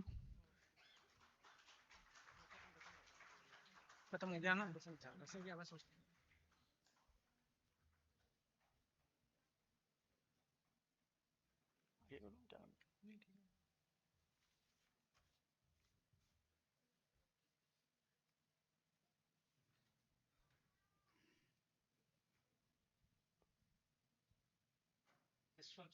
हाँ जी,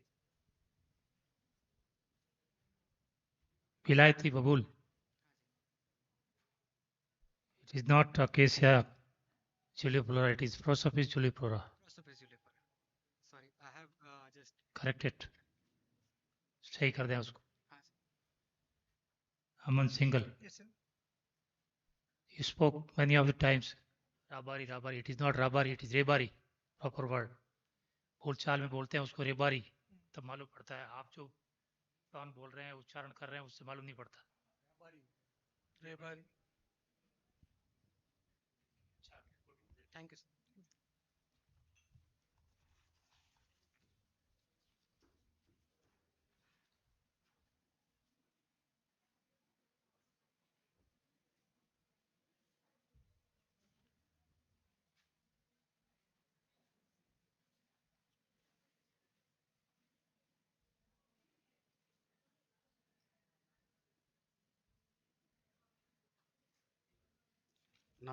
Now I would like to invite Miss Priva Chauhan. Okay, please wait.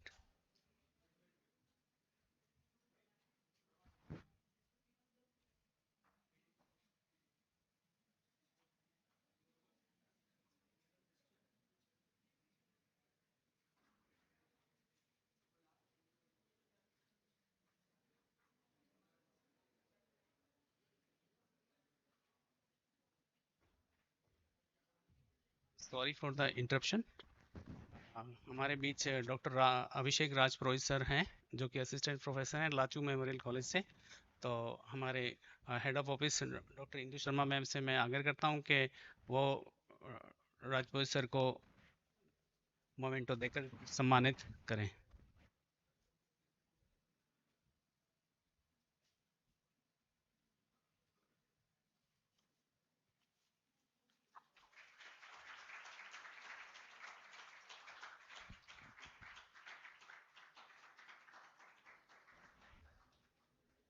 Thank you Rajpurohit sir, जो आप इस प्रोग्राम में आए और इस प्रोग्राम की शोभा बढ़ाई.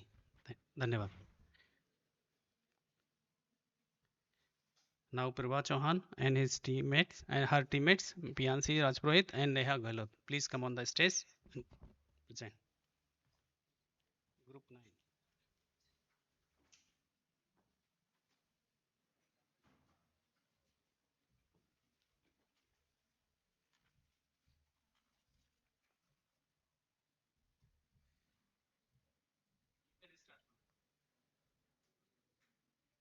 Good afternoon, everyone. Today, I, Piyanshi Rajpurohit, and my teammates from Lachu Memorial College is here in front of you to give presentation on the topic Wings of the Thar, Exploring Butterfly Diversity in the Desert of Rajasthan. Have you ever considered the hidden strength of a butterfly? Today, we'll explore why these delicate creatures are vital to the health of our desert.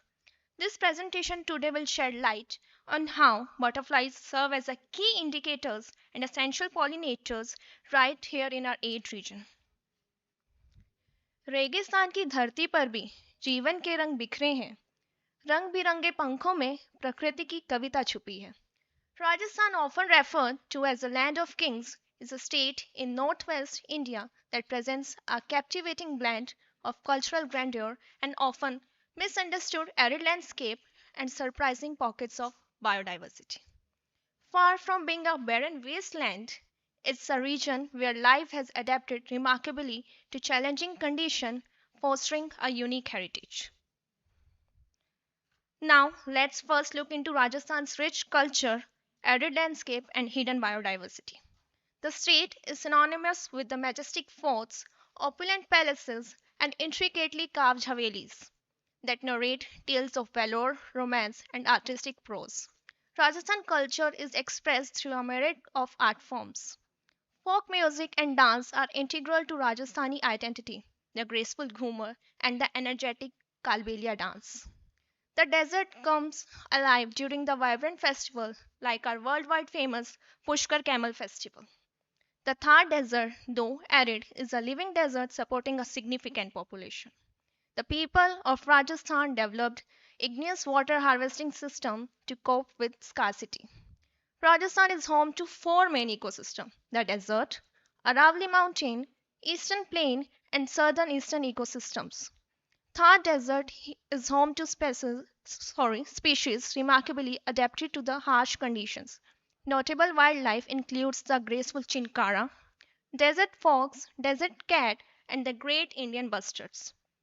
For flora, we have the vegetation is predominantly northern desert thorn forest with scattered clumps of hardy xerophytic plants like khejri, Prosopis cinerea, and care, Caparis decidua, etc. So the first question arises, why focus on butterflies? So for the deep seek answer, let's proceed further. First, we have role in ecology. Butterflies are a great bioindicators and pollinators.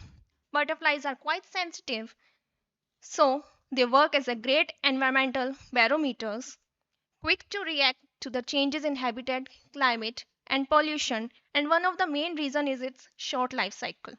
They also work as a great health specialist because their presence or absence indicates the health of a specific plant communities because certain species of butterflies depends on the certain plant species.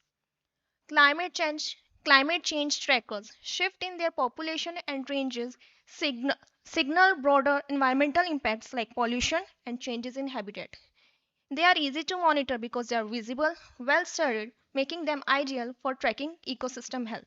They can also be a great flagship species because of their charisma, aesthetic, and broad appeal. Their appeal helps raise awareness for conservation. They also worked as a nectar seekers, as we all know. They transfer pollen as they move between flowers, feeding on nectar. They also co-evolve with flowers, attracted by bright colors, sweet scents, and flower shapes, example, flat landing pads.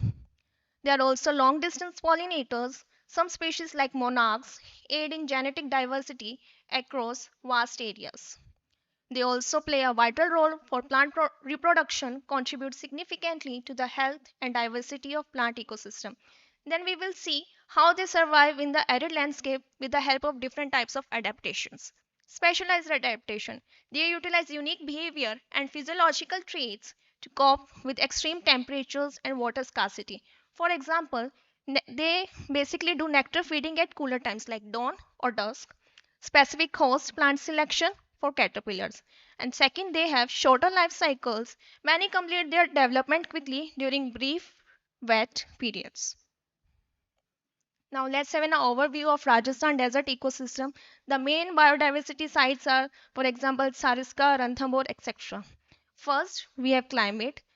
Rajasthan experiences extreme climate.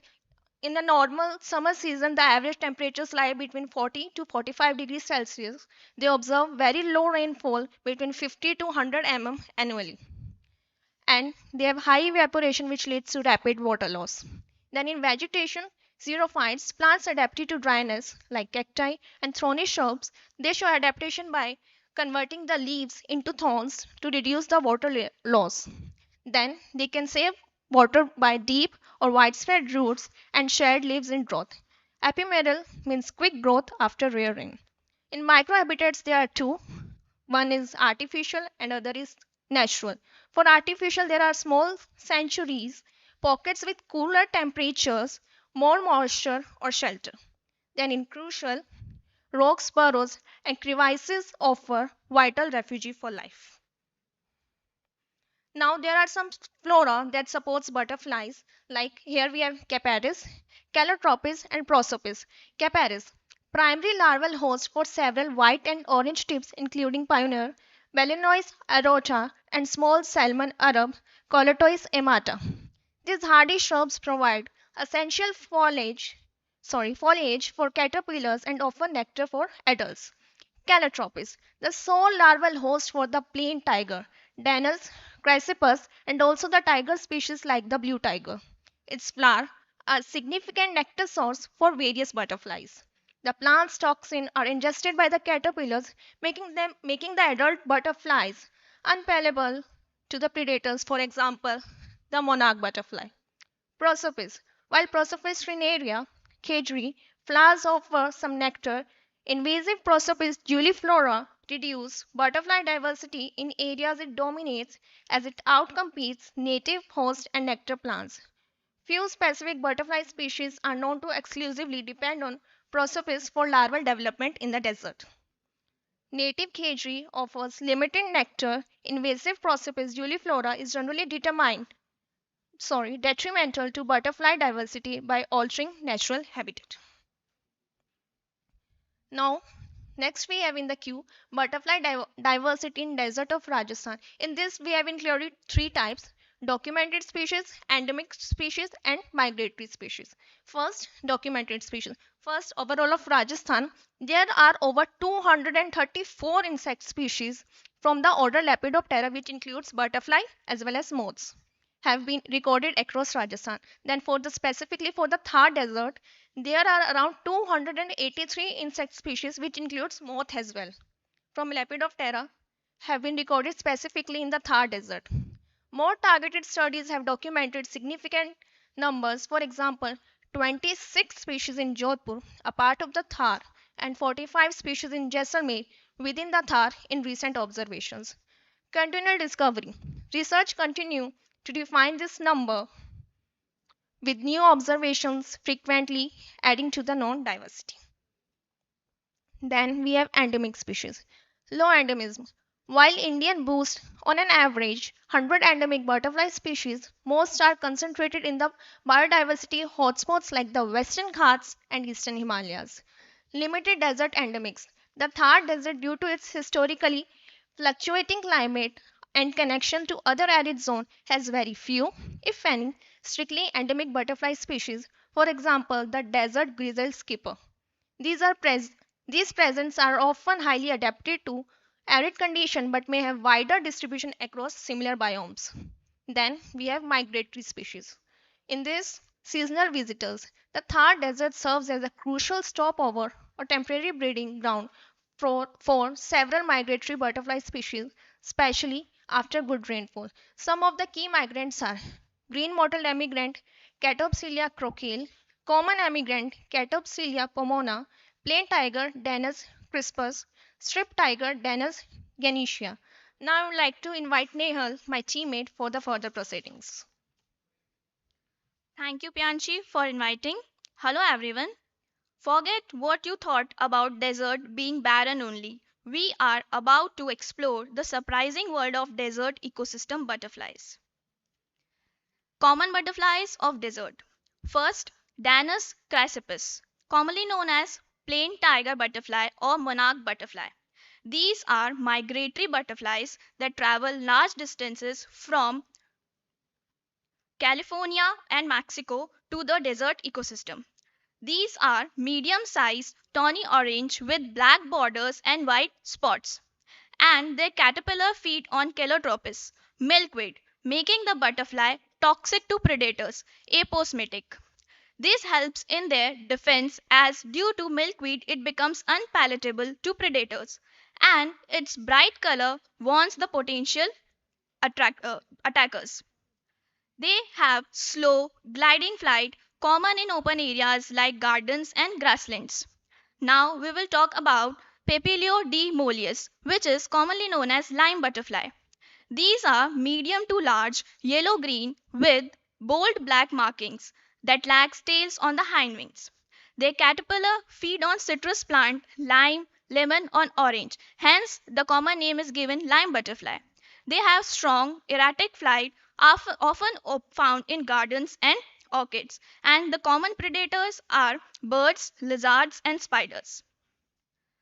Now, we will talk about the Lampidus boeticus, commonly known as pea blue butterfly. As you can see in the picture, they are small, iridescent blue males with a fine tail and a black spot on each hind wing. Their larva feeds on various legume plants like peas and beans, as the name pea blue butterfly is given. They are fast darting flight, often close to the ground and very widespread. They have distinct coloration for male and female. Males have shiny purple blue upper wing surface with brown edges, while the females are brown with small amount of blue at the wing edge. Next is Argynnis hyperbius, also known as Indian fritillary. They are large, striking orange with black spots. Hind wing underside is greenish yellow with silvery spots. These are difficult to survive in desert ecosystem and mainly found in grasslands and mountainous regions. But if they are present, they are the exceptions in the desert ecosystem. They are known for its fast, powerful flight, and they are typically found in hilly and mountainous regions. The host plant is viola. Now the next is Colotus amata, commonly known as small salmon Arab. These are small to medium. Males have distinctive salmon pink flush on four wingtips. Females are paler, and they are often associated with Capparis plant as a larval host. They deposit their larvae on these plants, and they are commonly found in arid and semi-arid regions, and the host plant in Salvadora trees. Now, these are the common butterflies in desert ecosystem. Now we will talk about rare or regionally important species in desert. First, desert green hairstreak, Calophytes comstock. They are found specifically in remote desert canyons of the Great Basin and arid intermountain west. Its life cycle is tied to a specific wild buckwheats. They are listed as imperil, means they are in danger or at threat due to the limited range and small population. The threats to this species include invasive weeds like cheatgrass, increasing wildfire risk, and habitat disturbances from human recreational activities. Now, second is desert sand skipper, Corentana estiva. These are small brown skipper that is endemic to Central Australia's arid region, and they are classified as endangered. Its persistence is linked to sheltered protected habitats.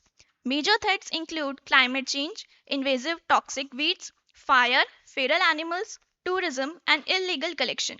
And its phenology, life cycle timing is highly dependent on the rainfall, making it vulnerable to the drought. And the small salmon Arab is also included in rare or regionally important species. Now we will talk about the IUCN status and ZSI studies on desert butterflies. IUCN Red List. Global assessment exists, but many desert butterflies are least concern or data deficient due to the limited research on this species. However, some with restricted ranges like Australia's desert sand skipper are endangered. Zoological Survey of India, the ZSI's Desert Regional Station in Jodhpur, actively studies Thar desert butterflies. Their research provides the checklists and the distribution records, confirming nearly about 100 species in the Rajasthan's desert. These studies highlight the adaptations and local threats like habitat degradation and climate change, even if species aren't globally threatened. Now the plants of desert and butterfly shows association, which are important for their survival. First, the key nectar plants, which is important for adult butterflies. Fabaceae family, legumes, especially Tiforcia purpurea, a significant nectar source in the Thar desert. Various wildflowers, other handy annual and shrubs that bloom opportunistically, providing the essential energy for adults. Now the key larval host plants, which is important for caterpillars. Milkweed, Calotropis species, crucial for plain tiger butterfly, also known as monarch butterfly. These are common desert plants. Now the citrus species, primary host for lime butterfly and caterpillars, And the legumes, Fabaceae, diverse wild peas, beans host blue bee larvae.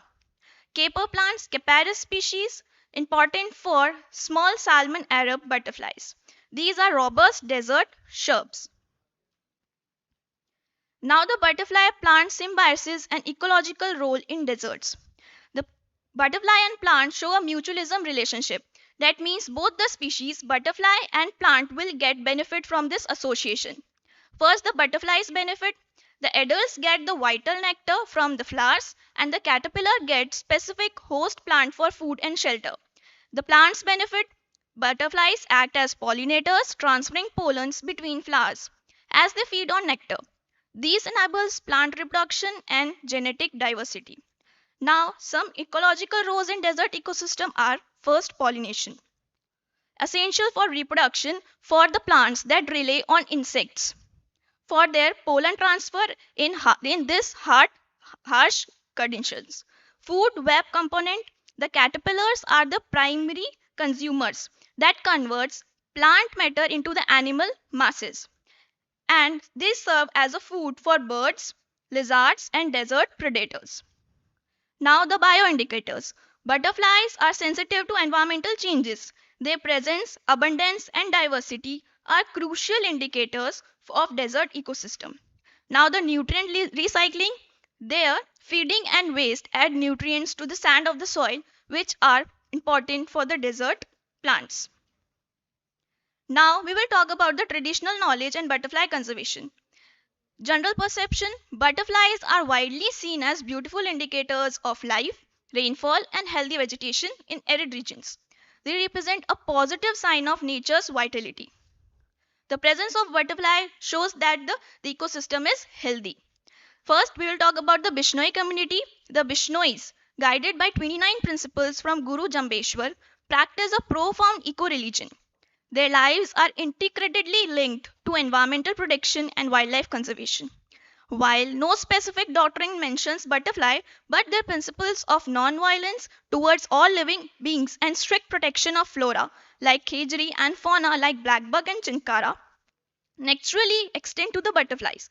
Means if they are concerned for their flora and fauna, they are also concerned for the protection of the butterflies of their ecosystem. By preserving habitat and avoiding harm, they indirectly create a safe environment for butterflies to thrive. They see all life as sacred. Now, the Bari community. The Baris are the traditional pastoralists, shepherds, and camel herders with a deep connection to the land and its resources for their livestock. And their perception is often more practical, recognizing the butterflies as a part of the natural cycle and as a pollinators that contribute to flora their animals depend on. They possess a vast traditional ecological knowledge about deserts, plant, and animals, which transferred from generation to generation, including the seasonal appearance of butterflies linked to flowering plants and rainfall, which is vital for their nomadic lifestyle. Now, I would like to end my part with a beautiful quote saying, "Where wings whisper stories, life finds a new form." जहाँ पंखों से बातें होती हैं, वहाँ जीवन को नया रूप मिलता है. Now, I would like to call my teammate Prabha for further extension of presentation. Thank you, Nehal, for calling me. We all know that butterflies are most beautiful creature, but today these creatures facing threats, especially due to anthropogenic activities. Now we will discuss about threats to butterfly diversity in desert regions. First of all, habitat loss, urbanization and agriculture. Expanding towns and cities directly destroy desert scrubland, sand dunes and wadis, replacing natural butterflies habitats with concrete. Also, conversion of natural desert and semi-arid lands into irrigated farmlands leads to large-scale habitat destruction and fragmentation. Pesticide use. Most of people use pesticide to cover vectors. These pesticides can cause harm directly or indirectly to the butterflies. They affect the larval and adult stages of butterflies and also contaminates the host plants and nectar plants of the butterflies, which affect the butterflies negatively. Invasive species. Invasive species are those species that outcompete with native flora of the desert. Invasive animals can also disrupt ecosystem. Changes in climate also impacts butterflies. Altered rainfall patterns and extreme droughts affect the host plant and availability of the nectar, which disturb the natural reproductive cycle of the butterflies. Extreme temperature can be lethal for all life stages of the butterflies. Impact on migratory species. Disrupt their cues for migration like changes in plant phenology affecting their ability to find suitable breeding or overwintering grounds. Endemic species vulnerability. Some species of butterfly are unique for specific microclimates. These species are vulnerable for these climates and minute changes in these climatic conditions cause huge harm to butterflies. Now we will discuss about challenges in butterfly research and monitoring. Lack of localized data. We know that the Thar Desert is very vast. Most of the regions of the Thar Desert is still unexplored or poorly explored for butterfly diversity. Limited long-term studies. Most of the studies that track the butterfly are for short period of time, which lack the information about how season and changes in climatic condition affect the butterflies. Identification and documentation barriers. Species complexity. Some species of butterfly look similar or can change with season, which cause difficulty in their identification. Limited resources. Scarcity of comprehensive updated field guides specific to desert butterflies in regional languages or accessible online databases for easy comparison hinders proper documentation. Logistical challenges. We all know that working in Thar Desert is physically challenging due to lack of water and long distances. The working in the Thar Desert is expensive or tiring. Need for citizen science and technology like AI apps. Bridging data gaps. Professional researchers alone cannot cover the massive desert expense. Involvement of the local communities, also nature lovers, provide information of butterflies from many areas. Improving identification. AI powered AI powered mobile application provide the correct identification of the butterflies, which reduces the risk and encourage people to participate in researching project. Efficient data collection. From the advanced technology, we can collect the data from many resources and also combine the data, which provide us complete information about the butterflies. Now we will discuss about strategies and solution for butterfly conservation. Establish conservation zones and butterfly gardens. We can create conservation zone, also small wildlife sanctuaries, which protect the host plant of the butterflies that butterfly need for reproduction and also for food resources.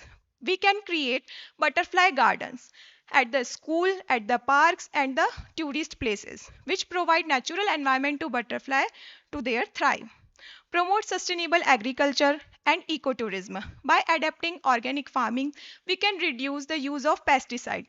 Also, ecotourism develop responsible ecotourism initiatives focusing on desert biodiversity, including butterflies, and it also bring income to the local peoples without cause any harm to the natural environment. Involve local communities and youth programs. Involvement of the local communities is very essential for conservation because they have great knowledge about local environment. We can use their traditional knowledge to restore habitats of the butterfly, also to monitor current status of the butterfly. We should provide knowledge to our children and young ones for butterfly and their conservation. Scope for future research and innovation. DNA barcoding and GIS mapping. Precise identification. DNA barcoding can overcome traditional identification barriers for cryptic or rare desert species, building a genetic library for rapid and accurate identification. GIS mapping also allow precise plotting of butterfly sightings and their habitats, identifying critical conservation zones, migration routes, and areas impacted by threats. This helps prioritize conservation efforts. Drone-based butterfly surveys. With the help of drone, we can cover the vast and inaccessible areas easily. Habitat assessment. They can identify and map host plant distribution, assess habitat quality, and even potentially detect larger butterfly aggregation. Though identify individual small butterfly can still be a challenge. Integration with school curriculum and biodiversity parks. Integrating butterfly ecology and conservation into school curricula, especially in Jodhpur schools, can foster environmental stewardship from a young age, creating future conservationists. Living laboratories. Biodiversity park like Machia Biological Park in Jodhpur can serve as living laboratories for research, education and public engagement. They can be enhanced with dedicated butterfly zone for focused study and public awareness. Conclusion.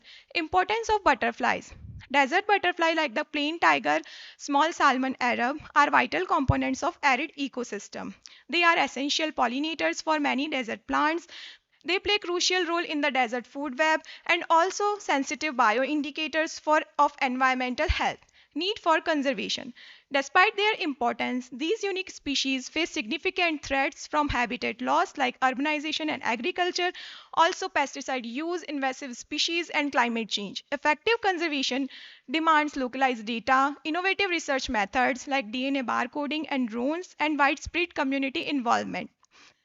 Implementing conservation zones, sustainable practices, and educational programs is paramount. Protecting desert butterflies is not about saving a species, it's about preserving the delicate balance and flexibility of the entire desert ecosystem.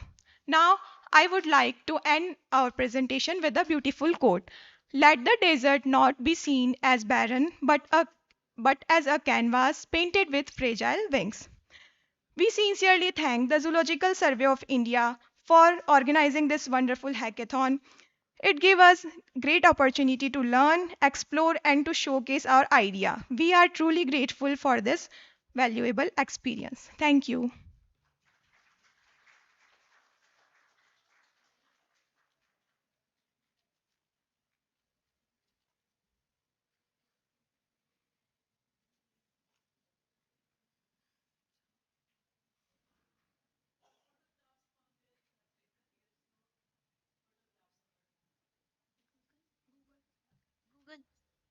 Google, ma'am.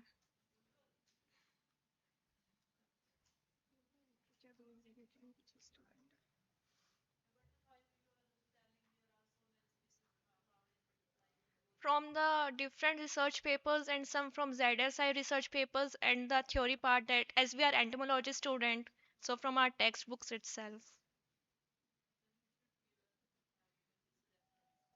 Yes, ma'am.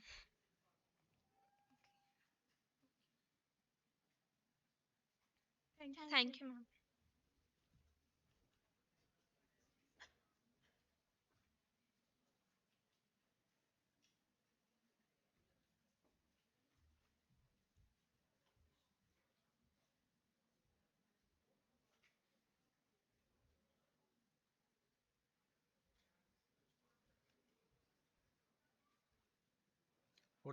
For the next presentation, I would like to invite Miss Deepanjana Saha.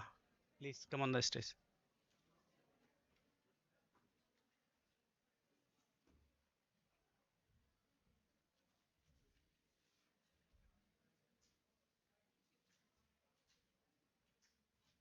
Can I close this?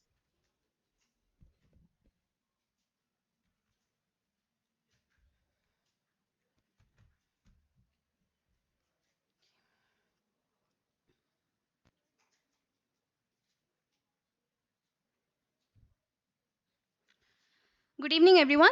I'm thrilled to present EcoWatch, India's first desert-specific acoustic monitoring network for birds. I'm Dipanjana. I'm a native of Andaman and Nicobar Islands and currently doing my PhD in Bangalore. So the goal is to give a voice to the vanishing birds of the Thar Desert. Think of this as a tech meets nature meets people solution.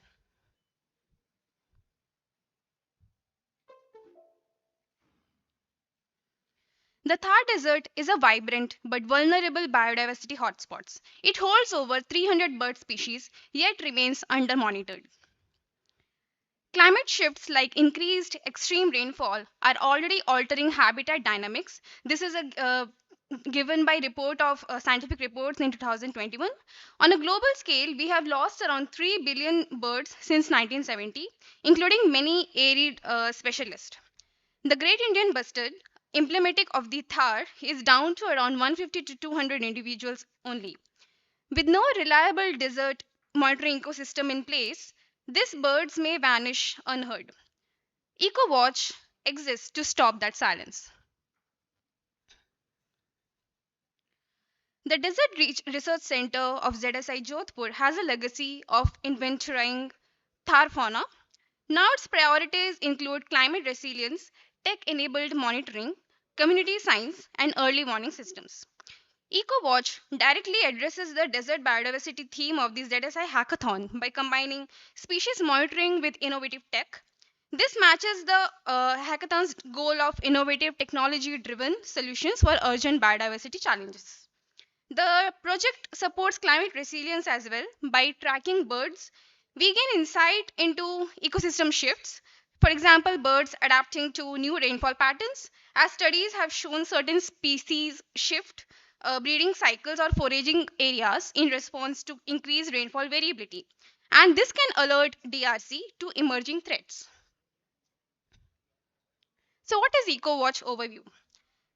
It is a network of solar powered acoustic sensors, and these are deployed across the desert to continuously record bird calls, integrated with AI based analytics and community inputs. This is to detect rare or declining birds, track the population trends, and serve as an early warning system for the health of desert ecosystems. Briefly, the sensors stream audio to a central database. The automated recognition, for example, BirdNet algorithms, which boast a reported accuracy of over 90% for common species, it identifies species from the calls. Data visualization show activity patterns and alerts when key species drop below thresholds.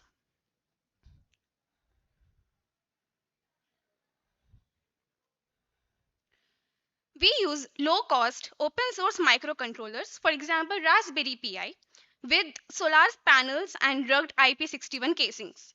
Bird calls are filtered and classified using BirdNet, which is a algorithm and a proper database. And this is combined with custom desert acoustic libraries. We target more than 85% precision and recall for species like larks, bustards, and sandgrouse. The UI is a web based platform showing real time maps and alerts ready for integration into DRC's databases. Here is a simple diagram of the entire framework, and this is how it works. Here is the core architecture. Solar panels power ruggedized the ARUs that record audio 24/7. Data is then transmitted into a cloud dashboard where our AI model, trained on curated desert bird calls, identifies the species. Then, real time alerts and trend maps are pushed to dashboard, which are accessible by researchers, forest departments, and local communities. The accuracy we target more than 90%. This, sorry. This is a simple model of the ARUs. On top, you can see the solar panels, which act as a fuel for the device. Here you can see this is the recorder and the mic, which can trap and which can catch the calls of the bird species. This is a LED indicator which blinks and it shows the device is currently working. And the USB device, the USB wire there, this could be installed to the computers and systems, and there you can access the data. This is the code which we have used to monitor and to analyze the sample data sets of 4 species. I'll be showing you the results now.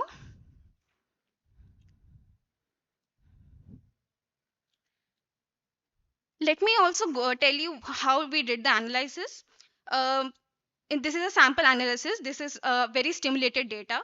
So we are getting the raw data from the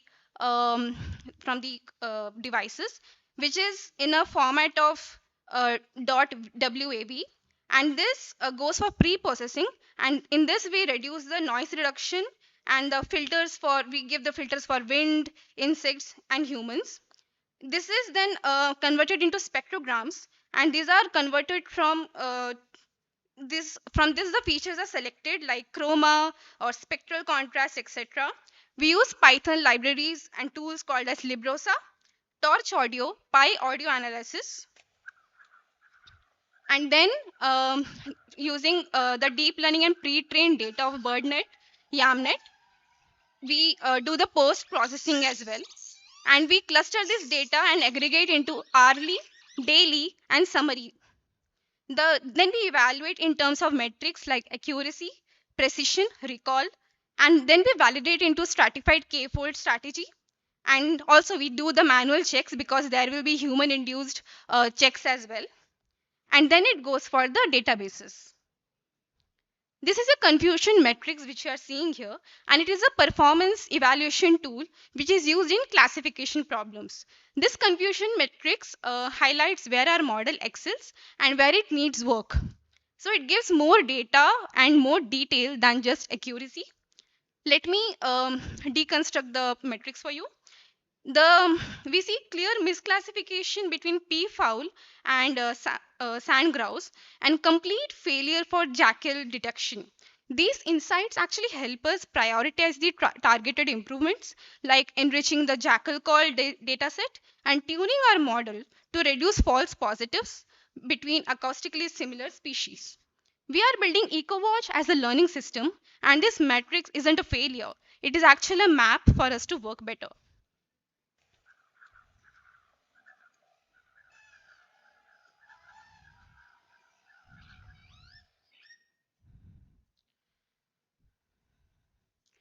So the system logs time-stamped recordings. AI identifies the species presence and even counts call.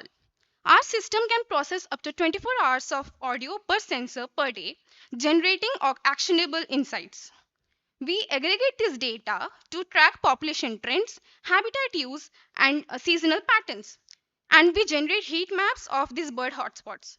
For example, detecting a sustained decline of more than 15% in detected calls for key species over a month could trigger an alert. Automatic rules flag the anomalies. That is, for example, if there is no detections of a key species in a region for a period, these alerts can trigger field checks or management actions.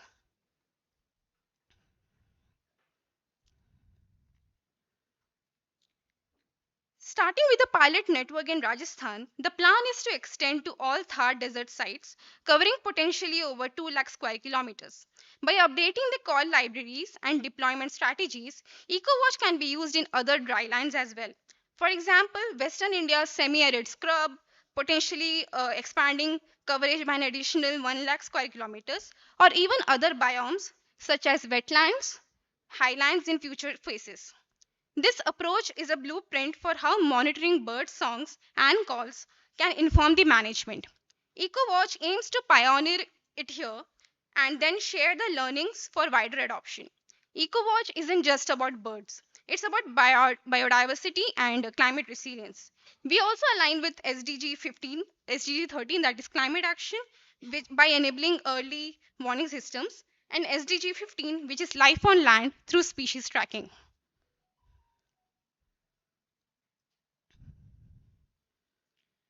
We need to train the locals, shepherds, and farmers to maintain sensors, that is, for solar panels and cleaning them.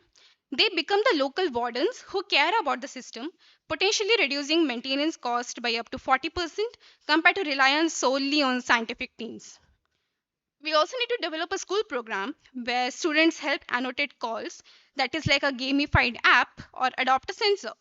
Builds awareness and also science literacy among the kids.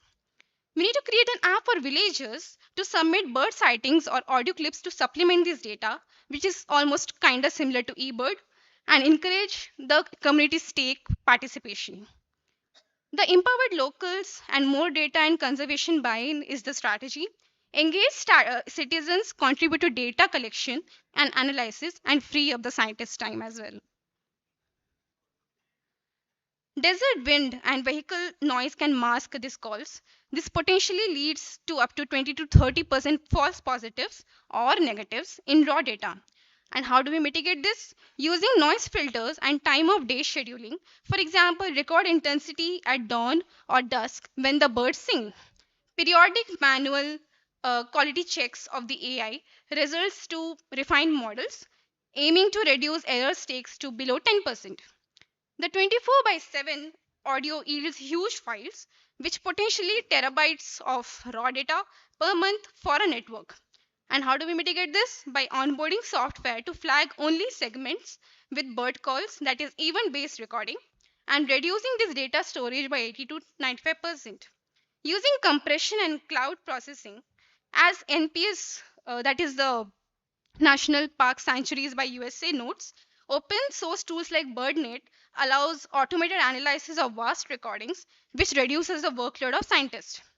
The dusty and sunny desert is quite hard on the equipment, and the mitigation is to use solar panels with battery backups and rugged casings like IP67.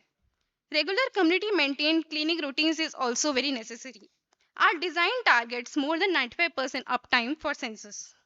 The AI models must be trained on local calls, and the mitigation for this is to build the local call library for over a long time and involve the DRC ornithologist to verify these models, aiming for more than 90% species identification accuracy for key target species.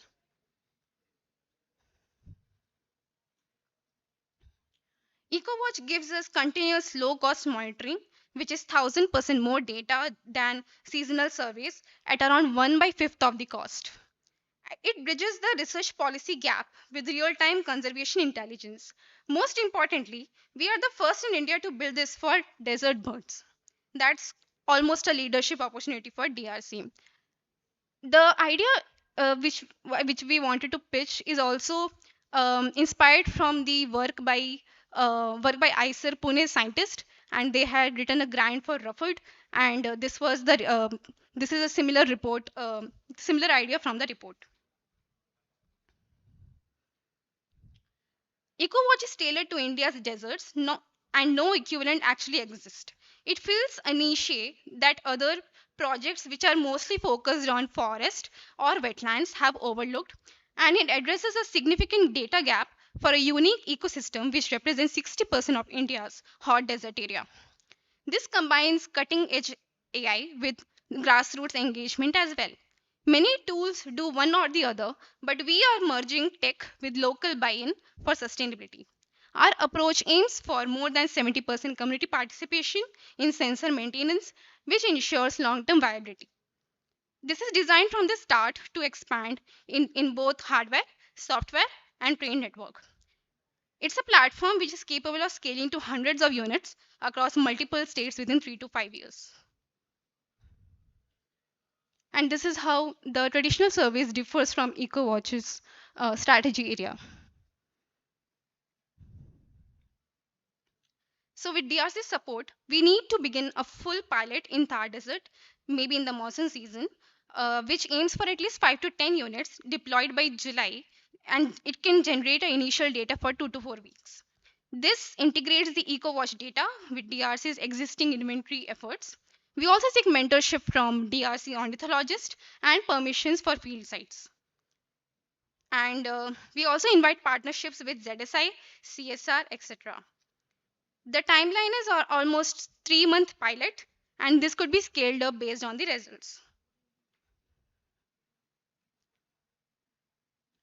This was the dashboard I was talking before, and we have analyzed the data which we get from the calls of the desert birds, and we can analyze it in this dashboard.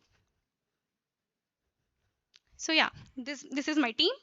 Dr. G. Ravikant is my PhD supervisor, and he is actually the project lead and he is very well versed in acoustic ecology, research strategy, and impact. Uh, that's me. And I will be mostly concentrated upon citizen science and outreach, also species mapping. And Sarvesh is my colleague who is very well versed in hardware and AI design. This diversity has what made our EcoWatch possible. Also, disclaimer: this is not my PhD work. This was just a idea which we had developed, and we wanted to pitch it for the ZSI hackathon. So yeah, this is we are EcoWatch team, and we listen so that others don't go unheard. Happy to take your questions. Thank you.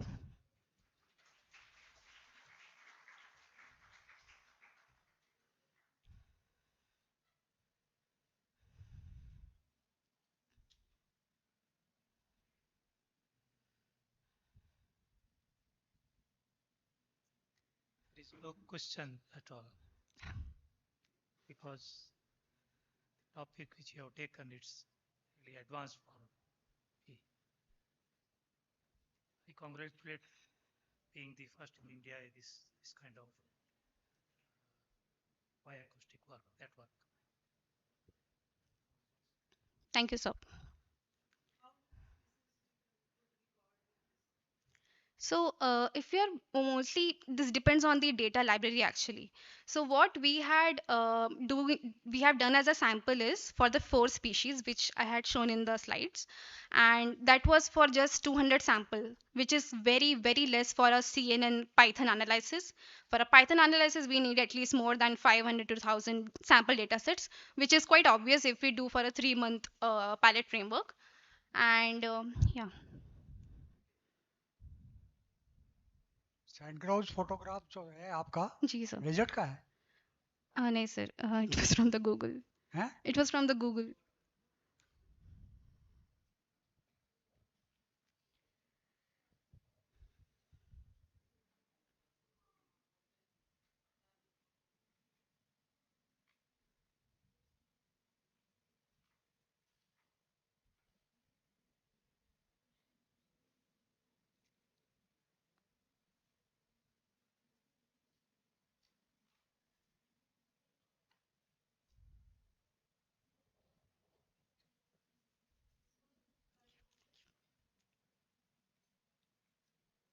Thank you so much, ZSI, for providing us this. Please. So, I'm very sorry. Such type of pilot study can be achieved at ZSI. Yes, Do you sir. think what's the estimated species can be discovered? So, actually, it depends also on the species. If we are coming to the Great Indian Bustard, it's quite nocturnal and the calls won't be that much frequent as compared to a peafowl.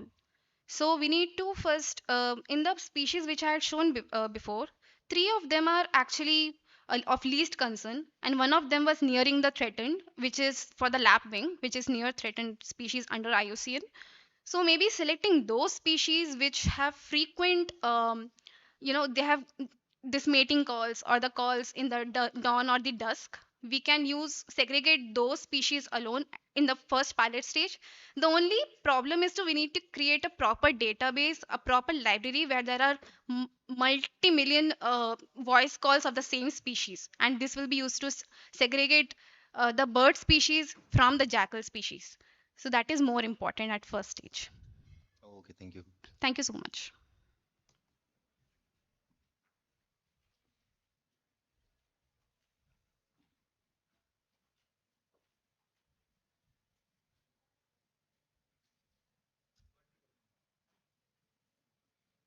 करना पड़ेगा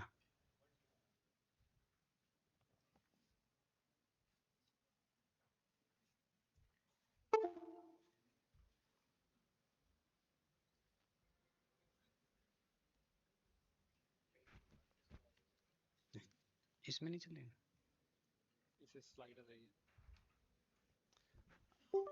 next presentation के लिए मैं invite करना चाहूँगा doctor Chandan Singh पुरोहित sir को, जो कि साइंटिस्ट हैं बीएसआई में, और उनके टीम में मिस्टर अमित कुमार।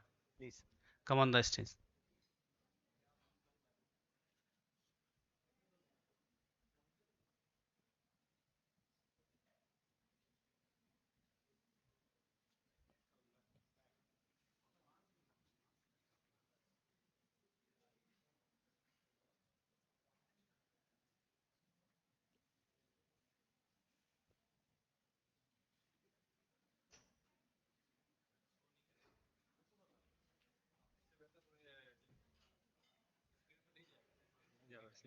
अच्छा चलो।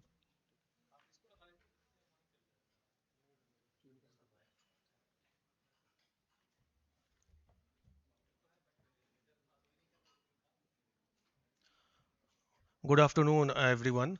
First of all, I would like to thank judges and JSI for providing this opportunity to express our views on the topic. Today, I, Amit Kumar, and Dr. C.S. Purohit from Botanical Survey of India will give a presentation on biodiversity of Indian desert, preventive status mapping and assessment. So, first of all, if we talk about the physical boundaries of the Indian desert, if you can see on the screen, the areas painted in purple color are the notified Indian desert area. which expand from Rajasthan to Gujarat, and some parts also fall in the Haryana state. And if we talk about its area is about 2 lakh square kilometer, having boundaries in the west Indus River plains. From the north side, it is bounded by Punjab plains. In the east, from the Aravalli range, and in the south, run of Kutch is there. So, Indian desert is a vast stretch of arid and semi-arid regions lying to the northwest of the country. Around 87% of the Indian desert lies in Rajasthan, and the rest lie in the Gujarat and Haryana. If we talk about the precipitation, it is comparatively low. It is less than 150 mm annually, and temperature in the Indian desert varies greatly. It varies from below 0 degrees Celsius to around 49 to 50 degrees Celsius. This area also experiences strong wind velocity up to 40 km per hour. Apart from this, this region also have numerous protective areas like Desert National Parks, Tal Chhapar Wildlife Sanctuary, Kutch Biosphere Reserve, Sunda Mata Conservation Reserve, and numerous sacred groves are also there in the Indian desert. So this is an overview of the Indian desert biodiversity. So far, 682 plant species have been reported. Among them, 44 are comes under 310 category and 22 are endemic to this region. And as far as fauna is concerned, so far 3,277 animal species and 493 bird species have been reported from this region. This is the diversity of plant life in the Indian desert. We can found a large number of Acanthaceae member here from like Barlaria, Adenthora, Barlaria, other species also of Barlaria, Justicia, etc. And if we talk about the other family, Amaranthaceae, a quite good species of the family is also there in the Indian desert. And in the Asteraceae, Tridex, Ageratum, and Blumia, all species are there in the Indian desert. And Convolvulaceae, if we talk about the family, there is a good number of population of this species in the Indian desert, from Ipomia aquatica, Ipomia quamiculate, and Asclepiadaceae also. Calotropis procera is the most common, if I say, the species in the Indian desert. Cucurbits, actually Indian desert have a good number of cucurbit species. Species of Cucumis, Coccinia, Lufa is there, and also Boraginaceae members are also there in the Indian desert. These are some other species which we have found during our survey. This is some bird species that we have observed during our survey in the in the desert area, like pigeon are there, parrots, red wattle lapwing, little cormorant, many are there actually. This is the second slide. In the right corner, you can see the lizards are also there, frog is there. This is the animal diversity, bear, panther, leopard, etc. all are there in the Indian desert. So now I will talk about the major vegetation types of the Indian desert. The first one is the mixed xeromorphic thorn forest. This type of vegetation is dominated by the thorny and non-thorny species. The most common species in these vegetations are Ziziphus, Acacia, Tribulus, and Tridex species. The second one is the mixed xeromorphic woodland vegetation area. This area is a combination of spiny, non-spiny, as well as evergreen species. Major plant species are Salvadora, Prosopis cineraria, Balanitis, Calotropis procera, etc. Next one is the samophytic scrub forest. This type of vegetation is mainly found on the stabilized sand dunes, and among them the most common species is the Caligonum species. They are richly found on the sand dunes. Now this is the halophytic scrub forest. Actually this kind of vegetation is generally found in the Kutch region. The species there you will find Suida is there, Cypress, Euphorbia species will be there. And if you see in the right corner, this is the area of around Bikaner district actually. The photo has been taken around 1 month back only. This species is Heliotropium species. There was actually in the Indian desert, there are patches of habitat, saline habitats also, where you can find these halophytes plant species. And next is the lithophytic scrub desert. These type of vegetations are found on the rocky habitats. This vegetation types mainly contains moringa species, acacia species, grevia species, and some other grass species. And the last one is the riverine thorn forest. This type of forest is found along the seashore or any area around the water body, and it contains a good number of tree species like Acacia salvadora, Ticomela, tamarindus, etc. If we talk about the objectives of this prevent study, the first one is the survey, collection, identification, characterization, and documentation of the flora, obviously of the Indian desert. Second one is the GIS mapping through ArcGIS and QGIS. We are also performing the GIS mapping by using these two softwares. Preparation of the flora of the Indian desert, obviously. We are also performing the IUCN assessment of the threatened category taxa in the Indian desert. Then there will be final assessment, and we are also performing the ex situ conservation of the threatened category plants. So this is the overview of the previous works that have been carried out in this region. Many books have been published by both BSI and ZSI containing the biodiversity of this region. Apart from that, Flora of Rajasthan have been published by BSI in 3 volumes, and there are many other publications too that have been published. In the recent time, BSI has also published Gujarat Flora in 3 volumes, I guess 15 days back only. This is the some view of the field collection. Actually, surveying in the Indian desert is never easy. Walking in the sand dunes at 40 or 41 degrees Celsius is always tough. The area that has been shown in blue color on the map, those areas have been surveyed by us in the last 4 years. And you can see the me and sir and other staff are collecting the plants from the field. These are the essential equipment that we carry in the field, which are essential for the collection of plants and preservation. There is obviously rubber bands, ropes, forceps, needles, and pencil, stationary items, and small microscopes will be there, and GPS for recording the geocoordinates of the plants collected. And the most important, there is a very kind of thing that is field book. We note down the field data there, what we have observed on the field for each and every plants collected, and we provide a number to that plant sample. So these are the techniques of collection. We collect the plant sample from the different areas, and then at the end of the day, we sort the plants and preserve them by using certain chemicals. And this is the overall methodology of the entire process. Starting from the right side, first the plant is collected, then after the preservation and drying, it is mounted on the herbarium sheet, then it is stitched, and after that we perform the identification of the plants, and then it is placed inside the herbarium. If we go from left to right side, you will see that the area of circle are getting decreased. Actually, we have shown the time that each step has taken. So the largest time has been given to the collection, to the field work.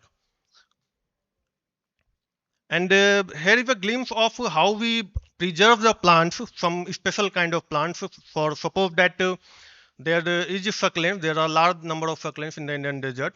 For this specimen, we cut a small portion of the succulent plant and boil it in salt water for 15 minutes. Then it is treated with alcohol or ethyl alcohol. Then it is dried and mounted on the herbarium sheet. For the aquatic plants, we first of all collect the plants from the ponds or any water body, place it in a packet, and after coming to our lab or in our room where we are staying, we take a tray filled with water and we place a white sheet below the plant sample, aquatic plant sample, and we then slowly raise the paper. So the plant material comes on the paper, and then after drying, that the entire paper white sheet is pasted on the herbarium sheet. For mucilaginous plants, actually the problem in this type of plants that it gets stuck with the blotting sheet. Therefore, we place a tissue paper or muslin cloth in between the plant sample and the blotter. And then we change the blotter paper only. And then after drying, the sample is pasted on the mountain sheets. And if we talk about the minute plants like bryophytes or pteridophytes, we collectively with soil we remove the plant from the soil, and we keep after drying we keep in a packet, and the entire packet is pasted or clubbed in the herbarium sheet. So this is the procedure for herbarium. Here you can see the mounting is going on, and after mounting the stitching is taking place in the slide in the picture below. And the larger parts of the plant sample, like there is a large fruit or large flower or large seed, it is also stitched to the herbarium sheet. And in the last you can see there is a field data written there, that is field slip. The entire data after the identification of the plant name, family, its notes and collector names with date is pasted on the herbarium sheet. After the preparation of the herbarium sheet, this is the herbarium, and you can see several compactors are there containing rows and columns. Actually, each compactors contain 16 boxes where these herbarium sheets are kept in the genus and the family covers. Now, why taxa identification is important? Why there is a need to identify plants and animals? Actually, it is important to effectively manage the resources. Until or unless we don't know the correct identity of a plant, we will be not be able to conserve it efficiently. Apart from this, to utilize the plants for economically purpose also, until or unless we don't know that what kind of plant is this, we can't take it or we can't utilize it in the pharmaceutical company, or even we can't use it as edible fruit. So identification, correct identification of taxa is very important. Apart from this reason, there are many other reasons for which we identify the plants, like to know the local flora and fauna, important medicinal plants, to know the actually the threatened plants of our area. Suppose I will explain how we identify the plant. Suppose these are two plants we have taken from the field, and then we go for and we search for the micro and macro character for each of the plant. Like for plant A, we first observe that in this plant apicalyx is present, and the carpel number is as twice as the style, and there is a reticulate venation on fruit wall, and the carpel's ovary is in carpus, and carpel number is 5, and apicalyx segment is more than 10. So these are the key characters that we observe. And for plant B, similarly, we observe that apicalyx is absent here, fruit is schizocarpic, mericarpic more than 10, and there is stellate hairs all over, calyx lobe is shorter than the calyx. So depending upon all those characters, we identify the two plants, the plant A as Pavonia gelenica and plant B as Abutilon indicum. These are the, actually we have so far collected 23 threatened category plants. These are the photographs of these 23. Actually not 23 are there, but few photographs are there of those threatened category plants. Now this is very important topic actually. Now we have actually performed, I guess we have done around 4 to 5 surveys in last 3 years to the Indian desert, and we have observed certain threat to this area. The first of all, which is climate change. We all know that increasing global warming actually has posed a serious threat to the biodiversity of Indian desert. The next is the invasive species, and among the invasive species, the most culprit is the Prosopis juliflora. You can see in the picture, in the below first picture, these all are Prosopis juliflora, and even in the hills, they are now climbing up to the, even on the top on the hills. The third one is the mining. Mining is also posing threat to the biodiversity of Indian desert. And the fourth one is very interesting, the electric fencing. What we have observed in the surveys to the Indian desert, the landowner, which are performing, which are actually doing cropping, they are now fencing their cropland with electric current wires, naked wires.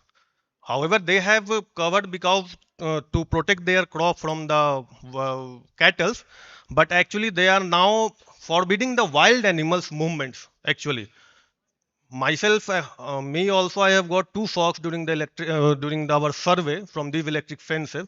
So this fencing is now imposing a threat to the wildlife of the Indian desert. And this actually we have learned that afforestation is always good. But what we have observed in the last 5 to 6 years in the Indian desert, that there is a rapid conversion of sand dunes into the cultivable lands. And this is going on a large scale. And this has actually reduced the desert area to a significant way. And because of this, many of the threatened plant species is now under the verge of extinction. And the most common example, if we talk about the plant, is the Caralluma edulis. It is a threatened category plant of the Indian desert, but in the last 4 to 5 years, we are not able to trace that plant. So this is the most, I will say, the dangerous threat to the Indian desert, the vast conversion of sand dunes into the cultivable lands. And in the above two pictures, you can show the left one is the wheat crop and the right one is the mustard crop. And these two areas were once sand dunes in 2017 and 18.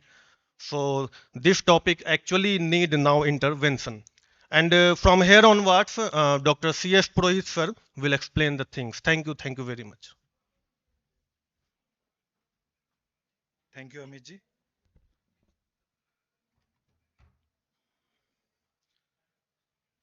So during the survey of the Indian desert, we collected the seeds. We focusing on the conservation of these threatened species. We avoid to collect the live plants or seedlings. We collect to seeds, germinate to in the our botanical garden, and after that successfully germinate and settle the seedlings. We try to introduce in the natural habitat to try to population increase of that threatened plants. So what is our result? We collected during the last 2 years, we projected internal project of Indian desert vegetation of of their IUCN red list mapping and their regionally assessed locally medicinal plant species. So we collected around 1100 species. Out of this, we 800 species we identified, but previously it is reported 682. Or our target, I think we collected more than 1500 species that Indian desert area of Rajasthan and Gujarat. We documented around 40 species. After that, we species map prepared and we photo plate prepared and IUCN species map prepared during the area. We using after that the identification on the basis of the collected data and over the previous reported data, we prepare a Excel sheet and run in the GeoCAD software. So the GeoCAD software we showing the two categories of the left side, so showing two categories. One is blue color, the second one is orange color. So we following the orange color higher category, always we following. Though in the euphorbia jodhpurensis, this code software showing the endangered category. After that, we following the IUCN red list guideline. And the guideline is the 5 categories there, criteria A, B, C, D, E. On the basis of our observation, our field data and past literature data, we place these all the data on this IUCN red list category, and this euphorbia jodhpurensis placed in the criteria endangered. Use left side below endangered B2AB, second D1. I have the SIS IUCN ID and I am the IUCN red list member of this from the Rajasthan, and I already assessed this on the IUCN website, and this showing is this euphorbia jodhpurensis under endangered category. After that, we using the ArcGIS or Quantum GIS software, whatever we available. We have the ArcGIS software license version in our BSI ZRC. So we prepare the Excel sheet and running in the ArcGIS software, and we prepare the species distribution map in the Indian desert. After that, the right one is showing this map. This is the ecological niche modeling software. We use the Maxent software. The Maxent software, we having the two types of output of there. First is output is showing the habitat suitability map. When we put up our GPS point of the location of the data, if you have 5 location data, we put this in the software. After that, 11 biogeographical data and 5 land races data we put up, that all are available on the world claim data set. We took from that on the Rajasthan, and we run this software on the 5 GPS point. After that, this map showing, this is the dark red color showing the high habitat suitability map. If it means if we survey this area, this plant may be found there. Or second output is there, if the plant is not found there, we introduce this plant in that habitat, because that habitat is the suitable area for that plant normally survive there. After that, we assess this. You showing so many publication on that Euphorbia jodhpurensis, and previously Euphorbia jodhpurensis also misidentified and reported from the Pakistan. Then we prepare the paper, and Euphorbia world we publish and you exclude from the Pakistan, and it is declared to endemic to the Indian desert area. So what is our conclusion? The Thar deserts, most of the 85% area we studied on the Indian desert of Rajasthan and Gujarat. There is so many stabilized sand dunes there in the Bikaner, Jaisalmer, especially on the Napasar area and the Udasar or Rudramsar area. There's a very big sand dune, stabilized sand dunes are there. And in the vegetation point of view, all our angiosperm algae fungi, all our living plants, 47,000 species are reported from there. Out of this, 1910 species from the Rajasthan, and out of this 44 species are endangered to the Rajasthan. Out of these 44 species, 23 in over the Indian desert area. So out of this 44 species, Aloe trivenaris, I am discovered this species on 2020 from the Indian desert, Udasar Bikaner, which is closely related to the aloe vera. Other threatened species, Acacia jacquemontii, Commiphora vitae, Euphorbia jodhpurensis, Melania magnifolia, Moringa cacanensis, and Tribulus rajasthanensis. So we survey this area entirely, whatever we going to the vehicle, whatever we going to the foot, helping with the foresters for the local peoples. We try to cover most of the area, protected and non-protected area, and collection of the plants. After that, we identify the plant with the valid literature and following the ICN nomenclature. After that, we characterize this plant and documented and submitted the report to our Botanical Survey of India headquarters. After that, we listing the plant diversity. After that listing, we find out which plant population is decreased or which plant population is increased. If the population of the plant is decreased, then we noted down this, and next survey we collect the seeds of this plant and conserve and then try to reintroduce in the natural habitat. And so many technologies, ArcGIS software, GeoCAD software, Maxent software, we using this and try to find out more habitat, suitable habitat, and more plant locations find out in the Indian desert area. So after that we assess all the plants. This is the one example of Aragosis tremula variety Gajanandi. I have discovered this plant species in 2015 from the Indian desert, the Badmer and Jaisalmer.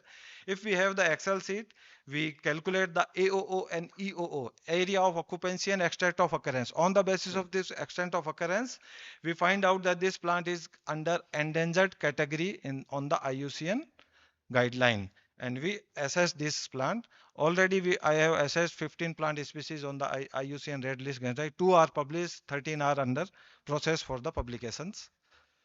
Some plants we conserve in our garden, and also we introduce into the nature. This one is Tephrosia falciformis.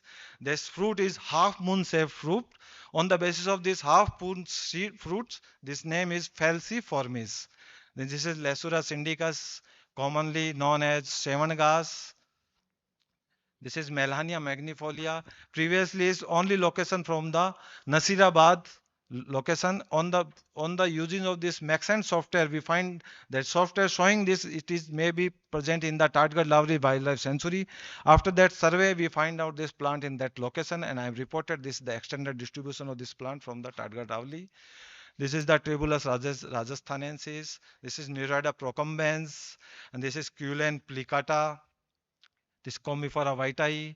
And what is our aim? We all the listing, threading, our aim is the plant is collect, conserve in the ex situ as well as in situ. And if the ex situ conservation, we introduce this plant into the nature and also prepare the blocks in our garden to demonstrate the students, research scholars to which plant is you protect or which plant is not. After that, using the technology, we conserve this alloy trinervis, Melania magnifolia, Pavonia arabica, Euphorbia jodhpurensis, Ceropegia bulbosa, Moringa concanensis, Sidera latifolia, Glossonema varius, Lesurus syndicus. We conserve this plant and we already assess this plant for the IUCN assessment. What is our contribution to the Indian desert? So many publications I have, more than 25-year research experience of the Indian desert and more than 40 survey of this Indian desert and around 500 days of survey in that Indian desert, and so many publications, more than 100 research papers I have so far published from this Indian desert. So out of this, I have 7 new species discovered from that desert, 11 records for India, 21 for Rajasthan, 4 for Indian desert of Rajasthan, and we rediscovered 7 species. One is for the endemic to the Jodhpur Pavonia arabica variety of Messurensis. These species are extinct, but I rediscovered this plant from the Machia fort and conserved successfully in our garden and also introduced in the different location of the Kailana for their improvement of the populations.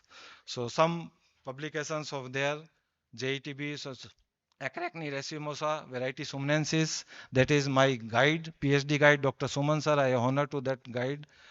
So that some plant, some publication from that. That my one book is published, Grasses of the Northwest Rajasthan.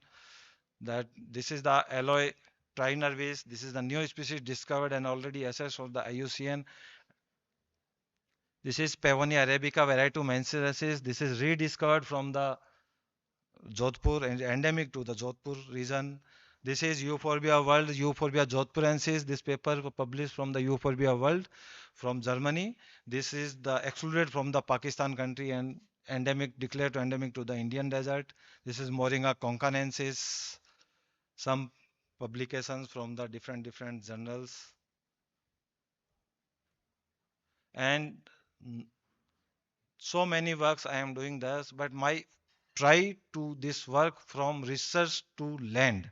So I am delivered so many lectures and practical classes and practical demonstration to the research students, foresters, that is the backbone for the protection of the plant and animals, students going to the Kisan Mela stall, aware to the local people, villagers, which plant is your population increase, which plant is population decrease, you conserve this plant and you avoid to plug these plants, and some awareness to that news media also. Thank you very much.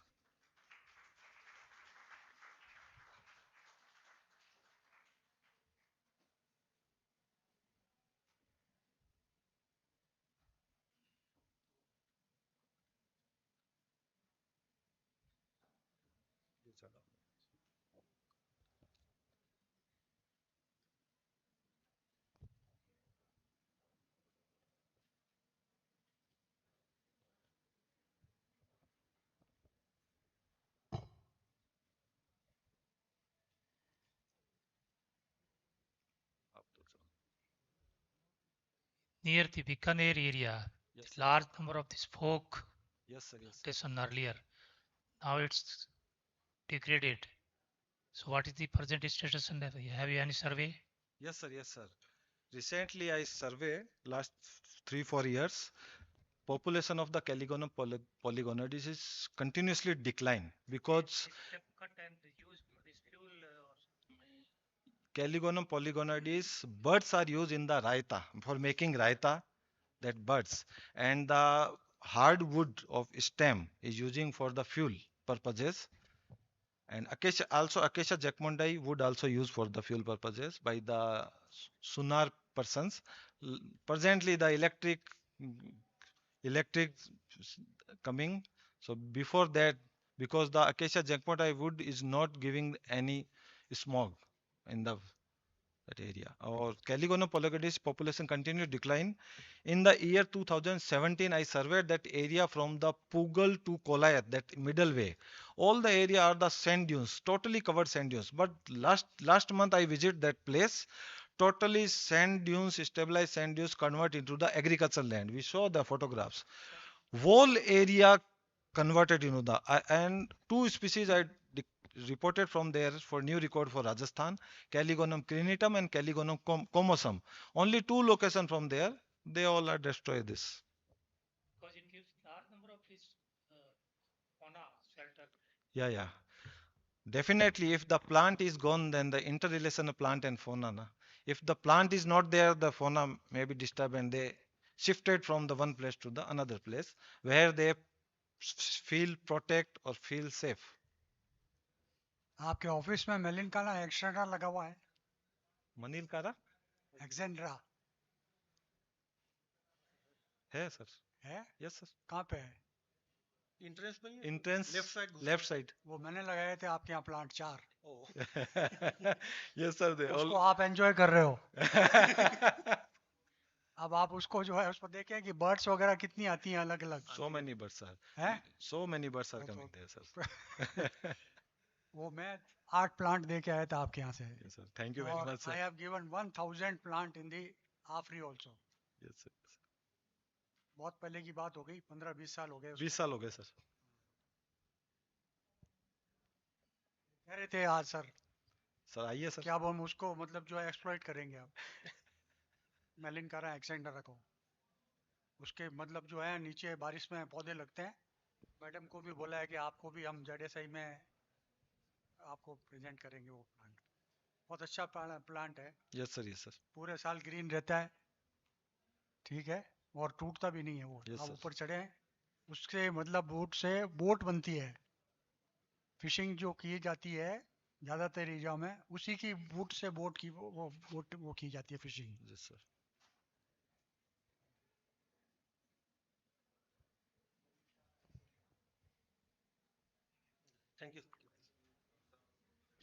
Thank you.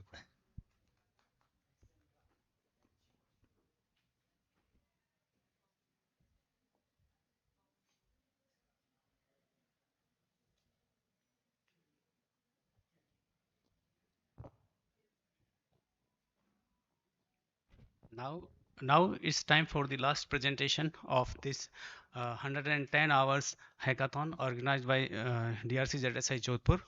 I would like to invite Ms. Niti Rakheja, group leader, and her teammates for the presentation. Ayushi and Mansi, please come on the stage.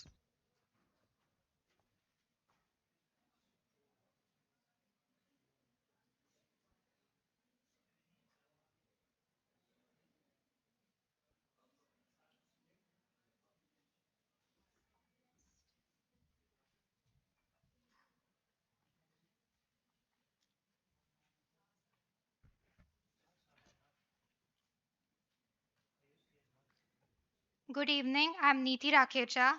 Our presentation topic is Avian Life of Thar Desert, in which we have mainly focused on Great Indian Bustard and vultures. When we think of desert, we often pictures lifeless sands and scorching heat. But the Thar Desert tells a different story, one of survival, adaptation, and surprising biodiversity. In this presentation, we will explore how this harsh landscape supports a remarkable variety of birds with a special focus on majestic Great Indian Bustard and the critically important vultures. But before we explore these avian wonders of Thar Desert, we pay tribute to the late Radheshyam Bishnoi, a dedicated wildlife conservationist from Dholia village, whose unwavering efforts to protect the critically endangered Great Indian Bustard and other desert fauna. The Thar Desert covers a vast area of about 2 lakh square kilometers. It is located in the northwestern part of India and extends into Gujarat, Punjab, Haryana, and even into Pakistan. The climate of this desert is extremely harsh. Annual rainfall ranges between 150 to 500 millimeter, depending on the region, with the westernmost area receiving as little as 130 mm. The hottest months are May and June, where temperatures can reach up to 50 degrees Celsius. During these months, dust storms and strong winds with speed of 140 to 150 km per hour are quite common. These extreme conditions pose serious challenges for all life forms, especially birds. Desert biodiversity. Despite its harsh and dry conditions, the Thar Desert supports a rich variety of flora and fauna. There are around 682 plant species found here. This includes trees like Prosopis cinerea, commonly known as Khejarli, and grasses such as Centaurea biflorus. In terms of animal life, the desert is home to about 1,195 species. Out of these, 440 are vertebrates and 755 are invertebrates. Impressively, 492 of these species are birds. Some well-known animals of these regions include the chinkara, blackbird, the desert fox, and great Indian bustard.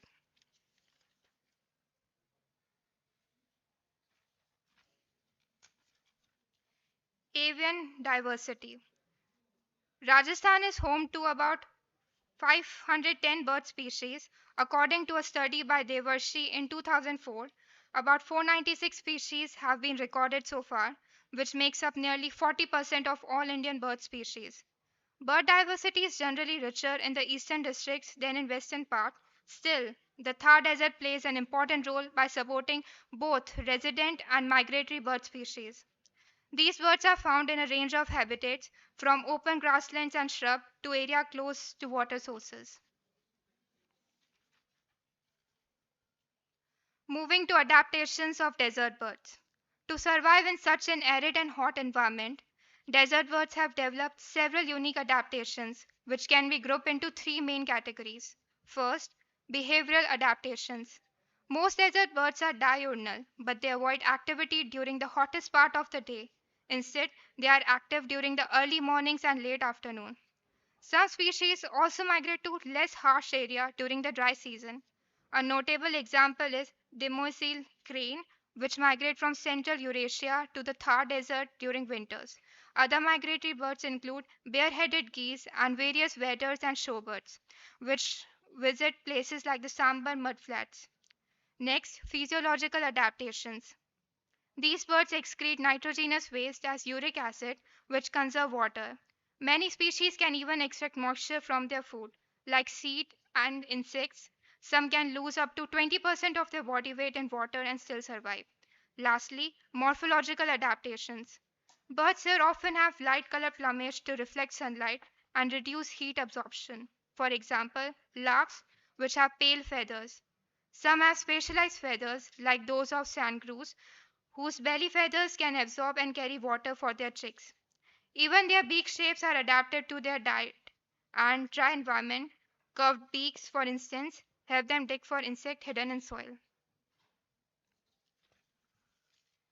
Great Indian bustard, state bird of Rajasthan, commonly known as Godawan. It belongs to the order Oddityformes. It is an order of large ground-delivering birds adapted to open landscape such as grassland, savannas, and they are large size with long neck and long legs and distinctive courtship behavior. Generally, males are larger than female. Key features for identification of Godavar is black colored crown on head and a pale head. It is heaviest flying bird in the world, weigh around 15 to 20 kgs. It has following adaptations: long legs to walk in grassland. The beak is stout and pointed, adapted for capturing insects and small vertebrates. Wing pairs are large enough for flight, even to the longer distances. They are native to state of Rajasthan, Gujarat, Maharashtra, Andhra Pradesh, and Karnataka. They are flagship species, that is, their presence are indicative of overall wealth of grassland ecosystem. According to studies, number went from 1,260 birds in 1969 to the current population of only about 150 individual, according to a paper published in 2020. They are categorized as critically endangered by the IUCN's Red List data.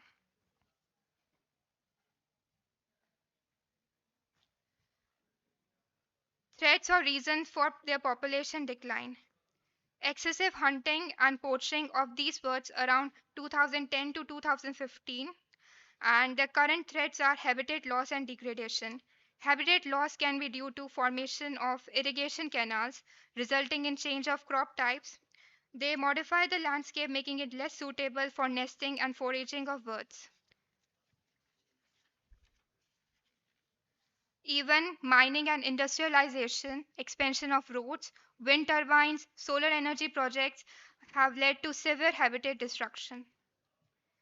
Unlike many birds that build elaborate nests, the great Indian bustard chooses simplicity. Just a shallow depression in the ground, its strategy relies on camouflage and the wide openness of desert to keep predators at bay. Moving on to the conservation at government level. Before the Wildlife Protection Act in 1970, there were as few as 5 to 7 national parks and protected areas. As of 2023, there are a total of 1014 protected areas, national parks, wildlife sanctuaries, conservation reserves and community reserves. Ministry of Environmental Forestry and Climate Change along with Government of Rajasthan has established conservation breeding centers in Desert National Park in 2019. Project uh, Great Indian Bustard was introduced in 2013 by Government of Rajasthan to create special protected grounds and raise awareness for conservation of Godawan. Ministry of Environmental Forestry and Climate Change has done installation of firefly bird directories for overhead power lines. They work as reflectors for Indian bustard to avoid collision with power lines. Conservation at local level. Locals built fences surrounding the nesting areas so that nests could be protected, harvesting grasses like savan grass and providing water facilities, incentives to farmers and providing information and explaining importance of these species. Communities like Vishnoi community of Rajasthan and Maldhari community of Gujarat follow their cultural beliefs and act as guardians. Even Bustard Day is celebrated on October 15 in schools, and also their presence is seen in folk performances and traditional crafts. This also plays a role in raising awareness for the conservation of bustards. Now I would like to pass the mic to my teammate Mansi. She would continue. Thank you, Neeti. Good evening, everyone. I am Mansi Dhanadia. Vultures. Vulture is a bird of prey and are nature's most efficient scavengers. They are social birds which feed on carcass of livestock, of wild animals. Being a scavengers, vultures remain at the top of the numerous food chain in the ecosystem. Globally, there are 23 species of vulture, characterized into two non-related groups, old and new vulture. 9 species are found in India, and out of which 7 species are native to Rajasthan. Uh, Out of which 7 species are native to Rajasthan. 4 species are local, which include long-billed vulture, white-backed vulture, red-headed vulture, and Egyptian vulture. And 3 are migratory vultures, which include Himalayan griffon, Eurasian griffon, and Sinaceous vulture. Vultures are found on every continent except Australia and Antarctica. They can fly up to 10,000 to 15,000 feet in the sky. Some species can live up to the 30 to 40 years in the captivity. Example, white-beaked vulture can live up to 30 to 40 years in the captivity. Egyptian vulture can live up to 37 years. Turkey vulture can live up to 30 years and griffin vulture can live up to 30 to 40 years. There are specific adaptations in the vulture which make them the efficient scavengers. They have the strong eyesight which help them to locate carcass from the miles away in the sky. They have the low metabolic rate which help them to stay longer without food. They have the high pH value of stomach, which kill any bacteria or virus present in the carcass. They have the large wingspan, which help them to fly with ease at great heights. They are the slow bleeders. Slow breeders. They lay one egg per year. They have the high amount of antibodies which eliminate toxic produced by the bacteria which is present in the carcass. They have the strong hooked beaks that help them to tear flesh and carcass. They have the featherless neck and head so that they can fully insert their head in the carcass. Population of vulture in the Thar Desert then and now. During 1990, Rajasthan was considered to be the have the stronghold of these species included white-backed vulture, long-billed vultures, and Egyptian vultures. During the 1990 to 2007, they saw the sharp decline in the vulture population due to due to the antibiotic dioflanic. It is a painkiller which affect the kidney of the vultures. Oriental white-backed vulture and long-billed vulture become the critically endangered species according to IUCN during the 1990 to 2007. In the 2020s, only few hundred individuals of uh, resident vulture remain in the Thar. Role of vultures in the ecosystem. They are the efficient scavengers. They are the environment cleaner. They are they hold the significant culture value in the Farsis community. They are also used in the fertilizer industry. They quickly clean the carcass and bones are used in the fertilizer industry. Vulture conservation program. First program was formulated in 2006. It was a 3-year long program. In the year 2020 to 2025, Vulture Action Plan was made by the Ministry of Environment, Forest and Climate Change. It was considered in the two parts, ex situ conservation and in situ conservation. In the in situ conservation, natural habitat of the vulture was conserved. Vulture safe zones were formed. These zones aim to protect natural vulture population by regulating toxic veterinary drugs. Regular survey and research were conducted to know the vulture behavior, habitats, and threats which are essential for monitoring the effectiveness of conservation efforts. Ex situ conservation. In ex situ conservation, breeding program centers were launched. There are 4 breeding programs in the breeding centers in the India, which include Pinjore Breeding Center in the Haryana, which was established in the year 2001. Second was in the West Bengal, which was established in the year 2005. Third is Rani Guwahati in the Assam, which was established in year 2007. And fourth is established in Van Vihar National Park in Bhopal, which was established in year 2011. Rescue centers are established which provide care to the injured or orphaned vultures. Jodhpu Conservation Reserve in the Bikaner is an essential vulture center. It was an animal carcass dumping ground where deceased animals from the nearby village were decomposed. Over the time, site evolved into the heaven for the vultures.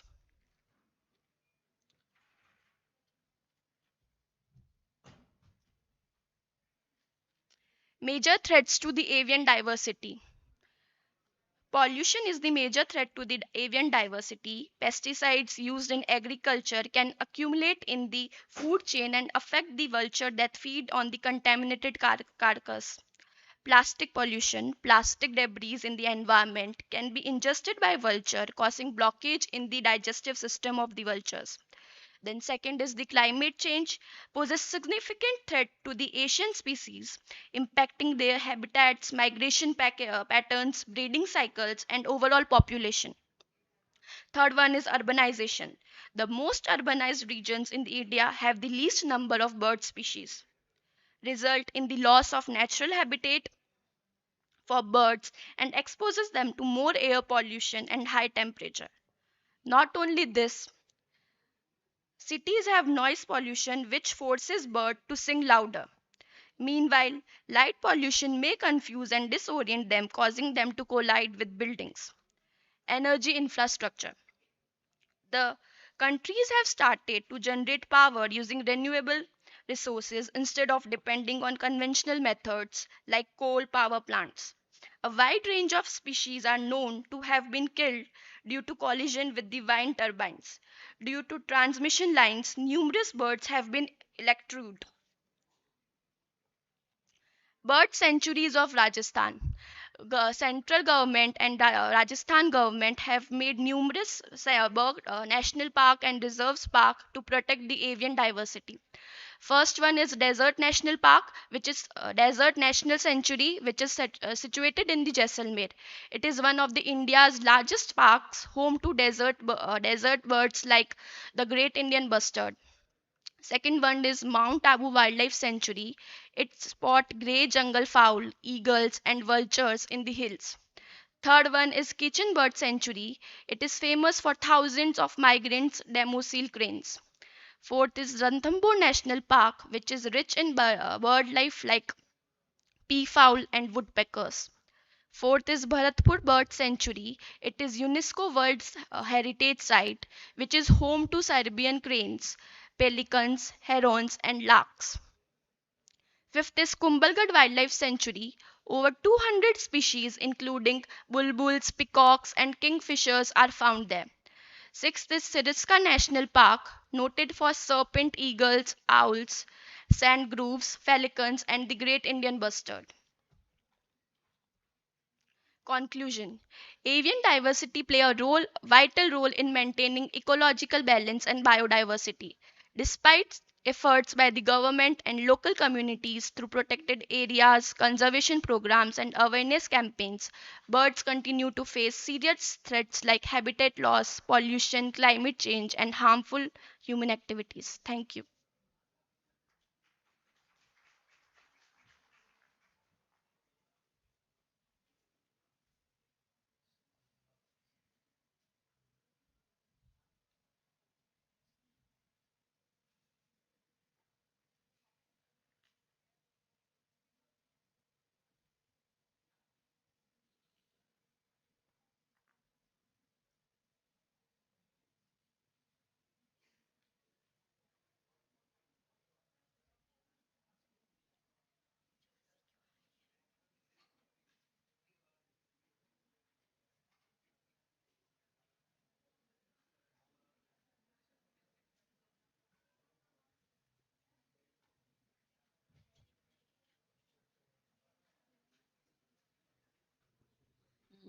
Boys. Hello, Miss Mansi. Have you ever seen vultures lively? Where? Vultures. Yeah. Ma'am, in this year only, we went to Pinjore Conservation Breeding Program through our college. तो वहाँ पे हमने देखे थे. Okay. Which species you have seen there? Ma'am, that I don't know. Okay. Jodhpur में कहाँ हो सकता है वल्चर? जोधपुर में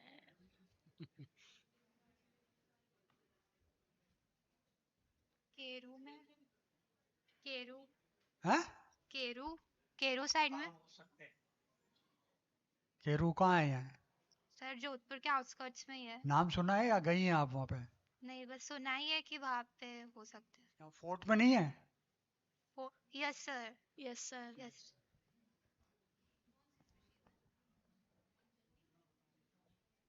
What are the important conservation? I say we can which conservation measures can be taken to conserve these vultures? Sorry, sir. What are the important conservation measures which can be taken to conserve these vultures? Sir सबसे बड़ा reason तो डाइकोफ्रेनिक है जिससे बहुत सारे vultures की death हो रही है जो ह्यूमंस और एनिमल्स को फीड कराया जाता है in the form of pain killer तो वो उनकी किडनी को असर कर रहे हैं। तो सर उनको रेगुलेट करना चाहिए, जो कि हो भी रहा है। गवर्नमेंट ऑफ इंडिया ने मिलके इनको रेगुलेट करा है। तो सब general comment है any specific key correct key strategy is there any key conservation strategy apart from this to conserve these soldiers? Breeding programme, artificial breeding programme जो सर, ये 4 जो पैन इंडिया है, एक पिंजौर में, वेस्ट बंगाल, आसाम में है, जो आर्टिफिशियल तरीके से इंसेमिनेशन करके वल्चर को प्रोटेक्ट कर रहा है। कितने स्पीशीज हैं वल्चर के यहाँ राजस्थान में? सर 7। 4 नेटिव है और 3 migratory. Okay, thank you. Thanks.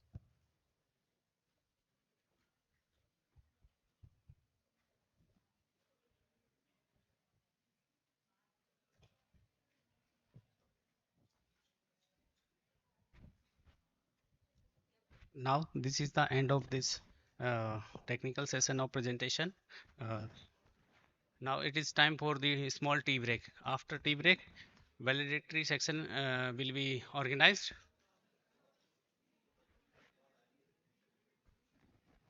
After tea break, certificates distribution will be held.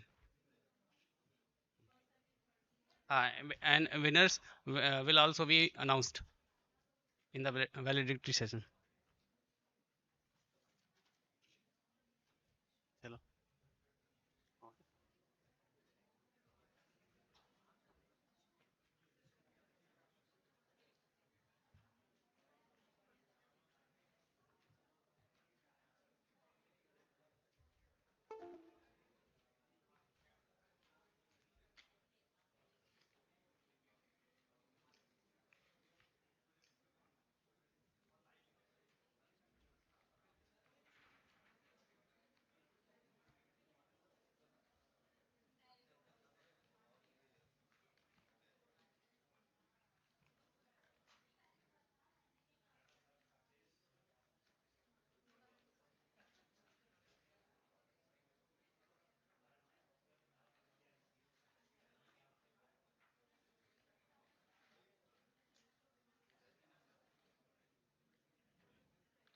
आप सभी ने अपना बेस्ट दिया और इस संदर्भ में ये भी मैं बोलना चाहूँगी कि जो कुछ बच्चे हमारे बीएससी या एमएससी लेवल के थे, एक्चुअली वो रिसर्च में अभी तक एंटर नहीं हुए थे, तो उनका जो भी था वो थोड़ा लिटरेचर बेस्ड कार्य था। तो उस सब के लिए भी उन्होंने अपना फुल एफर्ट्स दिया है, उस सब के लिए भी मैं आप सबको बधाई देना चाहूँगी। तो अब वो चरण आ गया है कि हम प्रथम द्वितीय तृतीय का घोषणा करें। तो इस हैकाथॉन के प्रथम विनर जो हैं वो है mister Munal from Himachal Pradesh and mister Ahsan Ali from Ladakh. Please come on the dais. नाम लिख दिए, नाम लिख दिए। अभी अनाउंस कर दीजिए। अच्छा, बाद में देंगे, अभी फिर बाद में देते हैं ना, अनाउंस के बाद, है ना।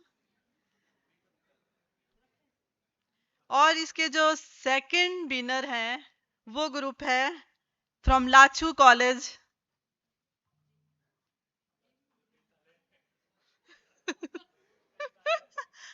From Lachoo college. गेस, तूने लाचू कॉलेज लिखा हुआ आपने?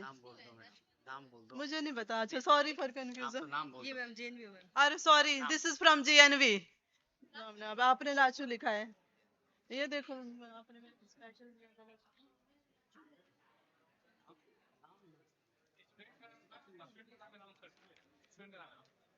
चलिए, mister Seema Yadav, miss Seema Yadav, mister Manish Sawan, miss Sakshi Mathur, congratulations. So third group is from BSI, Dr. Chandan Singh Purohit and Mr. Amit Kumar. Congratulations to all of you.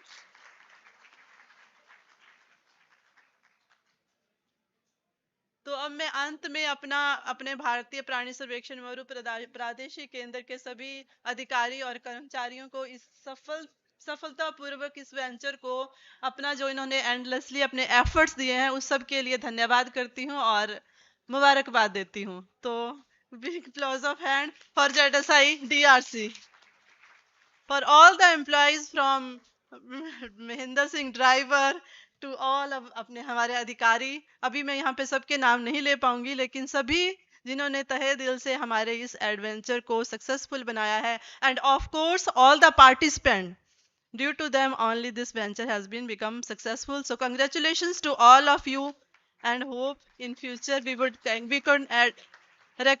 organize such type of hackathon and you will participate in this hackathon. Congratulations once again, and thank you to come here, and best of luck to all of you.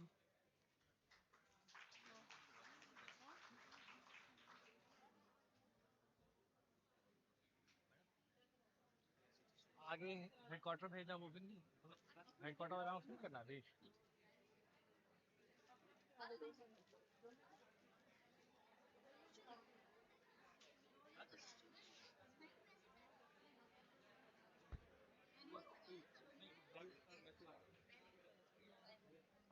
चलो first second third को नाम बता दे क्या पहले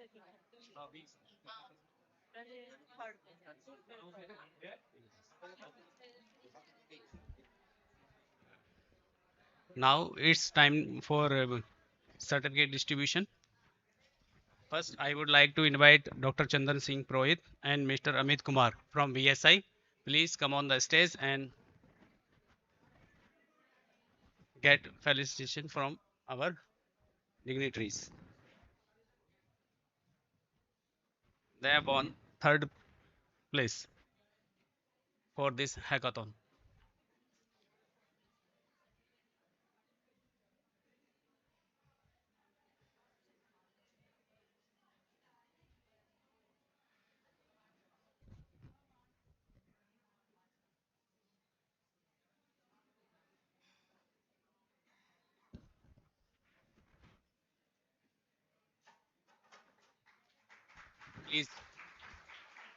Please give big round of applause.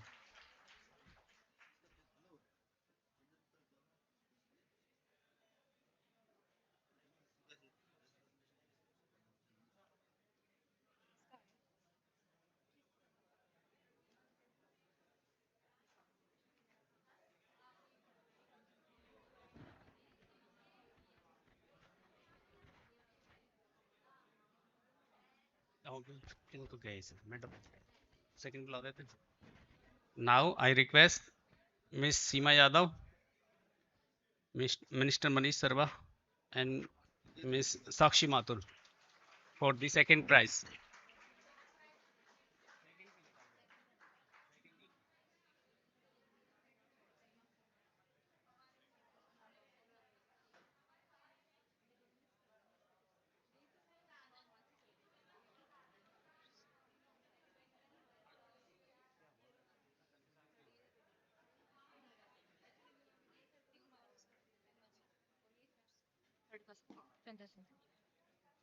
वो तो गए.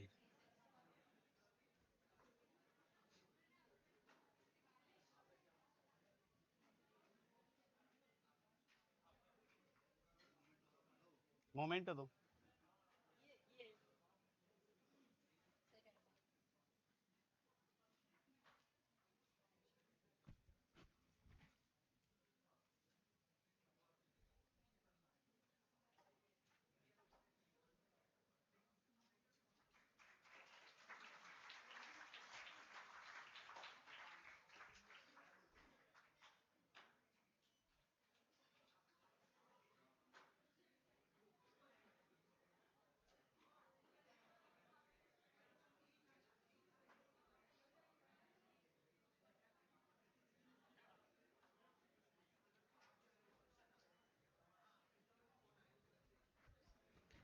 Now I request Mr. Munal and Mr. Ehsan Ali. Munal for the first prize. They have won this first prize for this hackathon.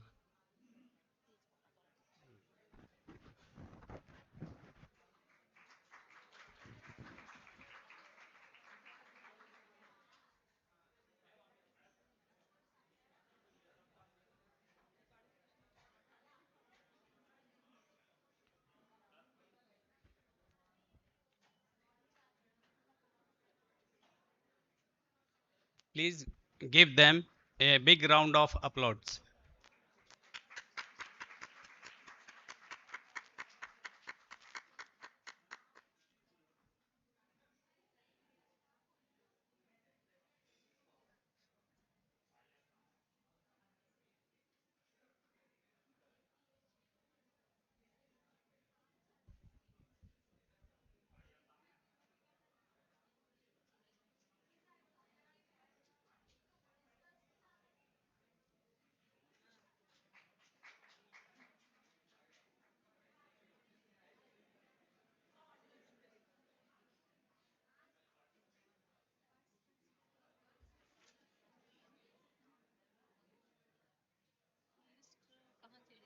Ma'am ये certificate से ही बुला लेंगे ना हम sequence में अच्छा सर्टिफिकेट जिसका है उस बुलाते जाओ खुद ही आता जाएगा अपने आप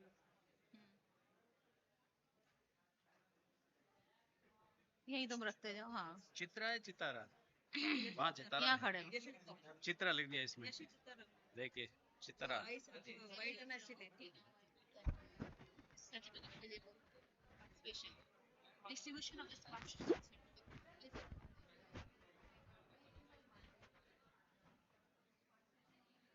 Now I would like to invite all the participants one by one for the certificate of participation.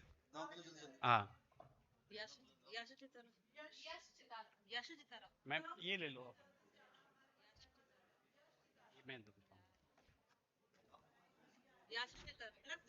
Muskan Alam Chandani Yeshu Chitara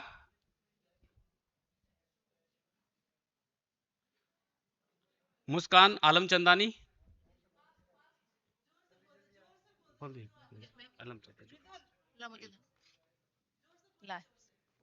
Yes, please come on the dais.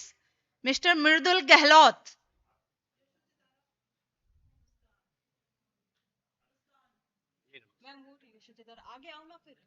Why are you silent?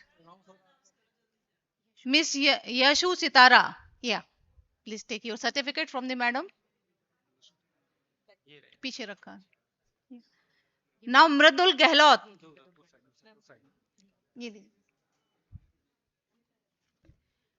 Now keep in row Miss Anita Yadav, Agriculture University Jodhpur.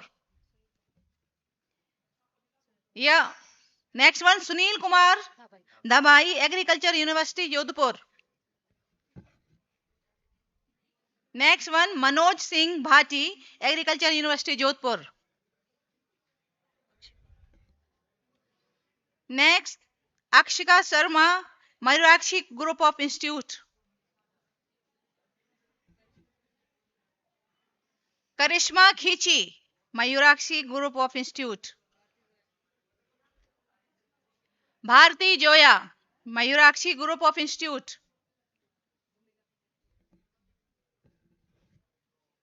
BSc first year. Yeah. Bhumika Patel, Lachu Memorial College. Radhika Chauhan, Lachu Memorial College. Sanji Mathur, Lachu Memorial College. Yashwant Singh, Lachu Memorial College.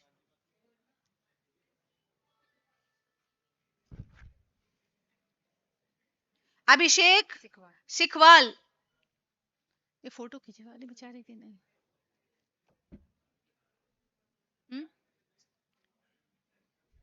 Next Aman Singhal.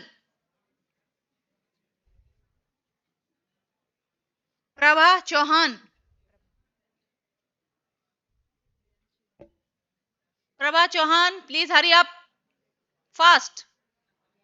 Priyanshi Raj Prohit, Lachu Memorial College. Neha Gehlot from Lachu Memorial College. Deepanjana Saha from Ashoka Trust for Research, Bengaluru.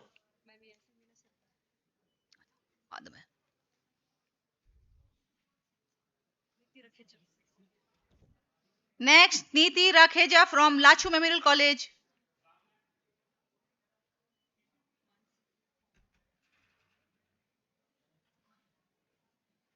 Miss Mansi from Lachu Memorial College.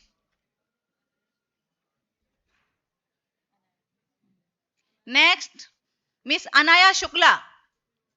Miss Anaya Shukla.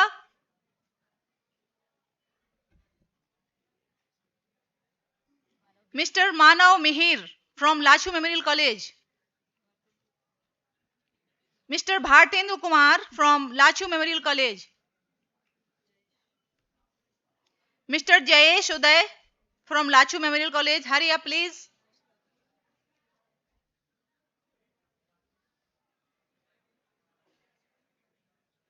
What's your name, please?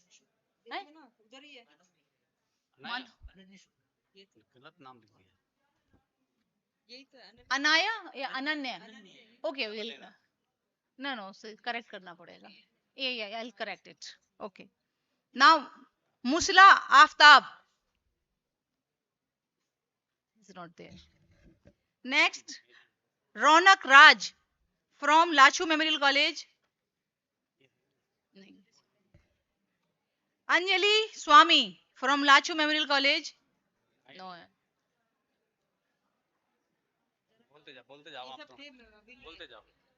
Mr. Miss Miss or Mr. Miss Janak Kanwar from Lachu Memorial College. Priyanka Gaur from Mayurakshi Group of Institute. Madam. Miss Monica Jangid. Miss Monica from Mayurakshi College. Please hurry up. Miss Dolly Sharma. Miss Dolly Sharma from Mayurakshi College. Miss Poonam Rathor, Mayurakshi Group of Institute. Ritika Gehlot from Mayurakshi Group of Institute. Miss Ritika, please hurry up. Shivani Rathor from Mayurakshi Group of Institute. Devra Nishika. Miss Devra Nishika. Miss Mamita Barwad. Miss Mamita Barwad.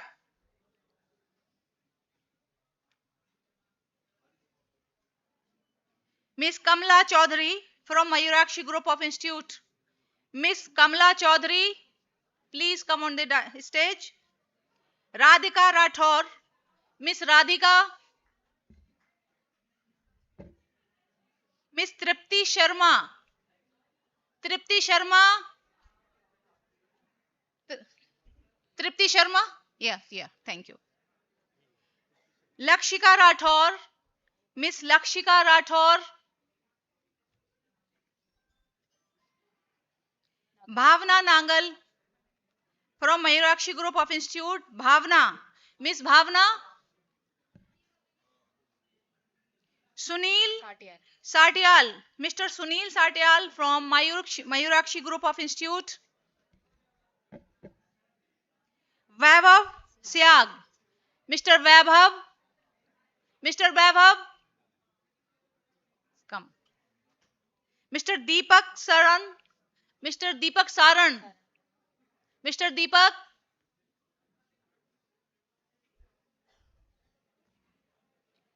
Mr. Rudraksh Gaur. Mr. Rudraksh Gaur from Mayurakshi Group of Institute. Shravan Visnoi. Mr. Shravan Visnoi. Mr. Prem Sukh from Mayurakshi Group of Institute. Mr. Prem Sukh. Shiv Narayan. Mr. Shiv Narayan. Gaurav Megwal. Mr. Gaurav Megwal from Mayurakshi Group of Institute. Mr. Sandeep from Mayurakshi Group of Institute. Mr. Rajvardhan Singh. Mr. Rajvardhan. दो ये वाला राजवर्धन का बाद में. Mr. Suresh from Mayurakshi Group of Institute. Mr. Manish Jakhar from Mayurakshi Group of Institute, Mr. Hajari Lal, Mr. Abhishek from Mayurakshi Group of Institute, Mr. Kuldeep Singh, Mr. Nikhil Chauhan, Mr. Mahavir Singh, Mr. Vikas Mowal, Mr. Vikas Mowal from Mayurakshi Group of Institute, Mr. Manish Yadav, Mr. Manish Yadav, Mr. Chetan Sharma,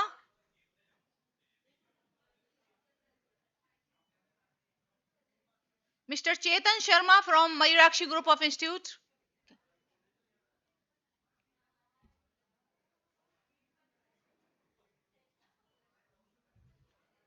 Mr. Lokesh Kumar,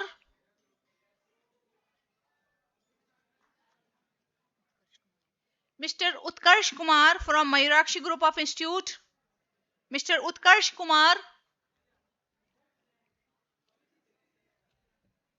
Mr. Utkarsh Kumar, Mr. Utkarsh, Miss Graceka Soni, Miss Graceka Soni from Lachu Memorial College, no, Mr. Mahendra, Mr. Mahendra from Lachu Memorial College, those who, okay. Mr. Mahendra, BSI वाले तो चले गए BSI के हैं तो Meena sir का देना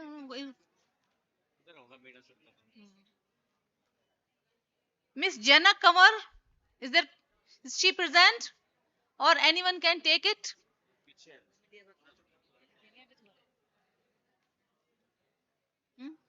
Who is?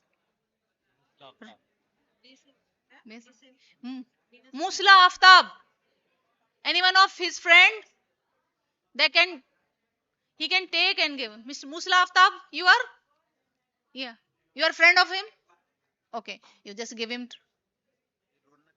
Ronak Raj. Okay. Anjali Swami. So, and Janak Kamar. So, is all your batchmate? Okay. Thank you so much. And now? Okay. Now, this is the participation certificate of the who is already achieved the first, second, and third position in this hackathon. So it's just a participation certificate. That group of already having the certificate for winning certificate. Now this is a distribution of the participation certificate. Just announcing the name. And please come and have your certificate. Mr. Amit Kumar, Botanical Survey of India.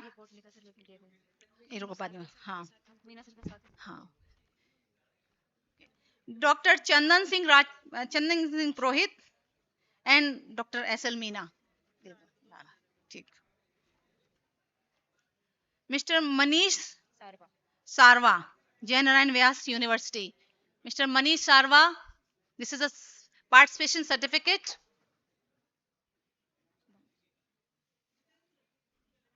Seema Yadav, please receive your participation certificate. Now, this is the participation certificate of first rank. Mr. Monal, Mr. Ehsan Ali,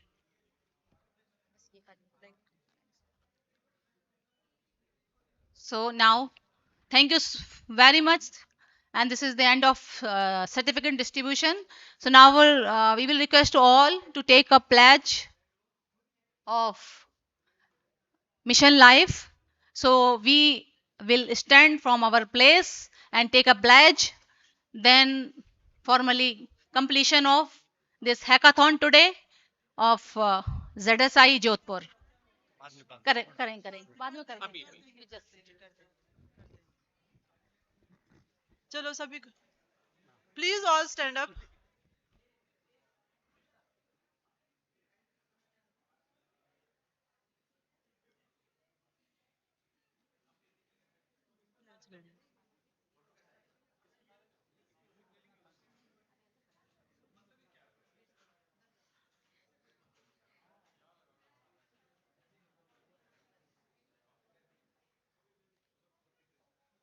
सो अब हम प्रतिज्ञा लेते हैं mission life के अंतर्गत।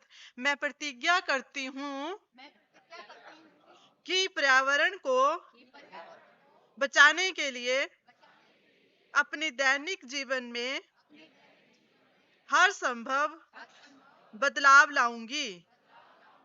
मैं यह भी वचन देती हूँ कि अपने परिवार, मित्रों और अन्य लोगों को पर्यावरण के अनुकूल आदतों और व्यवहारों के महत्व के विषय में सतत रूप से प्रेरित करूंगी।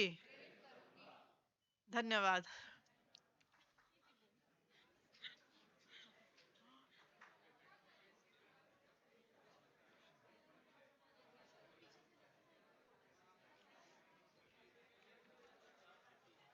हो गया, चल जाओ।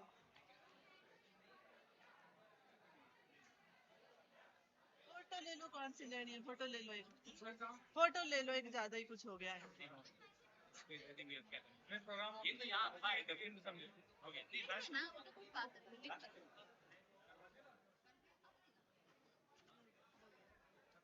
हाँ, खत्म।